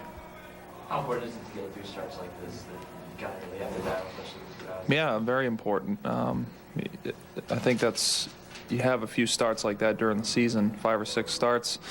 You don't feel as good, or you just don't have your stuff that day, and you have to battle through it. And what are you going to do with those starts is going to make the difference. Rich, even without your best stuff, it's still your 4th win, 1.73 ERA. Can you allow yourself to be proud of the start? Oh yeah, off to the good start. I think there's a lot of stuff that can be improved and get better. I know today there's a lot of things that I'm going to take into this week before the next start to work on, and it's going to be, it's always a challenge, and you always want to challenge yourself. So to go out there and it's almost like you're never satisfied. It's not enough, so you want to go out there and work and get better. Who said he could tell you when you were frustrated out there? Were you, and how do you stop letting that grow? Michael did a great job today of, keeping everything under control. As far as great job calling the game and coming out at certain points. Telling me to pick it up when I needed to. So yeah, there were some ebb and flows during the game that had to be addressed, and Michael did a great job of that. Rich, do you think last year you could have made it through a game? Early in last year, you could have made it through a game like this? Thinking back, I don't know. I'm not sure. I can't. I mean, it's tough to say. It's tough to say, but we are where we are now. So. Well, but that's part of learning. Yeah, absolutely it is. Yeah. Learning how to get through tough days. Yeah. I've had this year it's been a good start for me personally, but there's been some starts where you have to battle through it, and today was one of them. And yeah, when I was a little bit more immature in the game, it definitely would have been more of a battle, as opposed to saying, okay, let's get a ground ball double play and make it happen, as opposed to thinking negative and thinking, don't give up a run. Or it's just your mind, how you think during the situation that you're in, lets you dictate how you're going to get out of it. How to get that bases over the wall? Well, just was patient up there. Yeah, well.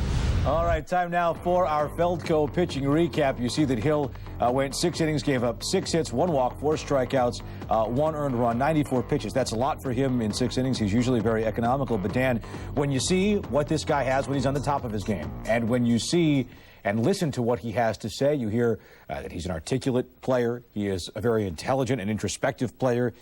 You do wonder a little bit why it took him so long to put it all together. I mean, with pitching, you just never know when you hear about that light going off. You just never know with the pitcher. Sometimes it's one game, one particular inning, where everything just comes together for you when you stop worrying about your mechanics, where your foot is your arm slot off, how do you correct it? And I think one of the things that you fight through your entire career is you have to rely on being your own best pitching coach, your own best scout. If you take responsibility for what you do and you enjoy what you do and you love what you do, you should be able to go through a lineup and understand how you need to get those hitters out. And I think what he's doing right now, where you're seeing the evolution of this guy, is he's able to slow the game down. And when the wheels are starting to come off and the momentum of the game is starting to get a little quick, he can back himself off, get back to keeping it simple. And you often hear this phrase, what is the most important pitch in baseball? And the most important pitch is the next one that you're going to make. You have to forget about the 2 hits to lead off an inning or the rough start that you had. You have to forget about that and keep yourself at the task at hand, which is the next pitch. And he's done a great job of doing that. Yeah, he certainly seems to have that. And much of the rest of his game under control right now as Rich Hill wins this game for the Cubs 5-3 over the Nationals.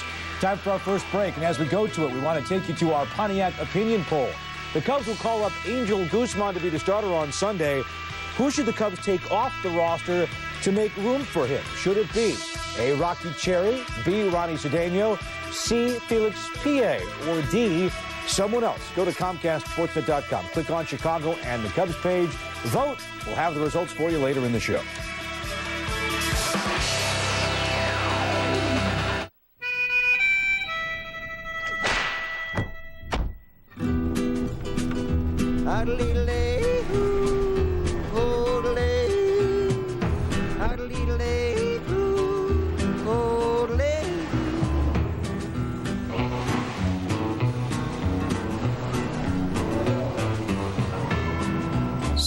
yourself from the herd. The innovative Ridgeline from Honda.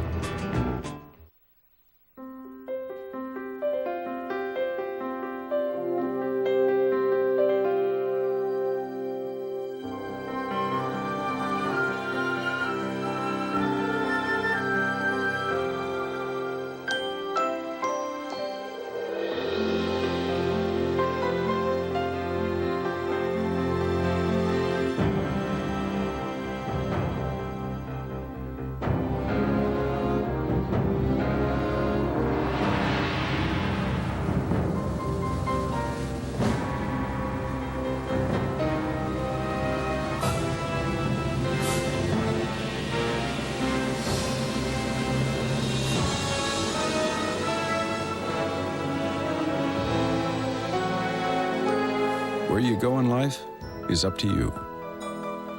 There's one airline that can take you there. United.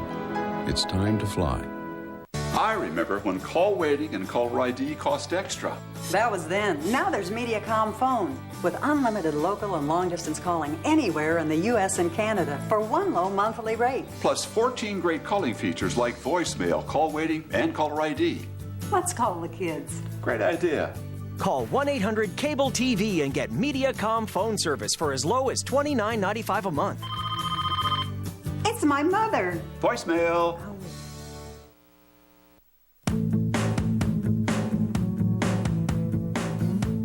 So, you're a green person, but which shade? Confusing, isn't it?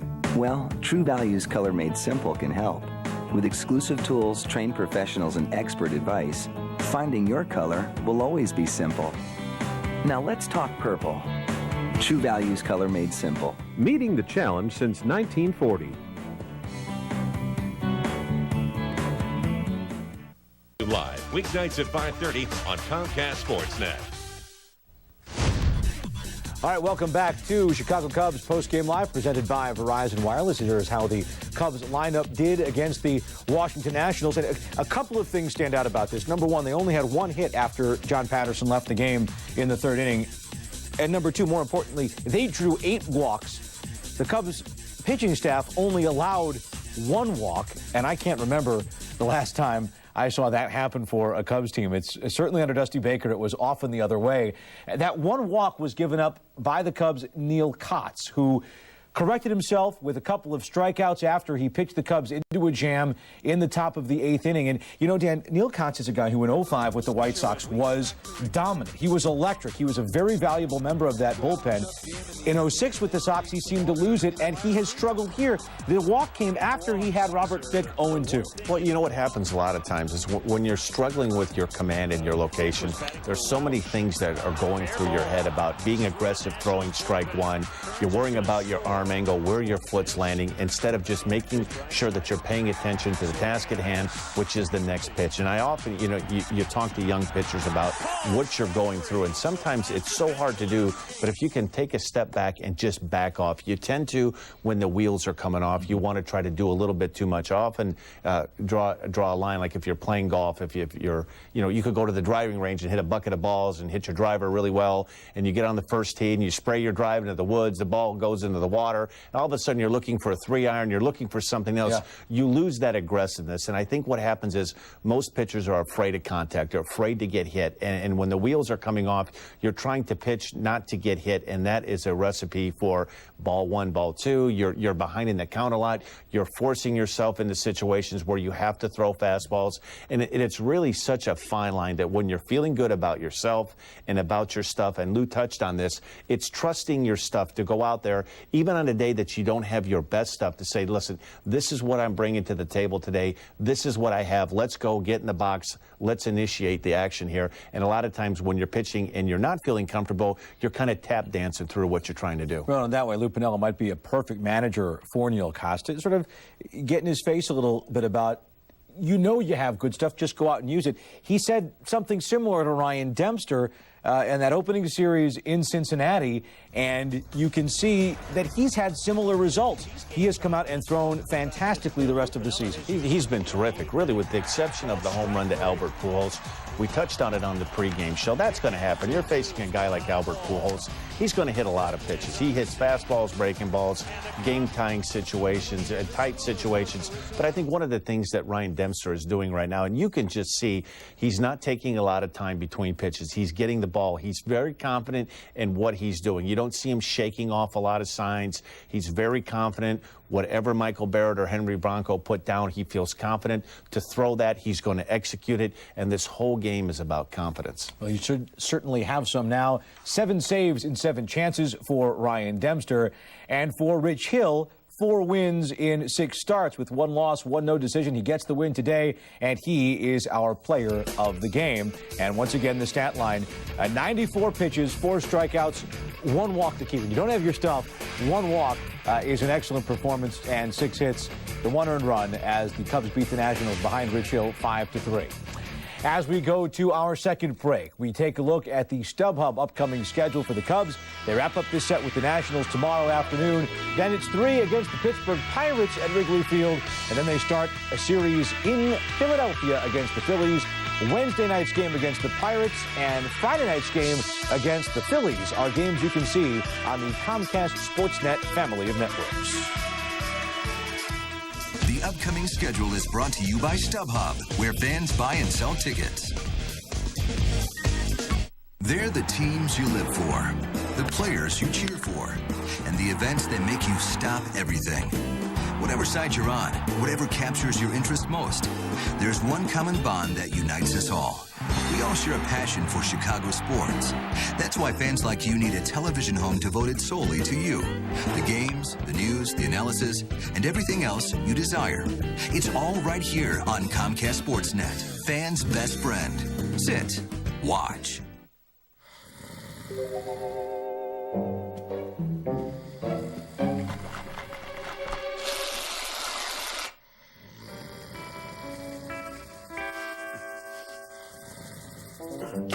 Wake up to rivalry and wake up to McDonald's new iced coffee. Premium Arabica blend served on ice for a refreshing drink that wakes you up and cools you down in 3 delicious flavors, regular, vanilla, and hazelnut.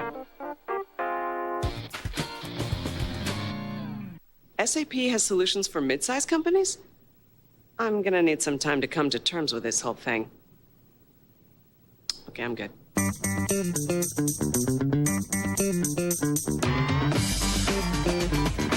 After every playoff game, don't miss Toyota Bulls postgame live on Comcast Sportsnet. Mark Chanelski, Norm Van Leering, Kendall Gill break down all the action and bring you instant postgame reaction. Toyota Bulls postgame live tonight only on Comcast Sportsnet.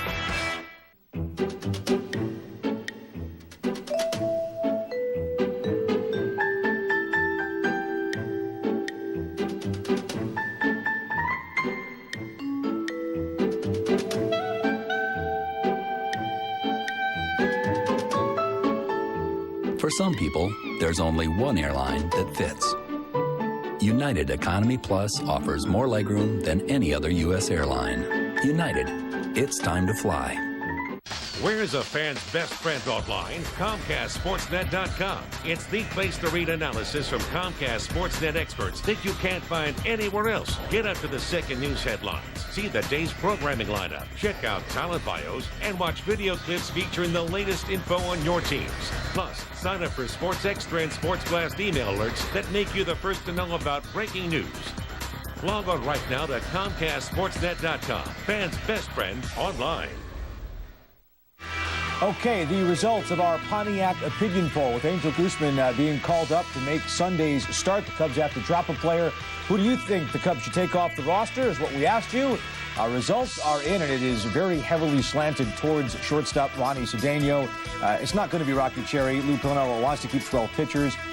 Almost everybody wants to keep Felix Pie on the club. So let me ask you this, Dan Plesac, if you were the manager of the Chicago Cubs. Which I'm not. Or the general manager of the Chicago Cubs, which again you are not, what would your move be? It's really a dicey situation because Felix Pie, the only way he's really going to get better, if he is the outfielder that you're planning on to have in center field, the future of this club for many years to come, you'd like to see him get an opportunity to play. Unfortunately, this team has struggled up until the last week to 10 days putting together anything offensively, and Jock Jones has done a very good job playing center field. If he can get to the ball, he'll catch it. Felix Pie down the road is going to be your long-term solution at center field, and it seems to me if he's not going to get enough playing time, I know it's not a favorable decision, but it's not going to do him much good to be sitting on the bench or playing once every 3 or 4 days. That's not going to help his progress as far as understanding the strike zone as a hitter. He needs to play. He needs to get out there and play, and I'm not sure if he's going to be able to do that on an everyday basis the way this outfield is constructed right now. If you kept him, who kept PA and promote Guzman and keep Cherry, so 12 pitchers, what would your move be? Well, that's another dicey situation. So much can happen. It seems like as an organization when you make a move like that. So let's just say to throw a name out there, if it was Ronnie Cedeno, if he looks like he's the odd man out, it always seems like the way that things go in baseball, you would have a middle infielder pull a hamstring or something happen. I mean, then you can call it back up. That's what's so difficult about this. And I think that the frustrating thing was Ronnie Cedeno made terrific strides the last couple of weeks of spring training as far as hitting and running, getting bunts down, playing solid defense, swinging at strikes, and all the things that kind of put Ronnie into a little second-half funk. He started to do those the first month of the season, so it seems to me like he might be the guy. Now, he might be a guy who could go down and get the same kind of confidence back that Felix Pie would if he were the guy who would be demoted. As for the starter, it will be Angel Guzman, and a year ago he had his first chance to finally get to the big club, but he was 0-6 with a 7.39 ERA, and as we look at the pitching matchup for tomorrow, he goes against Sean Hill, who's been the Nats' steadiest pitcher. Guzman threw well out of the bullpen for the Cubs for the first 3 weeks of this season. The only runs he gave up were in mop-up duty in a big win in Milwaukee, but he really has not thrown well in the minors at all, and Lou Piniella was very concerned about that yesterday when he talked about this move. And I think he should be, but I think you're going to see a little bit different Angel Guzman this time. These young pitchers that are getting an opportunity, Guzman being the guy tomorrow, you better take advantage of this opportunity because this team is built to win, and this team is built to win in 2007. So hopefully when he comes up, he understands that he needs to pitch well. These other 4 starting pitchers have set a pretty high bar, and this is the reason this team has been able to get back to 500. And I don't think you're going to see Lou Piniella's patience last very long if he's not throwing strikes. It's not to say that he may not pitch very well tomorrow and that he's going to be sent back down to the minors, but this is a little bit different situation than 2006, where it was kind of an audition for next year's club. This is a club that is built to win right now, and he needs to come up here and he needs to pitch well.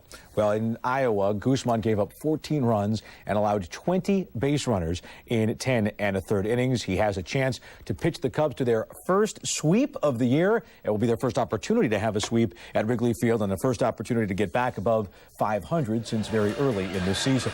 Our next Cubs telecast is Wednesday. Our next baseball telecast tomorrow with the White Sox and the Angels. Pregame Live starts at 2, and then tonight we have Sportsnet at 6:30 and Bulls Postgame Live following Game 1 of the Eastern Conference semifinals. Till then, for Dan Plesac, I'm Josh Mora. Thank you so much for joining us. Again, the Cubs beat the Nationals 5-3. We'll see you later.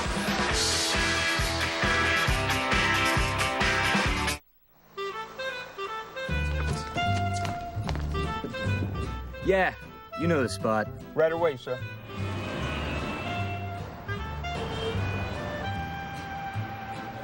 Welcome to Giordano's. Your table's ready. Thank you. How's everything? Fantastic. What's your secret? It's the fresh ingredients, and it's been so for the last 30 years. We made it good. You made it famous.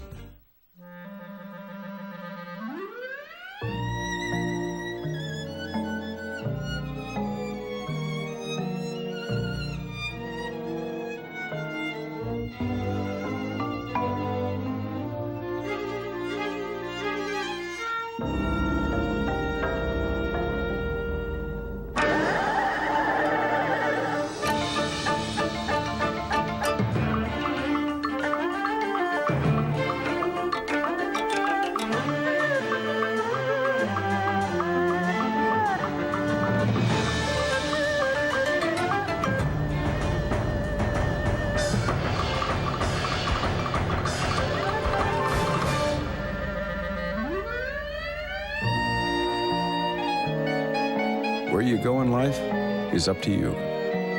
There's one airline that can take you there. United. It's time to fly. Game on! Every week, 3 different designers go head-to-head, throw out their best ideas, coolest plans, and most amazing outdoor designs ever. Landscapers Challenge. Catch the season premiere, Thursday nights at 9:30, only on HGTV.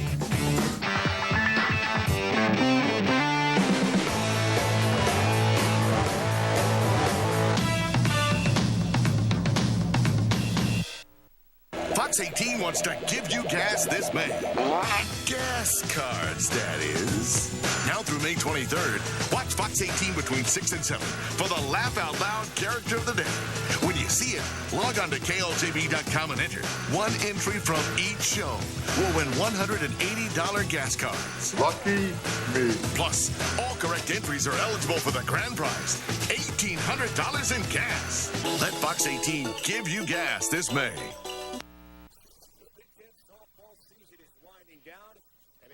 For the in-state battle between Michigan and Michigan State. It's the Strikeout Breast Cancer Series this weekend.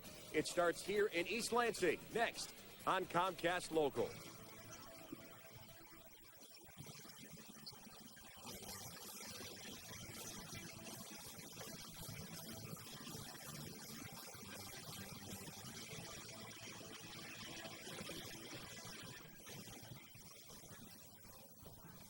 Welcome to Old College Field here in East Lansing on the campus of Michigan State University. It's the Big Ten softball series continuing for Michigan and Michigan State. Welcome. I'm Dan Gutowski. My partner for this afternoon's broadcast is Vicky Foley. Vicky, we've got 2 teams that are not in the same position right now. We've got a Michigan team. Let's start with them, the Wolverines.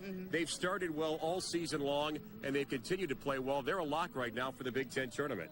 Yes, they are. Well, they're number 3 in the conference, and also their record is 11-3, and really a powerhouse. And in this matchup, a long time, they've dominated Michigan State when these 2 teams have played each other.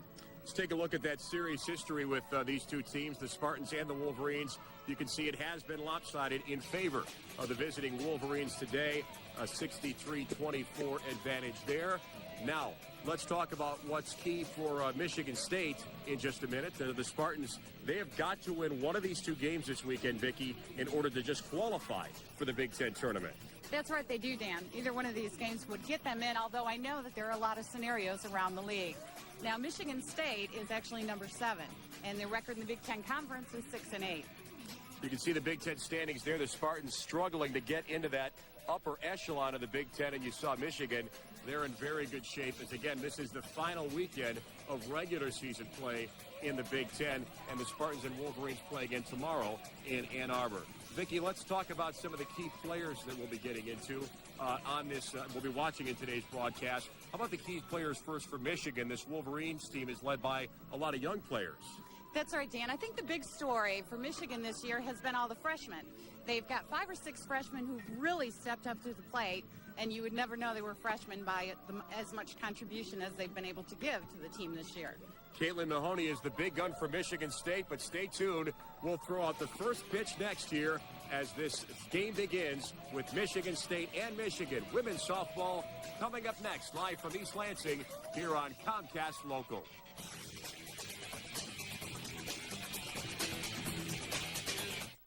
Culver's is raising the stakes again for this year's Crosstown Classic with their 2nd annual Charity Challenge, a wiffle ball battle between Cubs and White Sox faithful on Friday, May 18th. The Culver's Charity Challenge will transform Lincoln Park Zoo's Farm in the Zoo into a regulation wiffle ball field.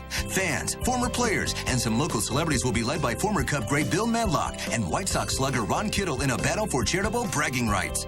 So don't miss the 2nd annual Culver's Charity Challenge on May 18th from 10 till 1 p.m. at the Lincoln Park Zoo. From a guy's perspective, it's very difficult to kind of verbalize some things. Am I going to be asking the right questions? Am I going to present myself properly? It's very difficult to sit down and describe yourself in, 3 to 4 sentences. Dating sites give you a picture and a paragraph.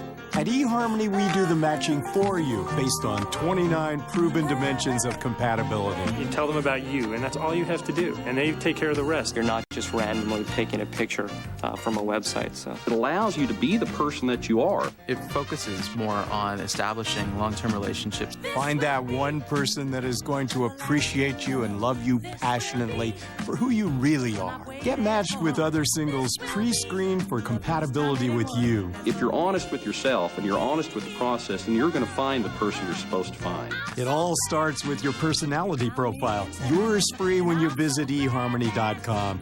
eHarmony.com. Log on today.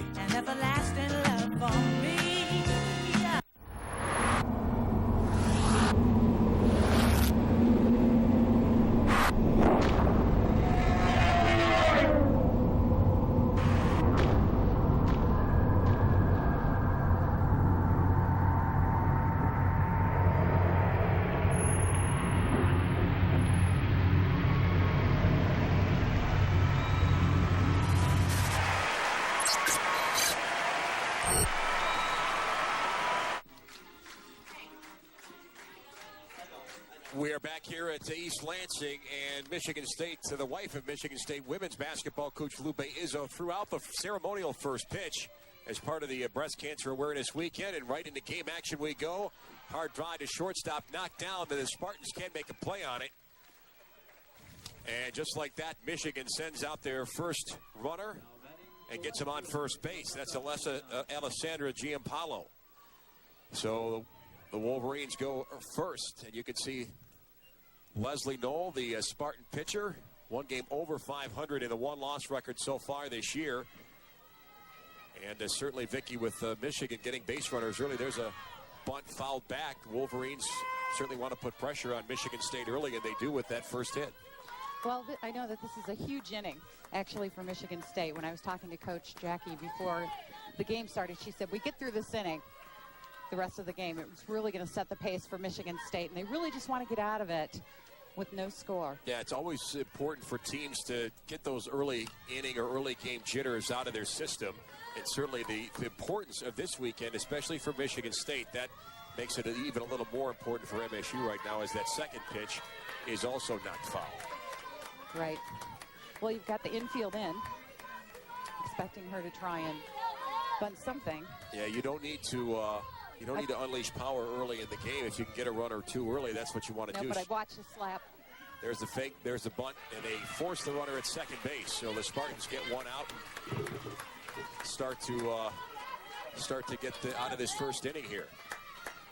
You can see a fairly strong breeze out in the outfield. Flags are blowing fairly stronger today, and overcast skies. But for the first weekend in May, when the weather's usually pretty unpredictable here in Michigan, it's turned out to be fairly good.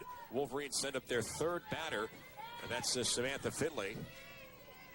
And first pitch is on the outside corner for a strike from Knoll.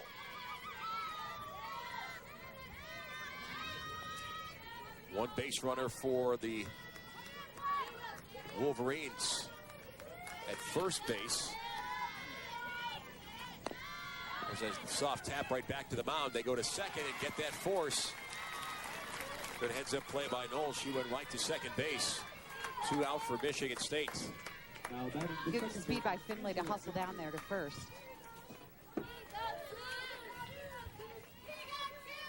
Good hustle down to second base there by Michigan, but Wolverines cut that off. Do not adjust your television set, by the way, folks, as you're watching here, seeing both Michigan and Michigan State in pink uniforms this weekend. Again, it's all part of the Breast Cancer Awareness Series. And it took a lot of work by a lot of people to pull off this event. There's going to be a lot of money raised, hopefully, for cancer awareness here in Michigan this weekend. Absolutely. They're selling T-shirts. They're auctioning jerseys off after the game. As you can see, that next pitch hit foul out of play. And that one goes into the Red Cedar River, so our first softball is lost today. And Kara Weigel wants to have a chat at the mound with her pitcher, Leslie Knoll. You can see the base runner there at first, and that's as far as Michigan's got on the base pass so far in this first inning here. The last weekend of Big Ten play before the Big Ten tournament. And next pitch comes in very high. Well, she doesn't want to put too much in Finley's zone. She's a big power hitter. She's got 5 home runs already this season. Here comes the 2-1 pitch. That one high and outside. Counts even now at 2-2. We talk about pressure on these teams early in a game, Vicky, but I guess the pitcher is the one obviously dictating tempo and rhythm. So the sooner they can settle down and get into that groove, that'll help everybody else on their team get settled down, right? Absolutely. She really does set the pace of the game from the very first pitch. And she's a great pitcher. She throws a lot of drop balls. And if she can just keep her cool. Get out of this first inning. The first base runner was the leadoff hitter for Michigan, but the Wolverines have since knocked into force plays at second base. And Michigan State, again, their mission this weekend, take one of these 2 games to get into the Big Ten tournament, but certainly they might as well take care of their business today. Absolutely. And reward these Michigan State fans. And there's a strike 3. Swing and a miss, and the Spartans get out of that first inning. And Michigan State will come to bat. That leadoff runner gets on base. But we'll come back with the bottom of the first inning in a moment. The Spartans coming to bat here in East Lansing as our softball continues from MSU. Quiet on the set. Take 73. Hello out there in TV land. Save your false laughter. Very popular. Whoa, get your foot off the fogger.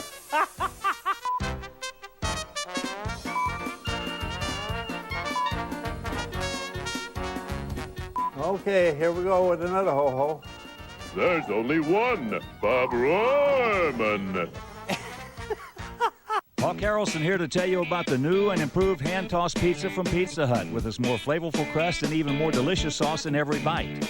No wonder people preferred the taste of Pizza Hut's new and improved hand-tossed style pizza over Papa John's and Domino's in a national taste test.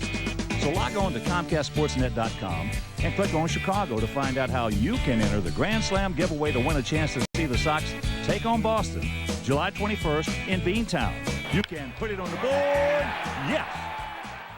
First of all, just every woman who is involved in a cause like this that's so important, kind of has their own perspective on it. What draws you to being involved in a weekend like this that can be so beneficial to breast cancer awareness? Well, it's breast cancer and it's just cancer in general. Tom and I are committed with Coaches for Cancer. And that's when I started talking to Jackie Joseph about it, and I said how big the disease is and how it touches everyone. And we started talking, dialogue back and forth, and she came up with this huge idea about a big Michigan State game being brought together, 2 huge rivals being brought together, fighting one huge cause. There are people have go through. And that cause is breast cancer awareness, and we'll highlight some of the accomplishments and things that they're trying to do this weekend. But here come the Spartans batting in the bottom of the first. And you can see that first pitch outside for ball 1. As Michigan State settles down and gets out of that first inning after the Wolverines get that first base runner on. And that was an error that got that runner on base. Second pitch a little high and outside from the Michigan Wolverines as Laurelyn Wilson, the senior, pitching in a hostile environment today. Pretty good crowd here at Michigan State. It's also graduation day, so a lot to do on campus. Hard hit back to second base. Good step and throws. Not in time. Safe at first base. The Spartans get the leadoff batter on. Well, and Dan, Nicosia makes it to first. Yeah, Nicosia, you'll find, is extremely speedy. She leads the team in stolen bases. You're going to want to keep an eye on her. She's very, very quick. Hard dig there at second base, but the speed of Nicosia wins out. And Mercado is now up for the Michigan State Spartans, their second batter of this bait softball game. That ball is a ball, and little look down to second base by Nicosia.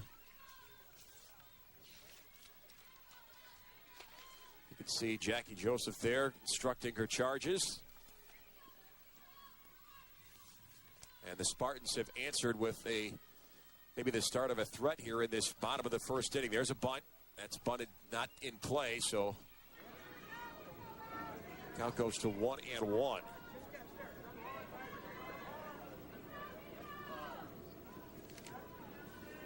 I guess in a game like this, Vicky, do you maybe play, I don't know if conservative is the right way, but you don't want to, it's not late in this softball game, so you don't really need to, you don't need to feel like you have to squeeze in every run right now, do you?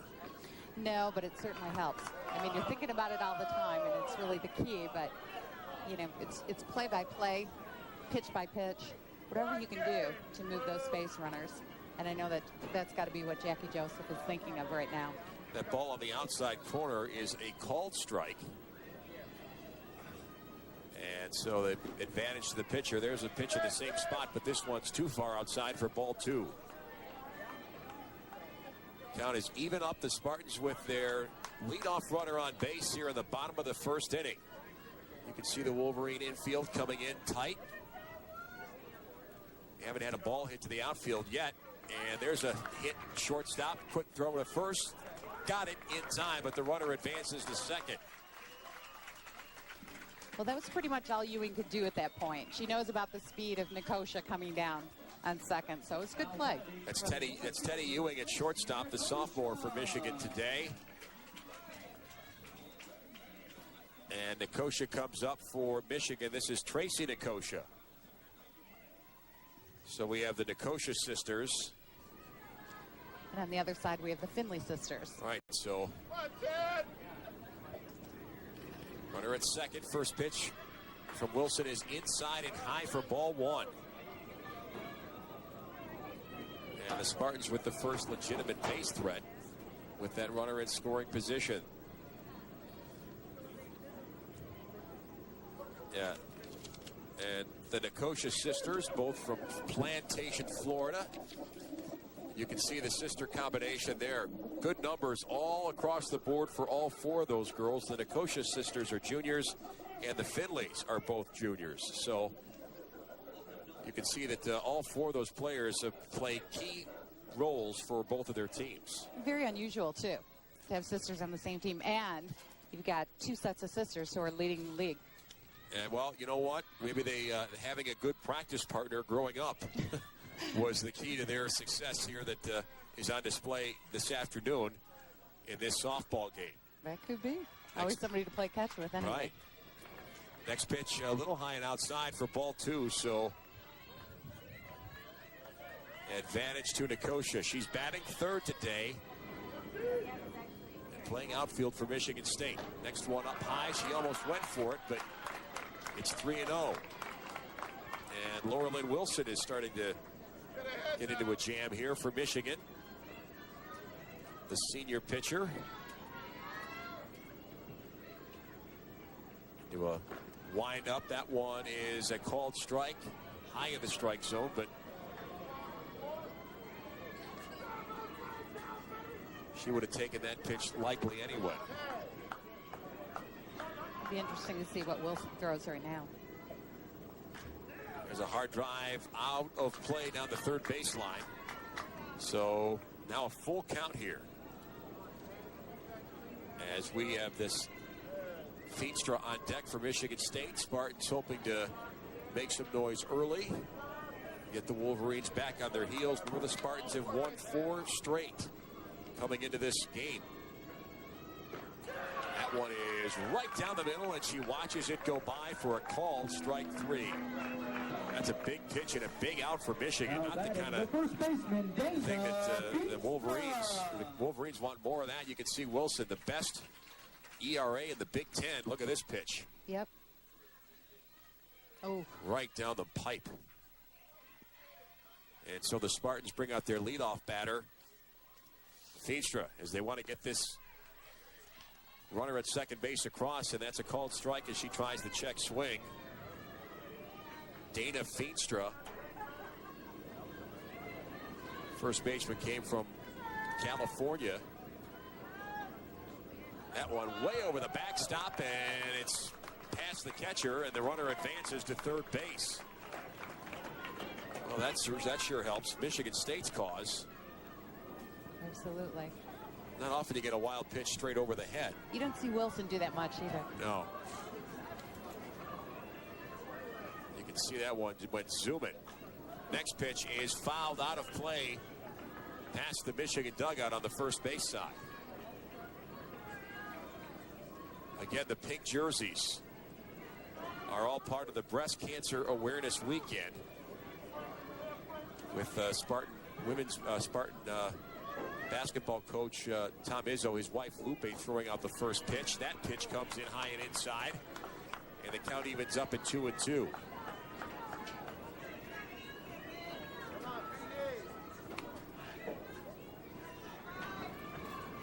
A great cause that both teams got involved in this weekend. There's a swing and a pop-up. It is going to drift out of play, but caught on the run. Great run and catch by Angela Finley. She leaves the second base position to catch that in foul territory.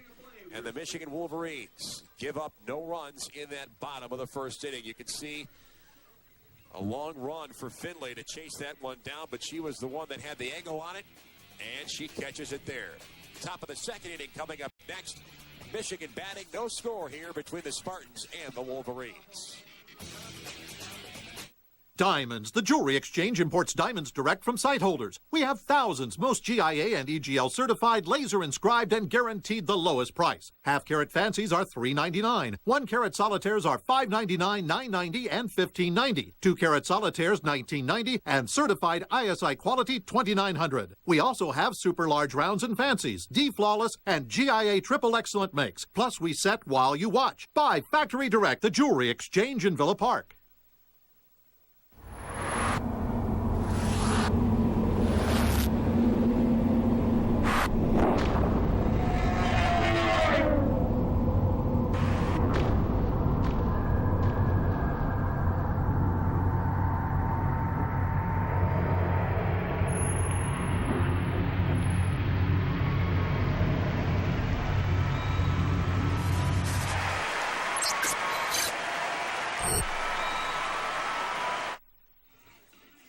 Here's our defensive setup for the Michigan State Spartans. You can see the Nicosia sisters in the outfield, and Leslie Knoll, our starting pitcher for the Spartans this afternoon. First Michigan batter reached on error, and then that was as far as Michigan could get on the bases in that first inning, as that first pitch this inning is fouled out of play by Tiffany Worthy. Had a good cut at that high pitch, but couldn't get it in play. There's a low pitch, and that one's a base hit into right field. No question about it. So the Wolverines getting the leadoff batter on base in both of these first two innings. Very nice. Worthy's got the outside there. That's just what she was looking for. Something to the right side, something right in the gap, get her on base. Michigan State answering the threat in the first inning after the Wolverines got that runner on board, but see what Michigan State can do here in this second inning as the breeze has picked up again and it is blowing hard towards right field. First pitch to Maggie Vifas is fouled away, and it's 0-1. Well, if Leslie can keep the ball on the ground and make these Michigan hitters knock it on the ground, that's good, and that's what she was able to do in that first inning, Vicki. Well, Vihas wants to hit something to the right side, hopefully in the gap, but she wants to move that runner up, whatever it takes. She fouls that next pitch off to go to 0-2. Vihas has 35 hits this season. 16 RBIs. Pretty productive for the Maize and Blue, and she taps at that one, but was leaning out of the batter's box the wrong way, so she does make contact, still 0-2.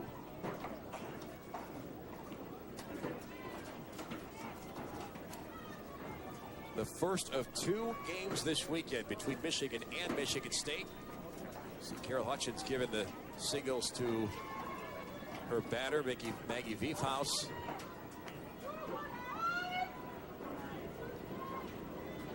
Next pitch on the way. That one's in the dirt, and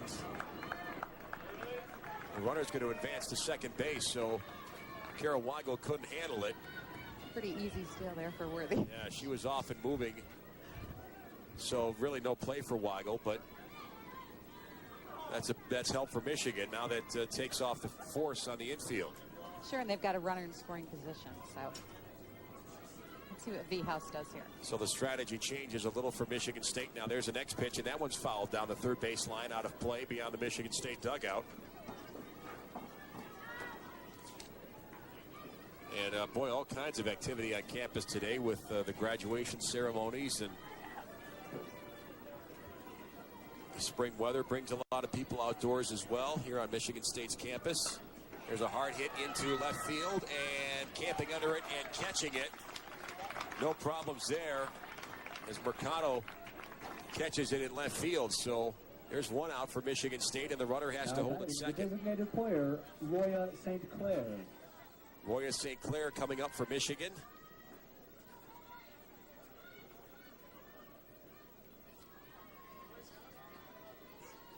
Wolverines want to cash in on their threat at second base right now and get that first run. First pitch, a strike from Leslie Knoll.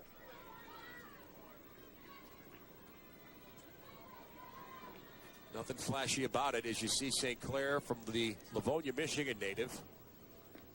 That one's on the outside corner, but that one's a called strike too. St. Clair's another one of those freshmen that we were talking about in pregame, who's just made great contributions. 0-2 is the count right now.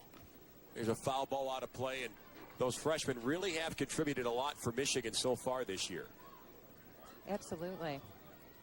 Oh, and there's 5 or 6 of them.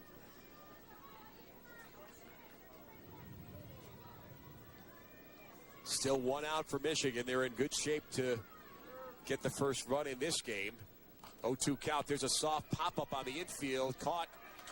And that'll keep the runner from advancing from second base. So a big out for Michigan State.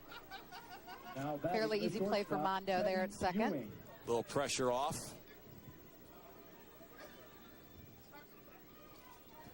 And Michigan rolls up Teddy Ewing to bat as they are working into the bottom of their lineup.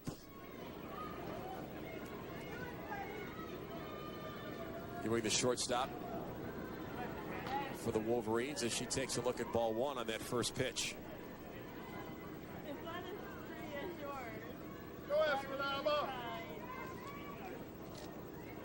Michigan State, again, a 6-8 record so far in the Big Ten, but they have rolled off 4 straight wins. And there's a strike. Oh, nice pitch, too. And with 4 straight wins, they're on the cusp of perhaps punching their ticket to the Big Ten tournament, but that would mean they've got to win one of these 2 games. And there's a swing and a miss on the inside corner. And Leslie Knoll with some confidence now as she tries to work out her way out of another. Not necessarily a jam, but when the leadoff runner is on base. And there's the strike 3 on the swing, and Leslie Knoll does it again. The Spartans get out of another inning, and we'll go to the bottom of the second inning with no score between Michigan and Michigan State. The Spartans are coming up in a moment as we continue with women's softball here on Comcast Local. I remember when movies started at 8. And if you aren't ready, too bad. It started anyway. That was then. Now there's the Mediacom Digital 2-Star Pack with On Demand. We get up to 43 channels of Stars and Showtime, plus hundreds of movies that we can start on our schedule. And we can pause, fast forward, and rewind all with our remote. Can't do that with a dish. Call 1-800-CABLE-TV and get Mediacom's Digital 2-Star Pack with Stars and Showtime On Demand for just $14.95 a month for 12 months. It's Fiesta time with Papa John's Taco Pizza. Our taco pizza is loaded with our best ingredients and the freshest toppings, piled on top of any of our delicious crusts. Choose from pan, original, or thin crust. So spice it up today. Order a medium taco pizza for only $9.99. Or make it a large for only $3 more. Better ingredients, better pizza, and now a better taco pizza. Papa John's. Here's what the Michigan defense looks like, with the Finley sisters anchoring the left side of the right side of the infield for Michigan. And so far, so good for the Michigan Wolverines. They've allowed only one hit, but no harm done with a scoreless softball game here between Michigan and Michigan State. The Wolverines and Spartans. The first of two this weekend. They'll do it up on Sunday afternoon in Ann Arbor. So certainly for Michigan State, with their need to win at least one game this weekend, they want to do it today and take a little pressure off themselves for tomorrow. But when you're playing your in-state rival, you want to compete every pitch, every out, every game. So winning both of these would be a great finish for Michigan State to end the Big Ten season. Absolutely, and that's really key. And Coach Joseph was saying before the game that she really felt like, to get her girls mentally into it, that they are playing the game, not the jersey. And they're such big rivals that it's easy, I think, for both teams to really almost take themselves out of the game a little bit, just thinking about the rivalry. Well, it's a little easy to take yourself out of the game when all of a sudden your opponent's wearing a pink jersey, and it's the same jersey you're wearing. But again, it's the breast cancer awareness series, and that's the cause that both of these teams got involved in. Count now 2-1 as Michigan State. The Spartans have Caitlin Mahoney. She's ahead in the count, and the Spartans want to get that base runner on first, and there's a foul ball ripped down the third baseline out of play.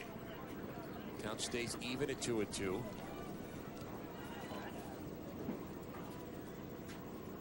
So the pink jerseys, again, worn by both teams this weekend. Just a wonderful idea. And probably just the first in this series. I would expect this to be. If they can make this an annual thing, right, even better. It's great. And again, as the wife of Michigan State basketball coach Tom Izzo told us, they're involved in the Coaches for Cancer. There's a base hit into center field, just getting by the outstretched arm of the second baseman. And so the Spartans get that first base runner on. Good stretch, a little bit late on that dive. The shortstop, Megan Darhauer. But a good hit no matter what, and the Spartans are going to get that base runner on. The leadoff runner is on for Michigan State. First pitch coming in to Megan Darhauer is a strike.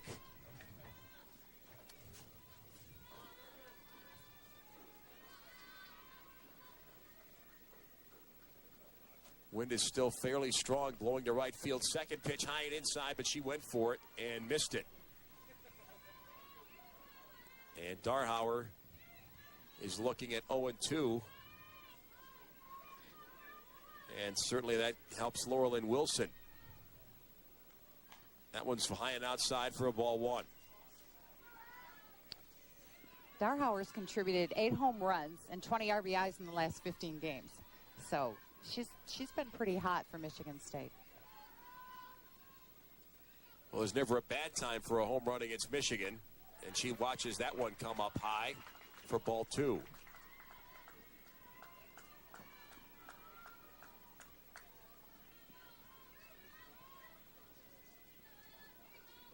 She settles into her stance there. That runner on first base with nobody out for Michigan State. She gets a piece of that one to keep it alive at the plate. Still 2-2.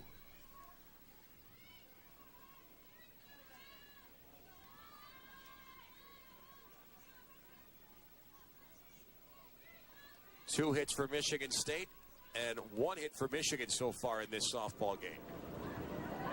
That pitch is out of the strike zone for ball 3. What about beating Michigan? A very difficult task for Jackie Joseph. Here's her pregame comments on doing that. When we play Michigan, I know that they're going to be a great team. She's a great coach, they have a great program, and you got to bring your A game to beat them. How about your team now, coming into this weekend?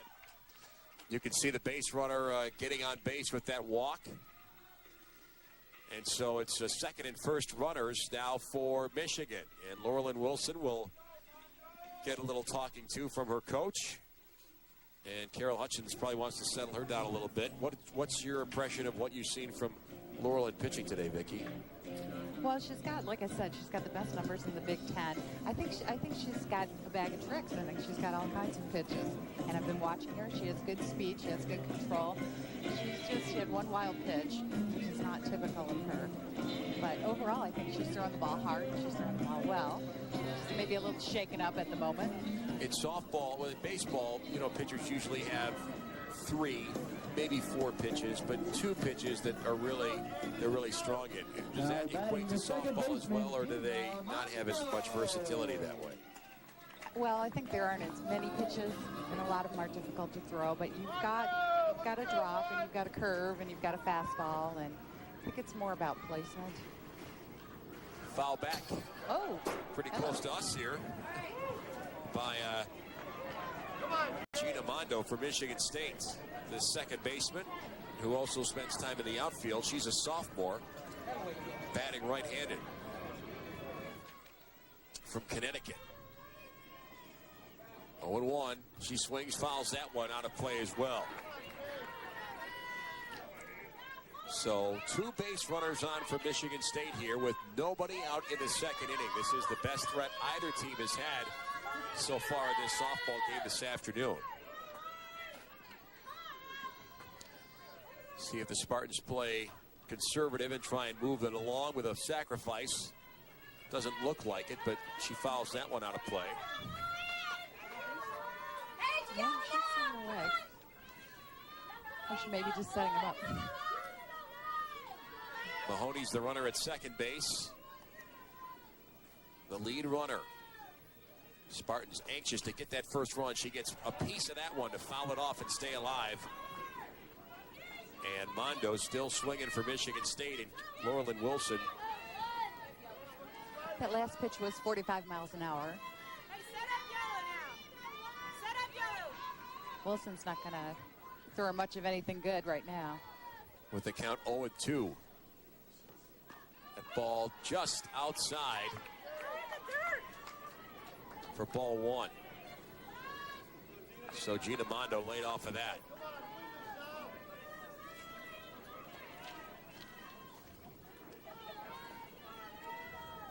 Here comes the next pitch on 1-2.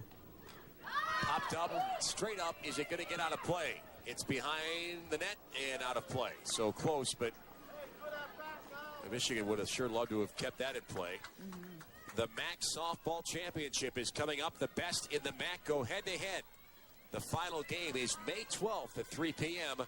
right here on Comcast Local. 1-2, and the windup and the pitch is high outside for ball 2. Wilson was hoping she'd get her to go for it. She's still ahead.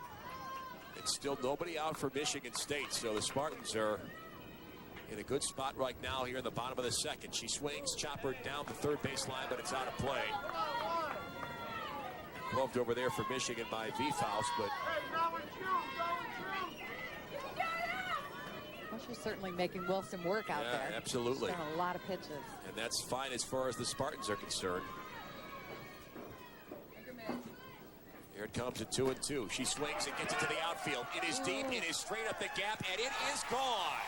A 3-run shot, and Michigan State gets a Gina Mondo home run to jump all over Michigan, 3-0. That is a good mob scene at home plate for the Spartans right there. What a shot. That was worth the wait. That is a big shot. Mondo, that was worth the wait. And let's take a look back. She got all of this one and put it over the seats into right center field. Wolverines went after it, but It was just a straight power swing. straightaway center field here is 220. So she popped that between, I don't know, 210. You can see that fist pumping all over the place as she touches home plate and clears the bases. And Laura Lynn Wilson's ERA, which is the lowest in the Big Ten, just took a big jump. Took a bit of a hit there.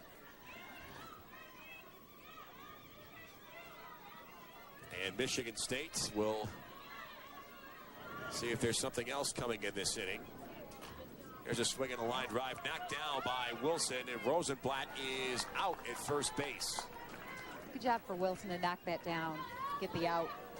Came right back at her. She almost gloved it, but got enough leather on it to just knock it down. And there's the first out for Michigan in this inning.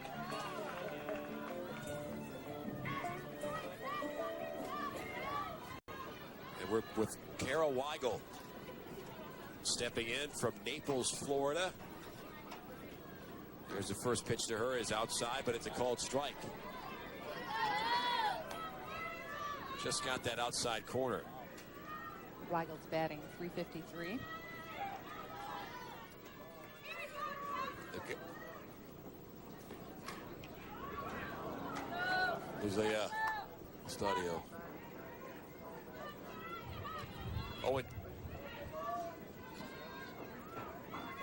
Do you have audio?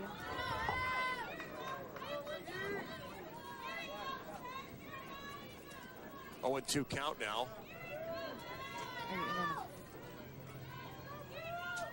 And here's Wilson into the lineup. She swings, and it's out of play. Still 0-2. Still only one out for Michigan in this second inning.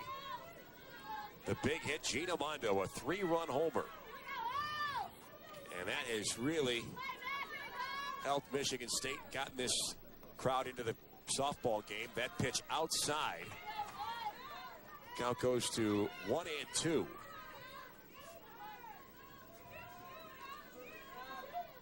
Now, and Wilson is really anxious to get out of this inning, I'm sure, with that other pitch coming in a little bit high, so it's ball 2. 2-2 with one out here in the bottom of the second inning. and Weigel can hit the ball. She's ranked second in the nation in triples per game. So Wilson into a windup, and she reached out for it and got contact, but it's out of play. So Wilson, well, this is a real tough inning for her. Slap just to get on base and get something started again. Wind up, and the pitch, she swings and misses, and that's 2 down for Michigan in this second inning. Michigan needs something to feel good about. They're getting close to getting out of this inning, as you can see there, that ball tailing away on the outside corner. And Michigan State. Wilson would like to get Nikosha out. Nikki Nikosha up here. She swings at the first pitch, which is a little high and up, but she swings at it for strike 1. Might be her happy zone there. Might like those high ones. She's wearing that elbow protector on the right elbow. It looks to be fairly cumbersome. It comes all the way up almost to her wrist. And she moves up in the box but doesn't swing. And it's a called strike at 0-2. 3 runs on 3 hits for Michigan State, but all those runs came on one swing of the bat from Gina Mondo. And that hit was this inning. And she reaches out and pops this one up into short left field on the run and caught. And the Wolverines get out of this inning, but big damage done by MSU. Spartans with 3 runs. The home run by Gina Mondo is the big hit in this game so far. We go to the top of the third. The Spartans lead the Wolverines 3-0 here on Comcast Local. Empire makes living easy with beautiful vinyl siding that's virtually maintenance-free. You'll never have to paint again. It's simple. Just call Empire today and we'll bring a wide selection of colors and styles to choose from. We install in just 2 weeks. You'll save with warehouse direct prices, plus no payments for a year. Give your home a great new look that will last. All it takes is one call to Empire. How easy is that? 800-588-2300 Empire. Today. Baseball fans, find out where your favorite Chicago baseball team is playing this year by stopping by your local Discount Tire store and picking up a pocket schedule. To locate a Discount Tire store near you, visit tires.com. The K&G 2 suits for $80 event is on. Right now, for a limited time, you can get 2 selected lady suits for just $80. That's less than the price of one at a department store. K&G Fashion Superstore.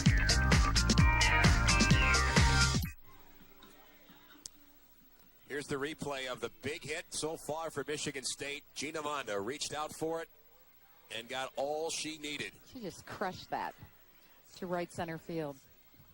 And now it's back to work. She's at second base for the Spartans in this top of the 3rd inning.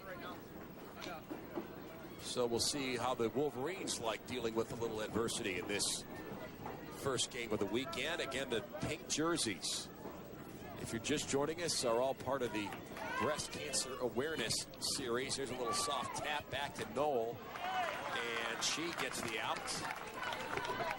Not such a great throw, a little down, but picked up at first, and there's one gone for Michigan. Now that is just went for a little slapper, tried to hit a hole, get on base. Well, nothing helps a pitcher's confidence like coming out with a 3-run lead. Sure. Nice pick up there, too, by Feenstra. Every night, only one show brings you closer to the teams that matter most. Sports Night on Comcast Sportsnet. Highlights of the games you care about. Breaking news that has Chicago talking. Interviews with the biggest names. And the time to tell in-depth stories. If you're a fan of Chicago sports, then this is your show. Sports Night, every night at 6:30, 10, and midnight. Only on Comcast Sportsnet. Fans' best friend. Giampolo head for a slide. She beats the tag and the throw. And the Wolverines ready to make some noise on offense here in the top of the 3rd inning as they get their second hit. I was going to say, Vicki, here's a look at that hit. Just getting over the third baseman's That's head. absolutely perfect. Giampolo did everything right. She pulled the corners in. They were playing her on the bunt. She reached out and just slapped it over the third baseman's head. It's perfect. That's Mahoney at third base for Michigan State. Playing in, there's a shot to shortstop, throw to first. The runner does not advance, and they get the out. So that's big for Michigan State. They hold that runner at second base. Mahoney at third base. You saw that she was playing a little deeper. She might have been able to field that ball, but a little good hitting there. And then Darhauer. Well, Giampolo got extra bases out of that, too, because she's awfully quick. Very quick runner. And that's Michigan's had some threats, but they haven't gotten a runner past second base. They did in the first inning. And that second pitch is on the outside corner for a called strike. You know, the wind, we talk about it, it's been blowing to right field, Vicki, but the home run that was hit by Mondo, I don't think that home run needed any help from the wind. That was well hit enough on its own. No, you got that right. The count is now 2-1 with 2 outs here for Michigan State. The Spartans leading, and the Wolverines are batting here in the top of the 3rd. Ball in the dirt outside. They'll call that a ball. Count to 3-1. Got Samantha Finley there at the plate. And Finley's got that runner in scoring position. There's a foul out of play. You know, Michigan's a very good 2-out team. They've scored more of their runs this season with 2 outs than any other scenario. So. And that is a stat coaches love to excel in. Not just because, obviously, because you're getting runs, that's good, but it shows a little character in your team. They're not gonna quit. Absolutely. There's a swing and a reach and a miss, and the Spartans are out of that jam. So the Wolverines can't get on the board, and it's a 3-0 lead for Michigan State. Still, as we go to the bottom of the third here, MSU leading Michigan as we continue with women's softball from East Lansing here on Comcast Local.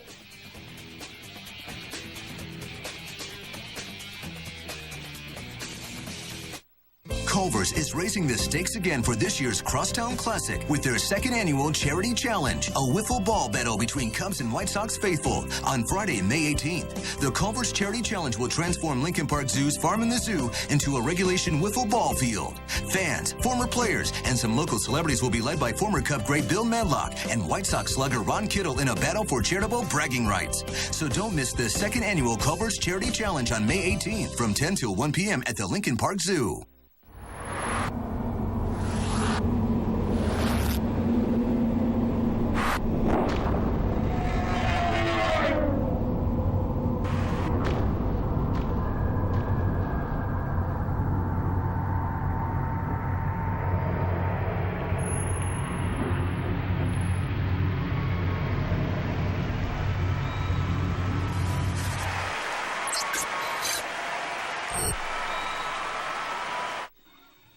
Coming up on Comcast, it's Mother's Day with the Tigers. Join us for exclusive interviews with Tigers' wives on all the fun of raising kids with All-Star Dads. It's coming up May 12th at 2:30 p.m. Again on Mother's Day. Check out ComcastLocal.com for additional times and more programming information. So far, so good for Michigan State here. The Spartans in control, courtesy of a Gina Mondo 3-run home run. And the Spartans got it last inning. They'll see if they can build on it here as we go to the bottom of the third.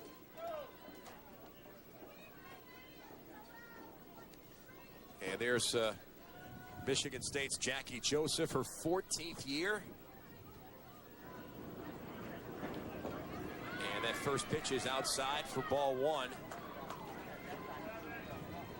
See, she's had quite a tenure here at Michigan State.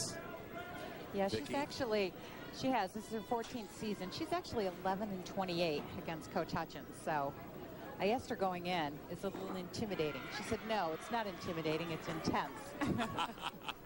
She is a fireball. That is very obvious as you get to know Jackie Joseph. And certainly she likes the way this season is finishing for Michigan State. Spartans 6-8 in the Big Ten. You can see there's a nice grab at second base on the line drive for the out.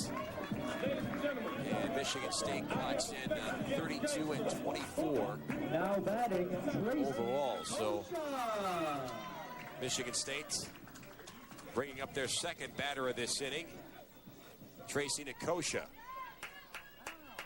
Sun is trying to come out, and we're getting a little bit more sunlight. You can see one of the big stats for her as she takes a look at that first pitch. That's ball one.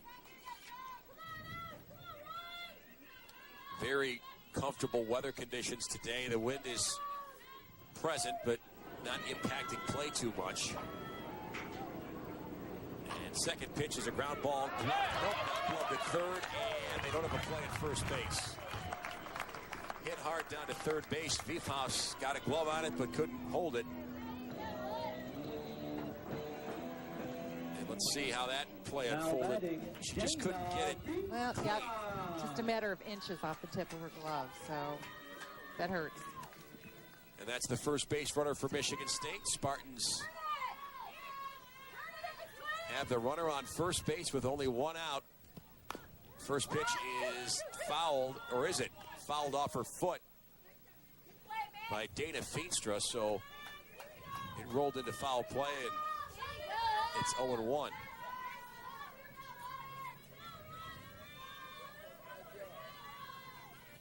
Feenstra with that fly out in her only other at bat. Feenstra's got 38 hits. She swings at that one, slow roller to third. They'll go to first with it and cut her down. And Feenstra's out, but the runner advances to second base. She got the job done. Moved the runner along, yeah. Went right down the third base line, although it was too risky. Now batting, could have been a double play, but she got the runner in scoring position Yeah, now. if that ball was hit harder, then it's a problem. But it took a little while to get down to third base, and that helps out Michigan State. Here's Mahoney. You can see she has got some familiarity with hitting long homers. Definitely a power hitter. We talked about her a little bit before. She was the Big Ten Co-Player of the Week last week. Part of this MSU late season surge.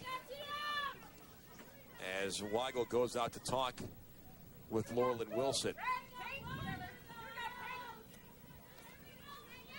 The 3 runs for Michigan State, all coming on 1 hit. The 3-run homer by Gina Mondo, that happened back in the 2nd inning. Wilson winds up, and hard shot down the third baseline, but right into the MSU dugout. Vicki, when a softball pitcher, we've seen Wilson, her windup seems to be, I don't want to say herky-jerky, but it's kind of stop and start. Is that, how hard is it for a pitcher to develop a windup like that? Well, I think part of the reason she does it, throw to second is not caught, and she's back safely. Yep. She caught that. I think they'd have had her. That was a nice throw. But what were you going to say about the windup? Just you can see it depends on what she's throwing. Her hand will end up in different positions. There are different ways to throw, a curve or a drop ball or a riser, and is it hard for the batter to maybe get into that rhythm of knowing when the pitch is going to be released? I would think that might be a problem. That's a big part of it. Yeah. That's a big part of it. She becomes a whole lot less predictable when she's throwing different pitches all the time, and she's got a lot of control. 1-2 at the count. She swings, fouls it right back out of play here. And the Spartans hanging tough with Mahoney. The junior out of Lake Mary, Florida, from Lake Mary High School. Wonder how hard a sell it is for northern schools to get kids out of Florida when they're playing a warm weather sport and they get them up here. I thought about that because it certainly looks like State has a lot. And there's a called strike 3, and that ends this inning. Michigan State still holding to a 3-0 lead here. The Wolverines come to bat in the top of the 4th. And here's that pitch that got out Michigan. We're back with the 4th inning next here on Comcast Local. Save up to 80%. The Jewelry Exchange has diamond stars for $99, 2-carat journey bracelets for $5.99, and 3-stone rings from $149 to $19.90. We guarantee our jewelry to appraise for double by Factory Direct and Save. The Jewelry Exchange in Villa Park.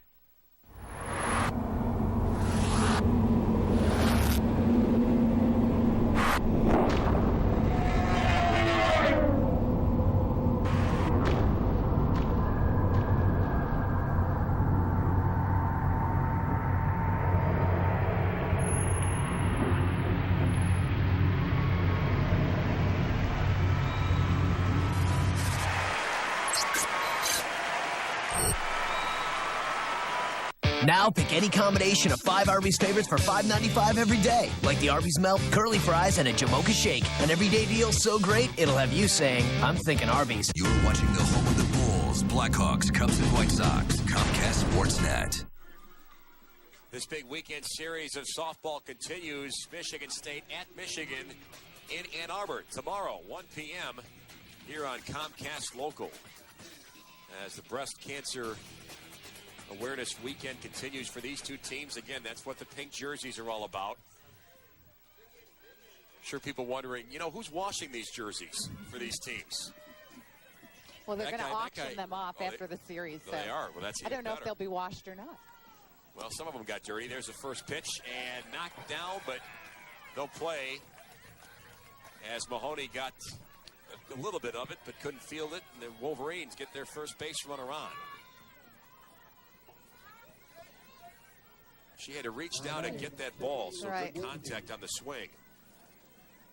Well, she placed it well. It was right between short and third. Got her on the move, running that way, glove side. It was difficult play for Mahoney. We're almost at the midway point of this game, Vic. I guess for Michigan, yeah, you can, if you get a home run or you get a long hit, that'll certainly help. That's how Michigan State scored. But boy, it'd be nice to just get a run to, you know, start putting a little bit more momentum on your side, because really Michigan hasn't had anywhere near the threat that Michigan State has had. No, and it's pretty interesting. Oh. Worthy swings. There's a ground ball in the hole at short. The only play at second, she beat it. Or she did not beat it, sorry. The throw beat the runner there. Boy, that was close. The umpire didn't hesitate, though, and called him out. Let's take a look back at it. Good hit there and a good hard dig out of that hole at shortstop. And umpire right on top of it. And an emphatic out. And a big out. That would have helped Michigan. That was a nice play by Darhauer. So the runner at first base is Tiffany Worthy. First pitch, 1-0. Hard enough to make the play, but let alone get a good throw off. She did both that time. Couldn't have done it any better. Swing inside and a miss. With Thiefhouse trying to move the Michigan runner over to second base. One thing you could say about goal for Michigan State, Michigan, they can't get any balls in the outfield, on the ground or in the air. There's one outside. Count is 1-2. Again, what's at stake in this series besides the in-state pride you want to get for beating your in-state rival? Well, Michigan State, if they win one of two games this weekend, they'll be in the Big Ten tournament. Michigan's already there, but Carol Hutchins wants to keep her team playing well. Michigan's won 3 straight. Michigan State has won 4 straight. So one of those streaks is going to end this afternoon. Well, a win for Michigan State today would certainly make tomorrow's game a little more fun for them, I think. But no less intense. Hard shot right back through the middle for a base hit. Runner holds at second base. Noel didn't really have a good chance to get that one. It was hit sharply right back through the... Look at the bat speed of V-House there. Yeah, perfect. And see, Noel really couldn't get her glove up anyway. Fortunately, hit right to center field, or else that runner at second could have gone to third. And Kristen Larson is coming out to pinch run at second base. The freshman outfielder, who I guess we'll assume has some good speed. One out for Michigan State. You would have to think so. They're going to have a little conference here on the mound. Noel will talk things up on the infield. And Carol Hutchins, this team has been helped a lot this year by their freshmen. Here's Michigan coach Carol Hutchins.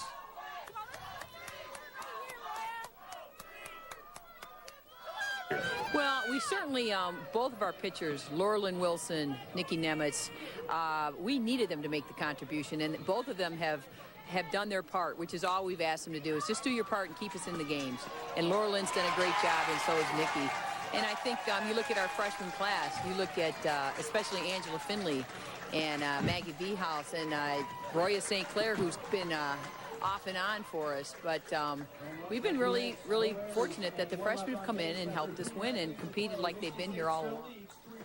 And the double play gets Michigan State out of the jam. And we'll go to the bottom of the 4th inning. Spartans still leading 3-0 as we continue here with Big Ten Women's Softball here on Comcast Local. If you need to tow it, Quad City Spring has it. Quad City Spring is the area's suspension, spring, truck accessory, and towing experts. From goosenecks and fifth wheels to every kind of hitch imaginable, including Blue Ox base plates and tow bars, strong as an ox. And Quad City Spring installs and services everything they sell. So tow it right. Get your ride to Quad City Spring.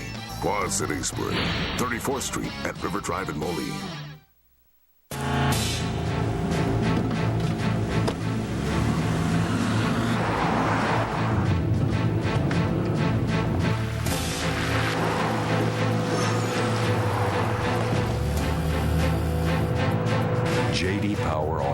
ratings. Everybody wants them. We've got them. See them for yourself in our new interactive video buying guides, now at vehix.com.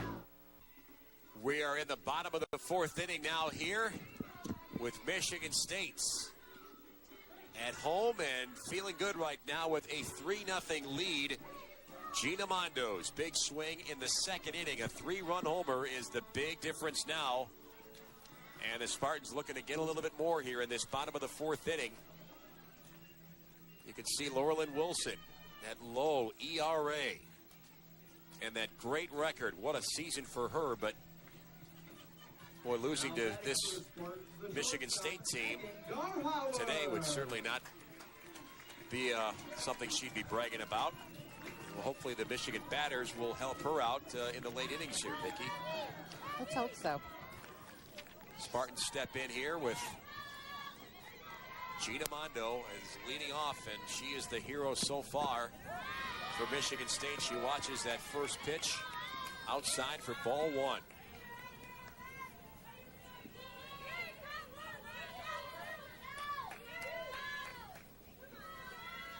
Mondo's home run went to right center field, about 210 feet over the fences. And it looks like the outfielders have given her a step. Absolutely, she's shown she's got power.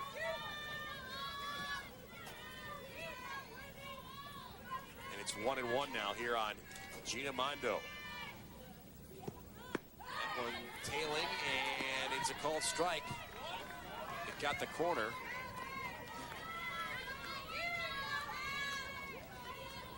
Well, what kind of a game would you say Laurelyn has pitched, with the exception of the home run, Vicki? All in all, I think she's been pretty consistent. She's been pretty steady. She seems to be throwing a lot of variety of pitches. That was a little bit inside, but one pitch, a mistake, can do a lot of damage, and that's what's happened so far for the Wolverines. And when you've got a couple of runners on, I mean, that's what you're looking for as a hitter. Any kind of mistake pitch, anything that you can put out there. She gets a piece of that one and fouls it right in front of home plate. Count stays 2-2. And Michigan's most serious threats, they've had runners at second base a couple times, but that's it. Yeah, they haven't been able to move past that. And I would think as you get into later innings, as she swings and knocks it right back up the middle on the 2-2 pitch, a base hit for Gina Mondo. And the first base runner is on for Michigan State here in the bottom of the fourth. Well, she's got power and she's got placement. Mondo's very versatile. She knows that she has to put the ball where it's going to find a gap, wherever that may be. So she's an excellent hitter. She made big contributions to MSU. So Wilson will chat things up. Little strategy session there as the Michigan coaching staff trying to help her out a little bit. Actually, we need to correct ourselves, Dan. That was Darhauer. Oh, Darhauer, okay. That was hitting. Mondo's coming to the plate Mondo's now. coming to the plate now. Okay, got my jersey numbers wrong. Sorry. Mondo's up. Now batting, Gina Mondo. So we get our order straight. Darhauer on first base to run for Michigan State.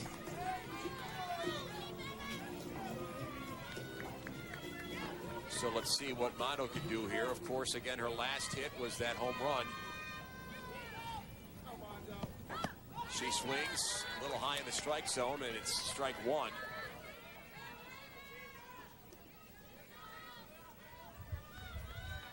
I guess the danger now for Michigan, Vicki, is for their batters in these final few innings. They're coming up with pressure. Pressure to get on base, pressure to advance the base runners as that next pitch comes inside. Oh, absolutely. So, you go inning by inning, that just increases. And with no score yet for Michigan in this softball game, you can see Laurelyn Wilson. That pitch count is getting up there. There's a bunt, and they call it foul right in front of home plate. Couldn't get it far enough into fair territory. And so Mondo has to come back and bat again. It's a good idea. Mondo wants to get something about 6 feet, maybe in front of the plate. I guess Laurelyn's going to pitch Mondo a lot more conservative, or maybe a little bit more careful. There's a shot down to second base. Gets by the second baseman. That's big. Runner heads for third, and the play at third gets by the third baseman. Oh, I think she's hurt. And that runner at third got hurt. The play is stopped. And Jackie Joseph is right on site there to see how the runner is. That's Darhauer. Darhauer took a hit there. You can see the play at second base. Here's that slide. She comes in, a hooks. She didn't come right to the base. Looks like her knee got her right in the chest or in the shoulder. Well, so we're going to get things straightened out here on the field, but she is almost coming to her feet. But we'll come back and set things straight in just a moment. Michigan State leading Michigan 3-0 here as we continue here on Comcast Local. This is you after an energy drink. Unfortunately, so is this. Why do energy drinks make you crash? 1 minute you're wired up, the next you feel worse than before. The answer is large amounts of sugar and caffeine. That's why you should try a new liquid energy shot called 5-Hour Energy. With 5-Hour Energy, you can leave grogginess behind and sail through your day without feeling jittery, tense, or you know. That's because 5-Hour Energy contains a powerful blend of B vitamins for energy, amino acids for focus and better mood, and enzymes to help you feel it faster. There's 0 sugar, about as much caffeine as a cup of coffee, and only 8 calories. The 2-ounce shot takes just seconds to drink, and in minutes you're feeling awake, alert, and productive. And that feeling lasts for hours. So if your energy drink makes you crash, switch to 5-Hour Energy. Hours of energy now, no crash later. Find out if 5-Hour Energy is right for you. It's available at these fine stores. Or for more information, go to 5hourenergy.com.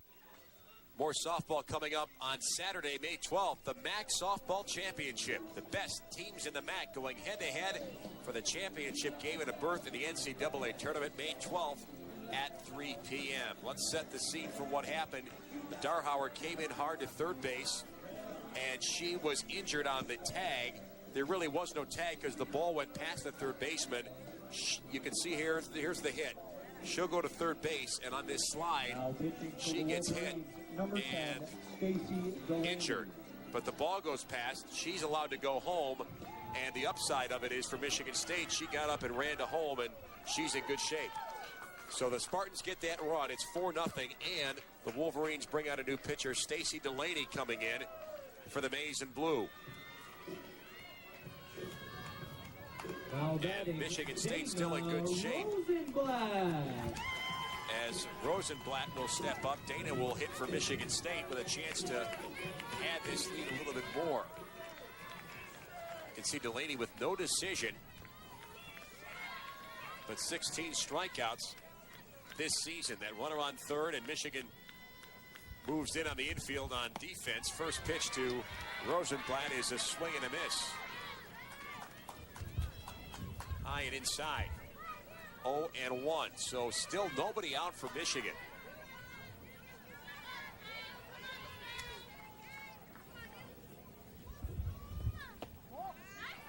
Second pitch is a ball for ball 1. Well, that was a bad play last time for Michigan. Maybe they could have made the play. The second baseman could have caught that. Instead, it goes to the outfield. The throw to third gets by third base, and Michigan State cost him a run. Yeah, fouls this one back. Rosenblatt out of play. Maybe Coach Hutchins felt that Wilson had thrown enough pitches. Her pitch count was right about 80. And so it's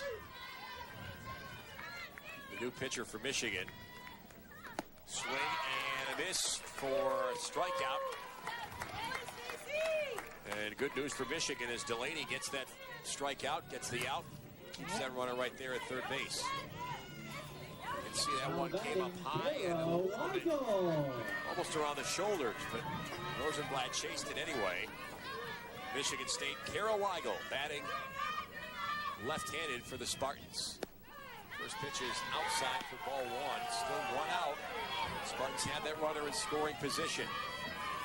And I guess if you're Jackie Joseph right now, you don't have to send that runner. You can, you know, I mean, it's not a 4-run cushion. Is changing strategy a little bit in this game, I think. And she talks strategy right now with Weigel. Yeah, she's got some options. So you always want to get that runner in, but certainly don't have that kind of pressure. The runner wants to hang back, and they're not sure the ball's going to clear the infield. Okay. Well, she's drawn in the corners again. Infield's in. Here's a swing and a foul ball straight back out of play. 0-2. And the whole infield's in playing bunt. So I would almost look for Weigel to slap one over somebody's head. Mondo is the runner at third. Her 3-run homer got Michigan State rolling in the second inning. There's a hit back up the middle, and Mondo will score. That infield was cheating in, and that helps Michigan State get that ball through Weigel, the RBI single.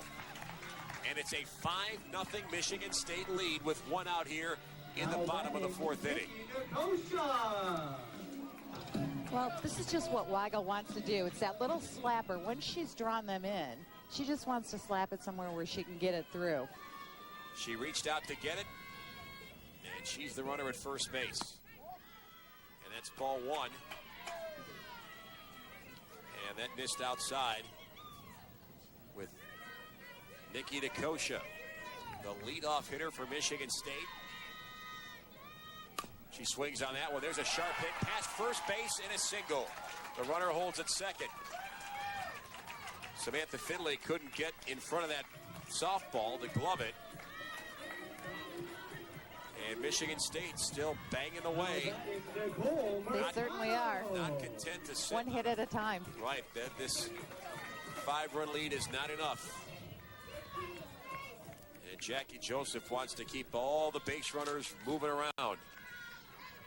And Michigan State brings up their next batter, Nicole Mercado. And that's a ball in for a strike with runners at second and first, still only one out. So Michigan looking for a double play ball.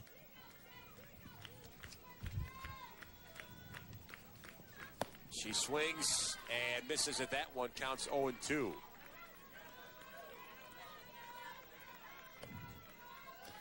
Here's Mercado. No hits, but see what she can do in this third time up. Stacy Delaney coming in to pitch for Michigan this inning in relief of Laurelyn Wilson. That pitch way up high. She takes it for ball one. Again, the pink uniforms did not happen by accident. Part of the breast cancer awareness series with these two teams very involved in the fundraising and whatnot for this weekend. She swings, ground ball second base. That's a double play ball. The tag on the runner is the only out they'll get. So the Spartans put runners at third and first with two out. Well, Nikki Nikosha did a good job. Good heads-up play there at second base. Absolutely. Watch her break this play up. She's not going to make it easy on her. She almost did everything she could. Yeah, she almost went out of the base path, actually. Yeah. Good play at second base, though, to get that one out. This has been a tough inning for Michigan. They shut the door on, and Michigan State looking to get a little bit more with runners at the corners. Swing and a miss on the first pitch to Nikosha. She had a big swing at that, too. Came up high. You can see Nikosha with a single in her most recent at-bat. We're in the bottom of the fourth inning. Two out. That one goes high and outside for ball one. Still a steady breeze blowing to right field. Well, and Tracy Nikosha is the team leader. The .363 batting average. Pitch high and inside. Oh, she got it and into left field, but caught on the fly for the third out. And the Wolverines get out of this inning, but not before the Spartans put up 2 more. And it is a 5-0 Michigan State lead as we will head into the top of the 5th inning. Time's winding down for Michigan, but more coming up next as we continue here from East Lansing on Comcast Local.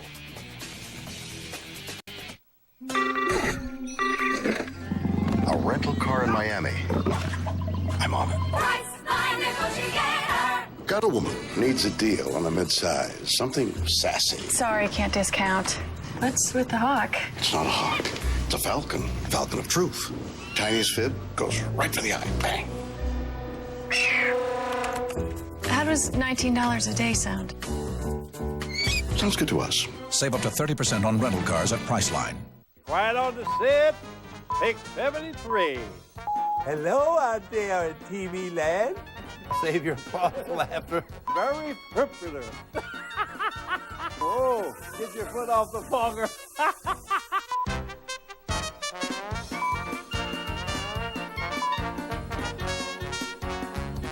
Okay, here we go with another ho-ho. There's only one, Bob Rohrman. But also like to say thanks to all the fans here at Michigan State who came out to support the Strikeout Breast Cancer Series. This is game 1 of the weekend set between Michigan and Michigan State. It will continue in Ann Arbor tomorrow. So they've had T-shirts on sale, all the funds raised this weekend.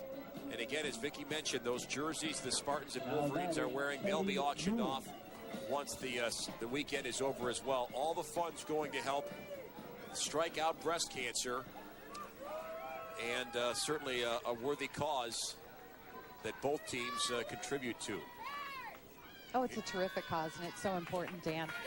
And I know that the funds today are going to the Regional Cancer Center from the Sparrow Foundation here in East Lansing. They see about almost 10,000 patients a year. Second pitch on the way is fouled out of play. By the way, our umpires for today's game behind home plate, Laura Nesteriak, and working out in the field, Mark Sefcik and Otis Walker. And they're in the act, too, with the pink wristbands. Those aren't easy to find, I don't think, are they? Well, probably not for those two gentlemen. And wearing the pink belts as well. There's a sharp hit in the hole. It's short. Long throw to first, not in time. So we've seen couple of hits that way for both teams, and Michigan State can't make that play, but boy, a good effort by Megan Darhauer to take that out of the hole. This is a great grab. Darhauer gets it in her mitt. She's so deep, though, and she even pulls the throw off. The throw was on the money, but just a little too much speed there as Michigan gets their base runner on. And now we'll see if the Wolverines can generate some offense. They've got to get some. They've only got 9 more outs in this softball game. Michigan has to get the bats going. And our batter coming in is Michelle Weatherden. 0 for 1 with the ground out. Or there's a tap out of play. Went to a man from Lansing. Very good. Doing your best Ernie Harwell impersonation, I see, Vicki. Very good. That's right. So 0-2 is the count now. As Michigan gets that leadoff runner on first.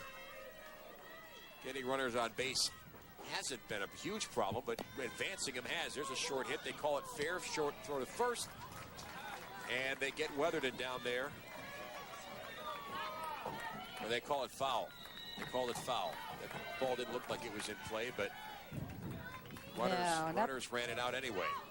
Not the best pitch there to try and bunt, but let's see what the umpires want to convene here, and I guess the decision is going to be did that ball hit the plate before it left, and from that angle, looks like it didn't hit the plate at all. So, but it bounced back. So we're going to set the umpire. We mentioned that Laura Nesteriak is working home plate, and I think Jackie Joseph doesn't like what this call is. So she's going to get her argument heard, not to her satisfaction, though. But we'll do it again with that runner going back to first base. So Michigan State loses the out. And Weatherden will continue to bat for Michigan. She shows bunt with that runner at first. Now she pulls back, and that's a called strike 3. Well, funny how that turned out. But Michigan State, now Carol Hutchins wants to vent a little bit. She comes in from the third base coaching box. And you can see where that pitch went. Called strike. So, both coaches with something to argue about, and we'll put that one out back on the scoreboard, and Michigan will send up Alessandra Giampaolo. The top of the order for Michigan.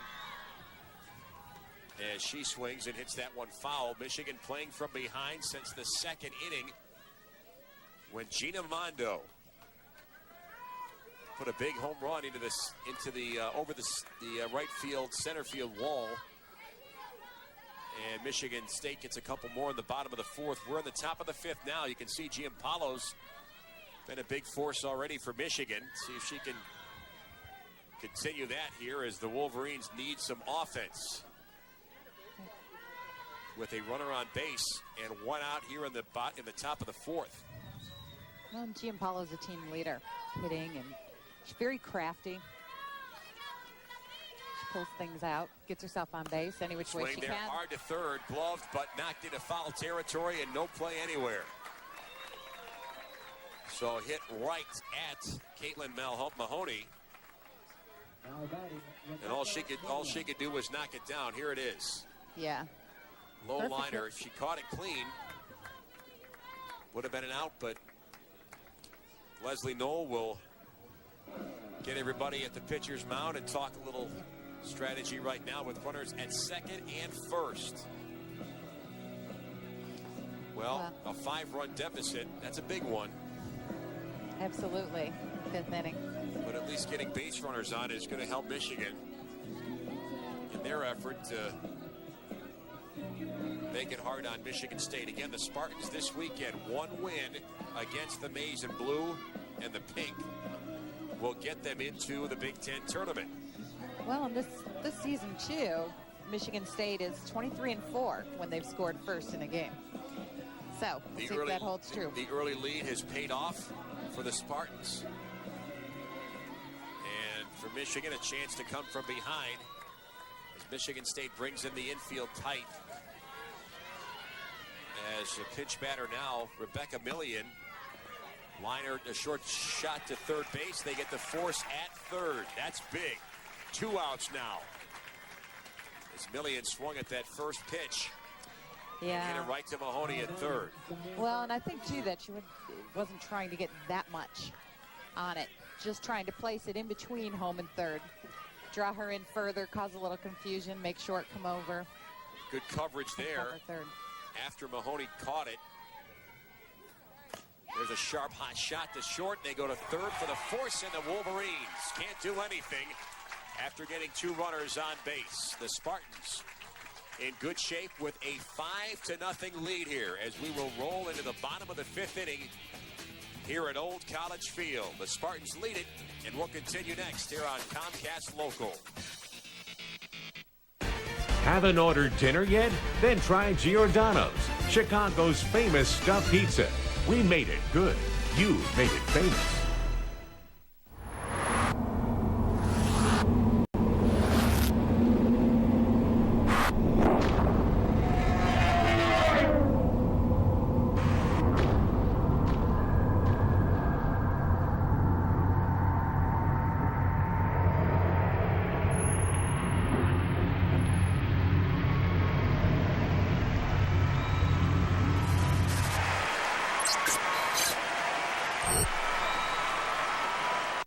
If ever you're not satisfied with one of our tires, please feel free to bring it back. Thank you. Discount Tire Company. Low prices, more choices on the world's best brands like Michelin and B.F. Goodrich. McDonald's Sports Rise every morning on Comcast Sportsnet. Fans' best friend. Michigan State's campus always a sight in the spring. Certainly more so in May than in April, but a beautiful campus and a great-looking Saturday here on the campus of Michigan State. So, good day for softball. Hopefully we'll have more of this weather tomorrow in Ann Arbor when we bring you the second game of this strikeout breast cancer series, the Spartans and Wolverines. That's why you're seeing pink jerseys on both teams this weekend as Dana Feenstra leads off the bottom of the fifth for Michigan State. First pitch is right down the middle for a strike. As Stacy Delaney has come on in place of Laurelyn Wilson. Michigan State enjoying a 5-0 lead here. Delaney again with came in a tough spot and has had to try and keep Michigan in this softball game. Count at 1-1. And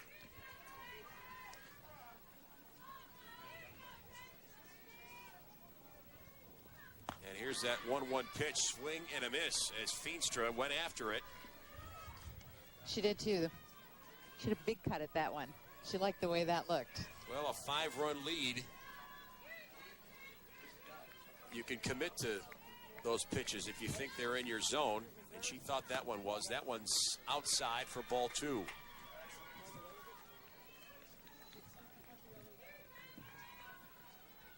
The hero right now, Gina Mondo, the 3-run homer for Michigan State in the bottom of the third inning. And she swings at that one, straight pop-up, short on the infield, caught at second base. And the Wolverines will get their first out. Well, Feenstra just got a little bit under that one. She popped it straight up. Pretty easy play for the infield. And Mahoney's up for Michigan State. Caitlin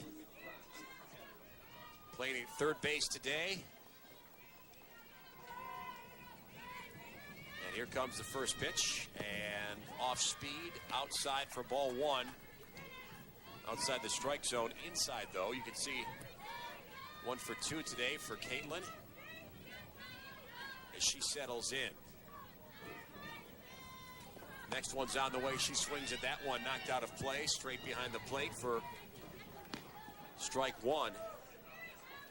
Delaney seems like she's getting good speed on these balls.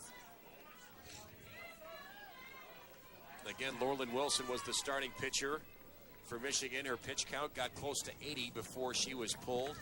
Swing, hard shot to short, glove and throw to first in time for the out. So Michigan's defense looking good here as Teddy Ewing scooped that one up with no problem. She's played very well defensively at short today. Here's the play. Watch this throw. Perfect. And so it's 2 up and 2 down for Michigan State. Spartans. Michigan seems to have regrouped a little bit defensively in this last inning behind Delaney. Still a 5-run deficit, though. Megan Darhauer is up now for Michigan State with 2 out, nobody on. And there's a pitch out of the strike zone for ball 2. Sun has been trying to get through the clouds, and you could say it's overcast, almost sunny. It's been that way for most of the day in a fairly steady breeze. She gets that one off the handle, popped up and caught. And a good heads-up play there behind the plate for Michigan. Caroligo catches it, and the Wolverines get them down 1-2-3. And we go to the top of the 6th with Michigan State leading 5-0. And we're back with more in a moment here on Comcast Local.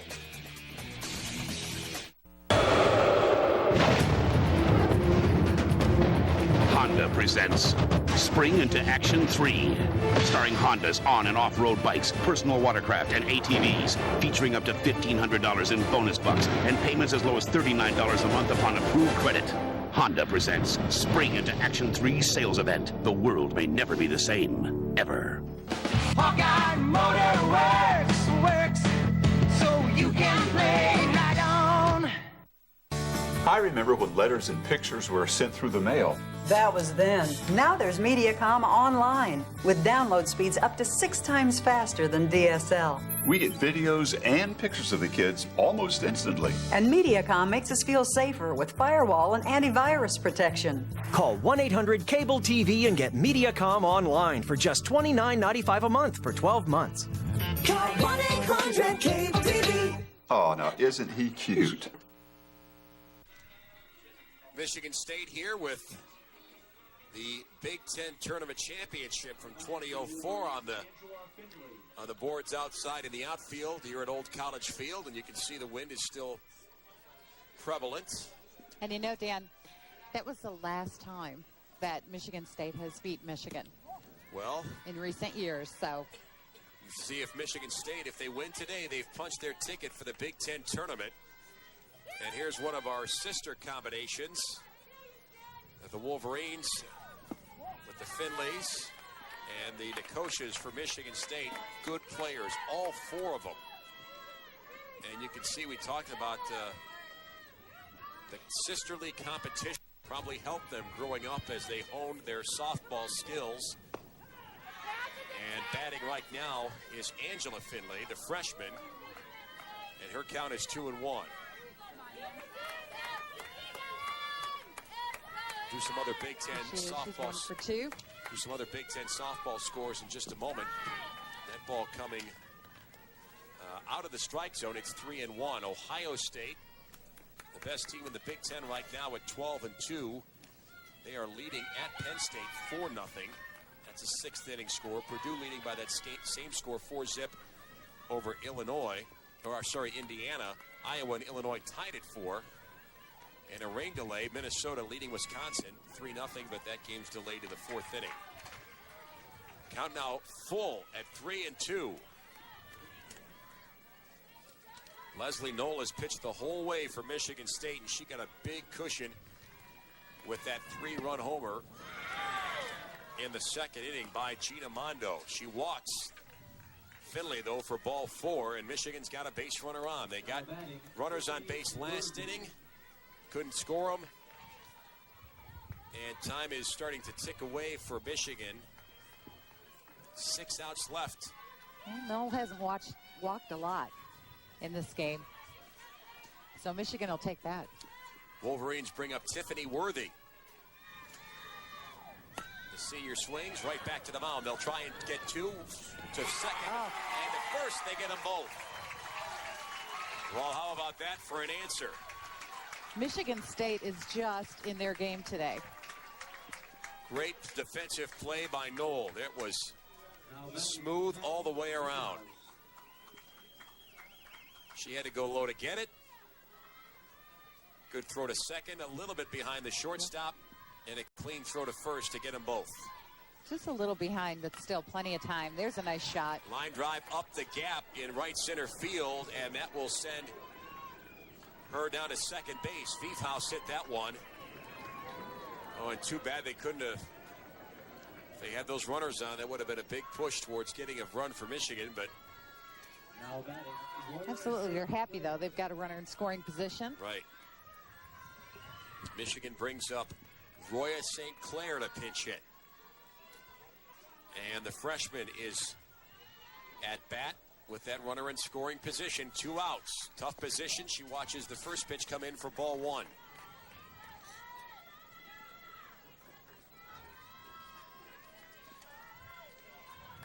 To see if Sinclair can come up with something here. St. Clair swings and fouls it out of play.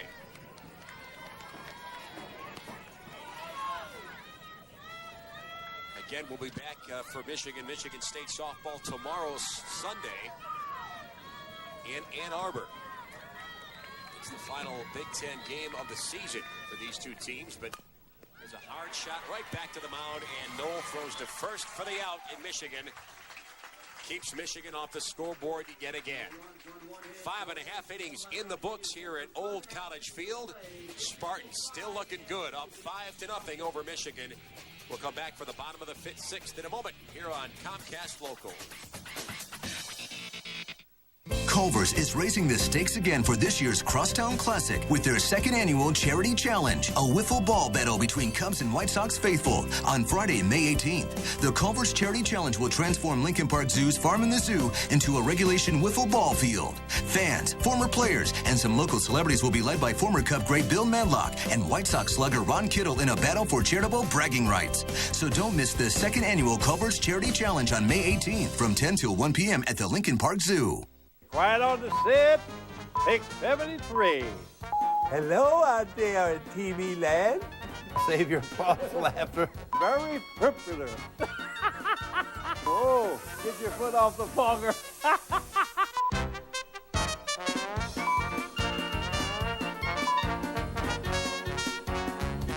Okay, here we go with another ho-ho. There's only one, Bob Rohrman.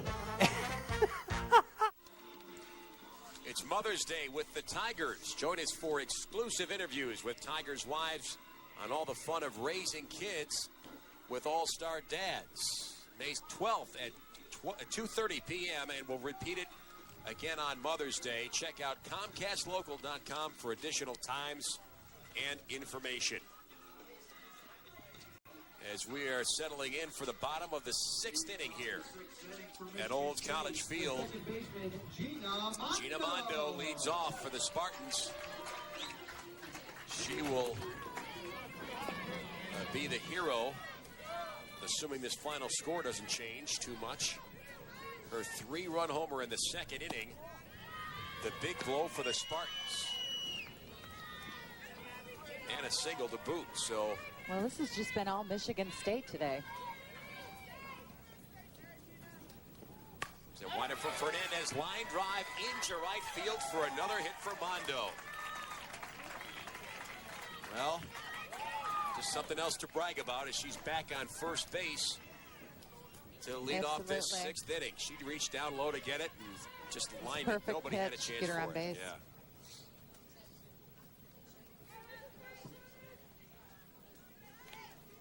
And Jackie Joseph is making sure that the umpire has the right lineup. And the new batter, Here she is. Jessica Lefevre, is coming on to pinch hit. Yep, she's a junior from Saginaw. Jessica Lefevre. Again, the pink jerseys this weekend are promoting the Strikeout Breast Cancer Series with these two teams. Michigan and Michigan State. Sacrifice bunt executed perfectly. The runner moves to second. Michigan gets the out. And Lefevre does her job. Very nice. You see her square around here. She does everything she's supposed to do. Perfect. Lays it right down the line in between pitcher and first. And you know what? She almost got to first base in time to beat that throw. That's how good that bunt was. Kara Weigel will bat now with that runner in scoring position for MSU. That one high and over the head. And that's ball 1. So Gina Mondo, wonder how aggressive she'll be running off that second base. Oh, she's got that nice jump going. If you watch her on the pitch. And Michigan's aware of it. There's a long drive deep into center field. That one is deep. That one is gone. Carol Weigel. Another home run for Michigan State. The Spartans will celebrate again in home plate for the 2nd time today. And they are maxing out the lead on Michigan. A 7-0 score here in the bottom of the 6th inning. Wow. She had to reach out to get it, too. Right at the hips. Full arm extension. She turns her wrist. Just pops that out of here. That ball was a little bit more to center field than Gina Mondo's hit was, but they were both very much in the same place.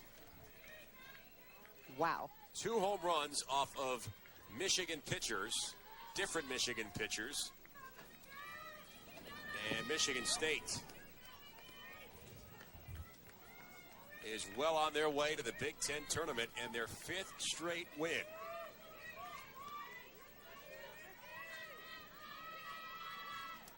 And Michigan State will bat with 1 out.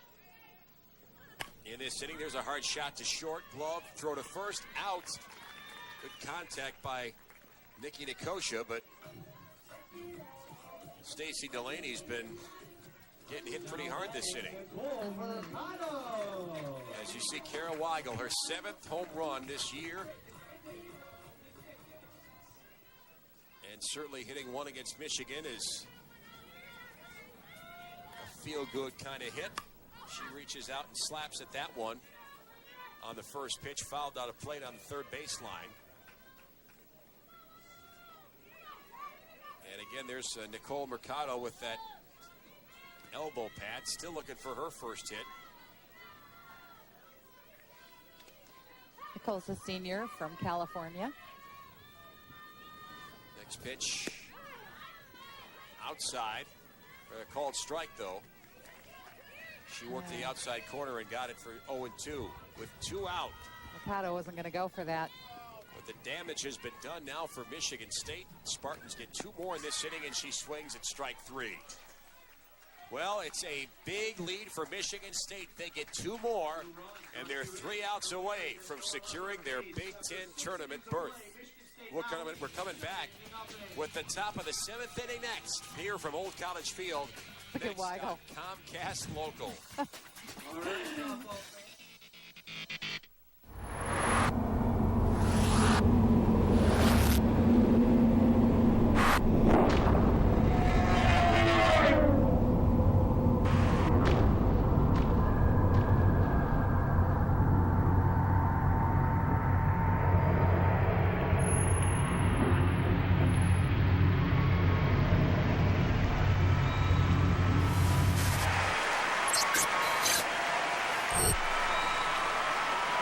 Baseball, Hollywood, LR2, presenting the LR2 Getaway to LA Sweepstakes.